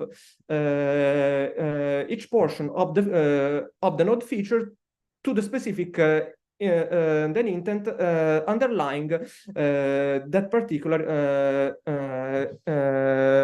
interaction between the user and the item. And of course, they also require then all these features then to be uncorrelated just for the sake of stable training. And finally, we also know, and we also see then another rule of thumb in terms of embedding normalization. So, some of the works, I would say, the vast majority of then of graph collaborative filtering works tend to normalize through the L2 normalization the node embeddings, or during or after the message passing. So this is another then possible solution, so that one may follow for in terms of node representation. And finally, when the explicit message passing is performed, we also need to consider a kind of strategy for the layer combination. So how to fuse and aggregate all the outputs from each layer, so that then we can have one single representation that will be used for the factorization part of the graph collaborative filtering approach. And so And so, also in this case, we can see how we have then different strategies. So we can have then concatenation, mean, or also stack and mean. Of course, each of these then strategy has its own meaning. Like for example, like when one use concatenation, she wants to then probably then to preserve the semantics of each component to be concatenated. But each of these strategy, of course, also comes with some computational then complexity. Like for example, then the concatenation one can have higher computational complexity because we are keeping all the nodes embeddings from then each layer of the message passing. And also in this case, the very nice work by Dan Wang and colleagues then states how probably concat and stack may be the two strategies which have the better performance in terms of recommendation than performance. Okay, then just to conclude, up to now, we have seen how all the node features and all the node embeddings are then can be trained then from scratch. But there are like some scenarios, like for example, in fashion recommendation or in music recommendation or in movie recommendation, and so on and so forth, when where items can be quite effectively then described by means of for example, product images or textual description or audio, and so on and so forth. So now we introduce a new and a kind of current then family for recommendation systems called multimodal aware the recommender systems, which work by then enhancing the representation of items but also users in terms of their multimodal features extracted by means of like some pre-trained deep learning model, like for example, so large language models.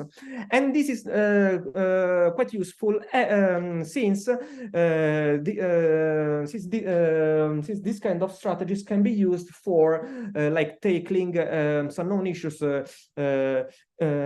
in the literature, like for example, the dataset sparsity or the inexplicable nature of the or the implicit feedback, like for example, views and clicks. So what happens in the multimodal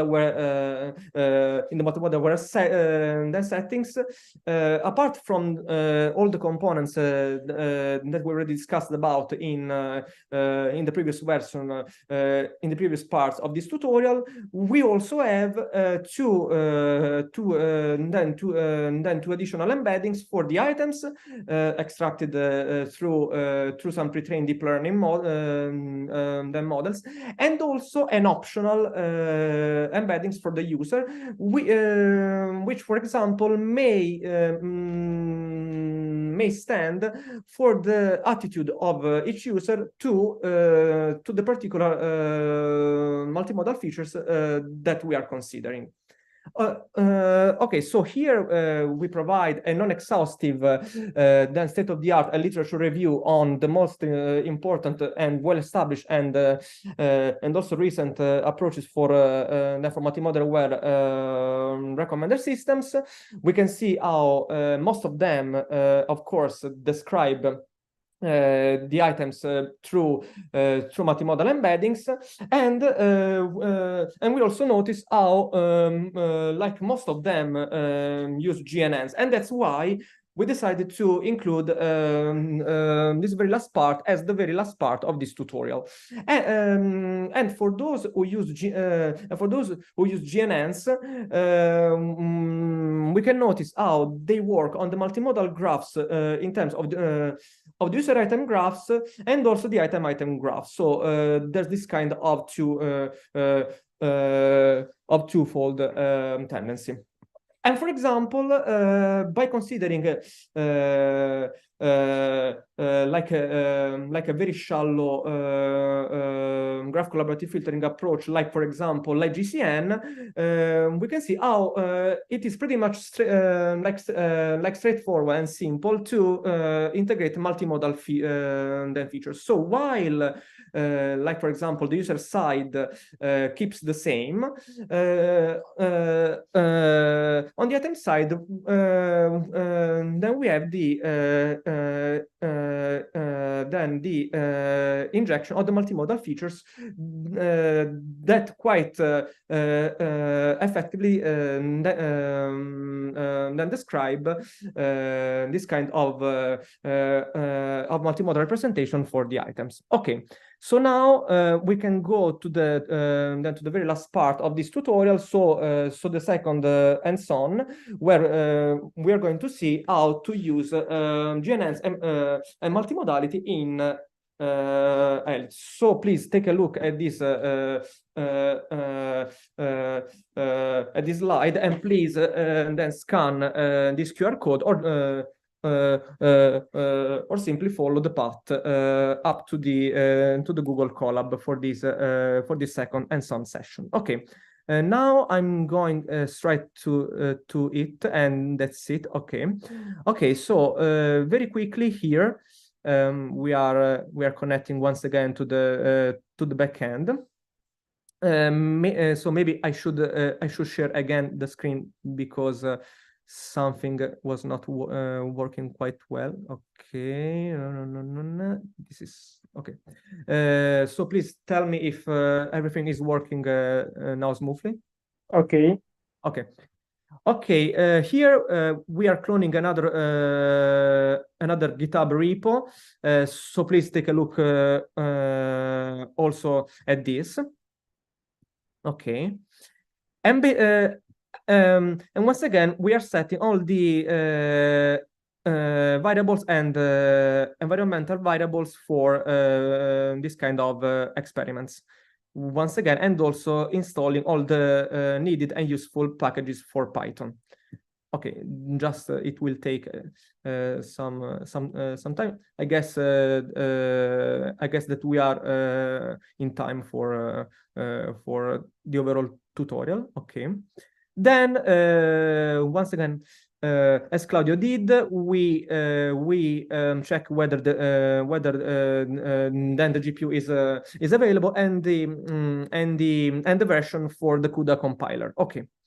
Now we are going to then to run some very preliminary experiments on the LightGCN model that we were discussing previously, with the addition of multimodal features on the item side, and we are going then to test this model on the Amazon Office dataset, which is an e-commerce dataset. So all the products come with both visual and textual then features. So basically, we have only these two kinds of modalities.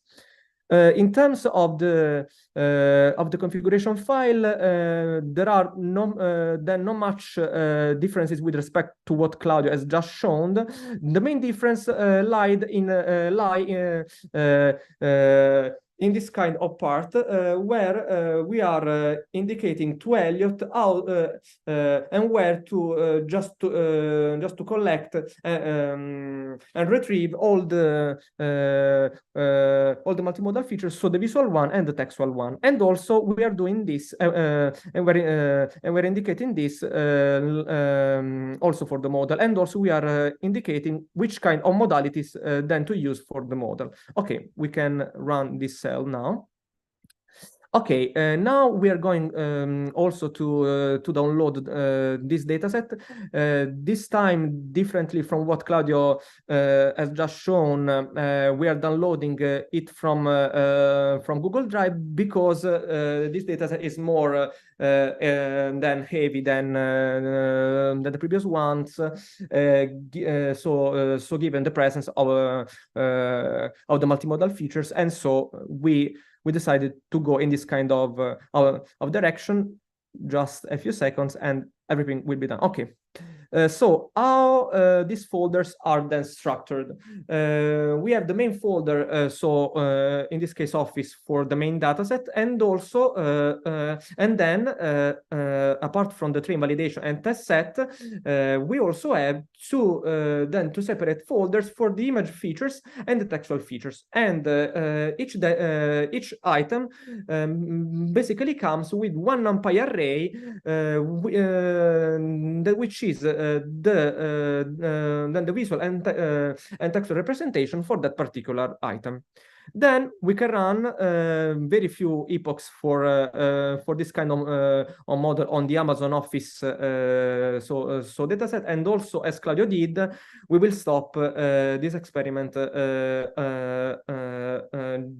so just after very few epochs, and just for the sake of demonstration. And this model should be very much like fast and lightweight because it's built on the LightGCN backbone, and also the dataset is very then fast, as we can see here. So we also then computed then some evaluation metrics for the recommendation. So we can stop this now. And now we can also run another maybe like more important and more common model called Lattice on the Amazon Office dataset again.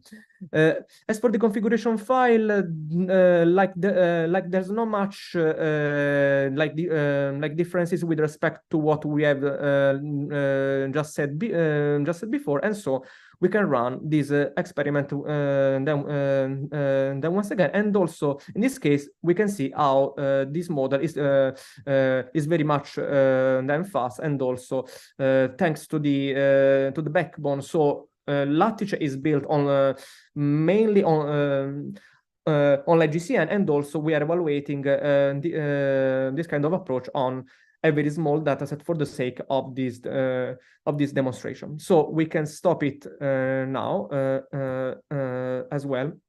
And now I would say the main hands-on session is just over. Now we are going then to take a look at the code, as Claudio did. So each multimodal aware recommended system comes with a whole hierarchy of classes and sub-packages. So again, we have the base class and the model class, and also some additional classes for other like kind of then purposes and objectives. Then, for example, in the case of LightGCN augmented with the multimodal side, we have only the base class and the model class, and also a custom sampler. So it's not that much then different from the one so that we have just seen for LightGCN in what Claudio has just shown. While for the Lattice model, we have, of course, then the base class and the model class and a custom sampler. But in this case, then we also have an NGCF layer, and that's because, as some of you might know, Lattice is a kind of pre-training model and framework which is built on the top of any possible then collaborative filtering approach. So, for example, one could just stack and use it, like for example, for an for neural graph collaborative filtering or for any other approach in terms of collaborative filtering from the literature. Okay, and now, so maybe that might be more important. Now we take a look at the multimodal part in terms of dataset loader. And so we should just define a multimodal dataset loader for, then for each modality that we are considering. So visual, then text, and then the audio part.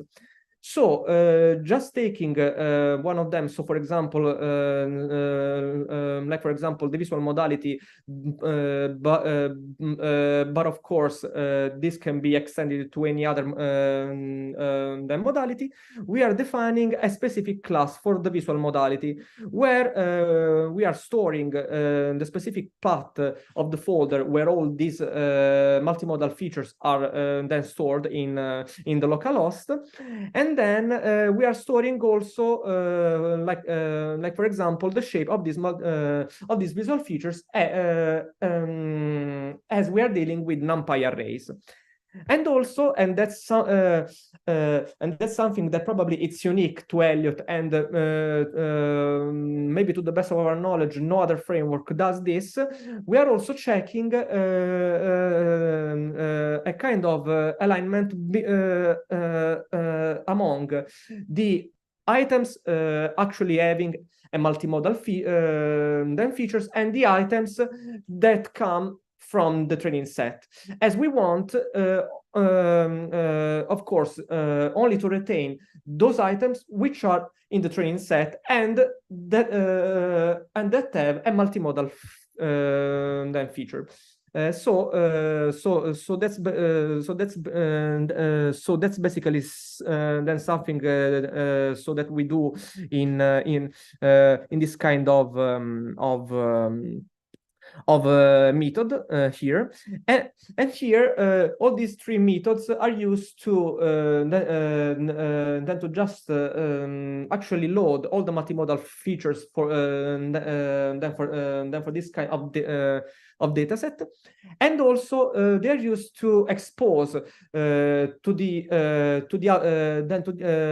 outside all the attributes and useful methods coming from this class. Okay, now then very quickly we can see how to implement this very simplistic version of the LegGCN approach with multimodal features on the top of items, and this kind of baseline is actually taken and introduced by a very recent work by Wei and colleagues. So please take a look at the paper here. As for the base class, it is not that much different from the LegGCN one. What we can see in terms of differences is in these parameters, so the aggregation one. So here we are actually indicating and stating to Elliot how to fuse and aggregate all the multimodal features, so visual and then text and then audio into one single representation. And then we are actually then calling and using all the methods and all the attributes exposed by the previous class, then into this class also to load all the multimodal features which then are injected into the model. As for the model class, there's not much of difference with respect to the LegGCN one. Here, the most important difference lies in the fact that we only have the node embedding for the then for the user side, while for the other side we have the loaded then pre-trained features then for the multimodal description of the items. And also here we are indicating and designing then the projection network. Usually it comes in the form of a neural network to map and to map all these multimodal features to the same latent space of the user embeddings, and that happens because they have to just be used jointly, then to produce the final recommendation. Okay. And the other very simplistic difference here is in the message passing method, where we are first doing a kind of aggregation of all the multimodal features, like for example through the concatenation or the mean or the sum, but also other operations are possible here. And then all these aggregated features are projected to the same latent space as the embeddings for the users. And finally, we can perform the exact same message passing operation as LightGCN, but in the place of the item embeddings, we have, of course, the aggregated and projected version of the item embeddings. Okay.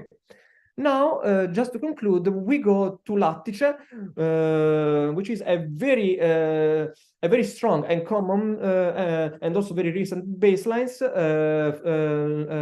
then from Zhang and colleagues. So please take a look at their paper and their codes.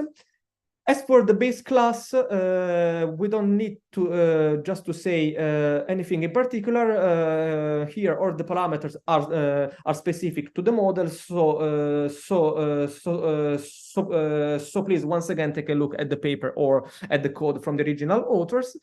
And also again here we can see how we are actually loading all the multimodal features, and we are injecting them to the graph collaborative filtering model. Then and finally, for the model class, we should clarify here that probably if you take a look at these formulations provided here, side by side by the formulations of then provided and sketched by the authors, then maybe you might not find the exact same correspondences. What we did here was to try to provide a more organic formalization of Lattice, that all these equations are mapped to some operations here in the model class. So please later or at your earliest convenience, then take a look at these operations here and find out how they map to this formalization and to these equations here. So very quickly, what here happens, we are first projecting all the multimodal features to another latent space, like for example, it happens for like for the LightGCN model with the multimodal features. And then we are building a kind of item-item similarity matrix in terms of the visual and the text and the audio similarity. And to do this, we are doing a kind of cosine similarity measure, and we are also performing, as the author do, some kind of KNN sparsification in order to better stabilize the whole training that stage. Okay, then we are fusing all these item then similarity metrics coming from each modality into one, and then we are just normalizing one of those, and then we are updating by means of a kind of iterative manner all these adjacency matrix for the item similarity matrix by means of a lambda parameter used just to weight the different contribution of the previous term of this iteration and the current term of this then iteration. And finally, we are using this adjacency matrix to actually perform the message passing in the kind of LightGCN then style, and all the item embeddings obtained from this message passing once again on the item similarity matrix are used to then to be injected into any collaborative filtering approach, like for example like NeuroGraph collaborative filtering or LightGCN itself, or also matrix factorization as a very simplistic and just simple way. Okay, so please then take a look at the code and all this mapping. Okay, so just to conclude this very last part and then wrap up everything. I think that's what. Okay. So basically, just to wrap up everything in terms of the take-home messages, we have learned that maybe then the macro strategies for any graph collaborative filtering model can be better summarized into node representation and neighbor exploration. We have then focused for the sake of this tutorial on the node representation one, and we have provided some rule of thumbs from the literature and from the codes in terms of node embedding size, in terms of the initialization, in terms of the possible weighting of the neighbor nodes, and then in terms of the layer combination. And finally, we have seen how to implement then graph neural network models which with multimodality in Elliot for the sake of the task of personalized recommendation. So again, we have here all the useful references for this part of the tutorial, and I would like to thank you once again. And now we can briefly go to the very conclusion of this tutorial. So I will just show one more slide. So don't worry about this. And we hope, of course, that you enjoyed this tutorial and you found it quite useful and quite insightful. Okay. I guess that you can see this slide. Okay, so please take your time to maybe fill in this very brief then survey on the quality that you perceived for this tutorial. This can be pretty much useful and insightful for us in order to just improve it, because we are planning to then present this very tutorial to other venues and other then conferences. So your help would be very much appreciated, and yes, we would like to thank you once again. And so now we have some minutes to maybe take some questions. So maybe both me and Claudio. I see that maybe there's okay, Claudio has just then shared then the link for the second hands-on session. So please, if you have any question, do not hesitate to just tell us and ask us. I don't know. Let's see also on the Slack. I've just answered to one of these questions. Okay, I don't know if there are any other questions. Otherwise, we can also call it the day. I don't know. What you think, Michelle? Yeah, if no one has any questions, then we can take this time to thank our amazing tutorial organizers for such a wonderful tutorial. We learned so much, so really thank you for such an engaging tutorial. So now I will hand it over to our closing organizers. Okay, thank you very much. Thank you very much. Thank you.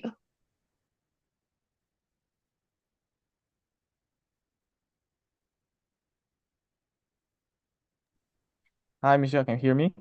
Yes. Okay, so I think it's time to make a conclusion remark. So I think we have made another success this year. Let me restate our mission. We want to advance the technologies and the solutions in graph and the geometry machine learning community.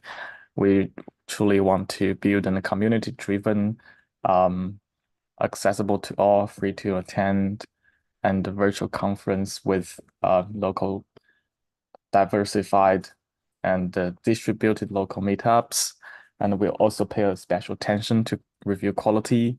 We provide monetary rewards and accountability to improve and incentivize review quality. And for the past 4 days, we have 4 keynote speakers. We have 2 poster sessions. We have 1 networking session, 3 oral sessions, and 2 tutorials. We are truly grateful for the organizers for their contribution, and also for the thanks all for the audience to come to our conference. And we also want to extend our sincere gratitude to the following generous sponsors, without which we cannot make the conference happen. Thanks Pfizer, thanks Genentech, thanks Neon Research, thanks Kumo, thanks Charm Therapeutics, thanks Genesis Therapeutics, thanks Neo4j, thanks Elis.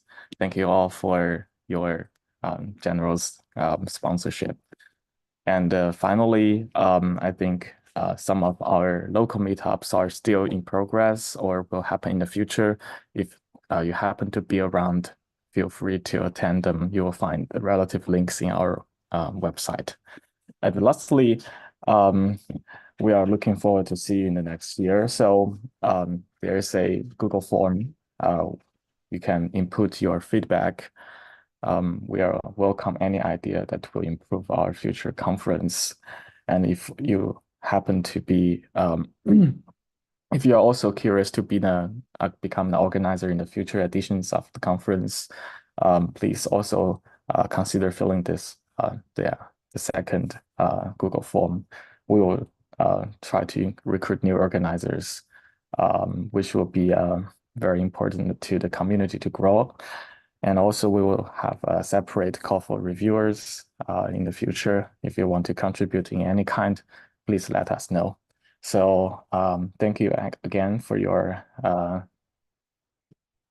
attention. And I think that's it. I'll see you in the next year.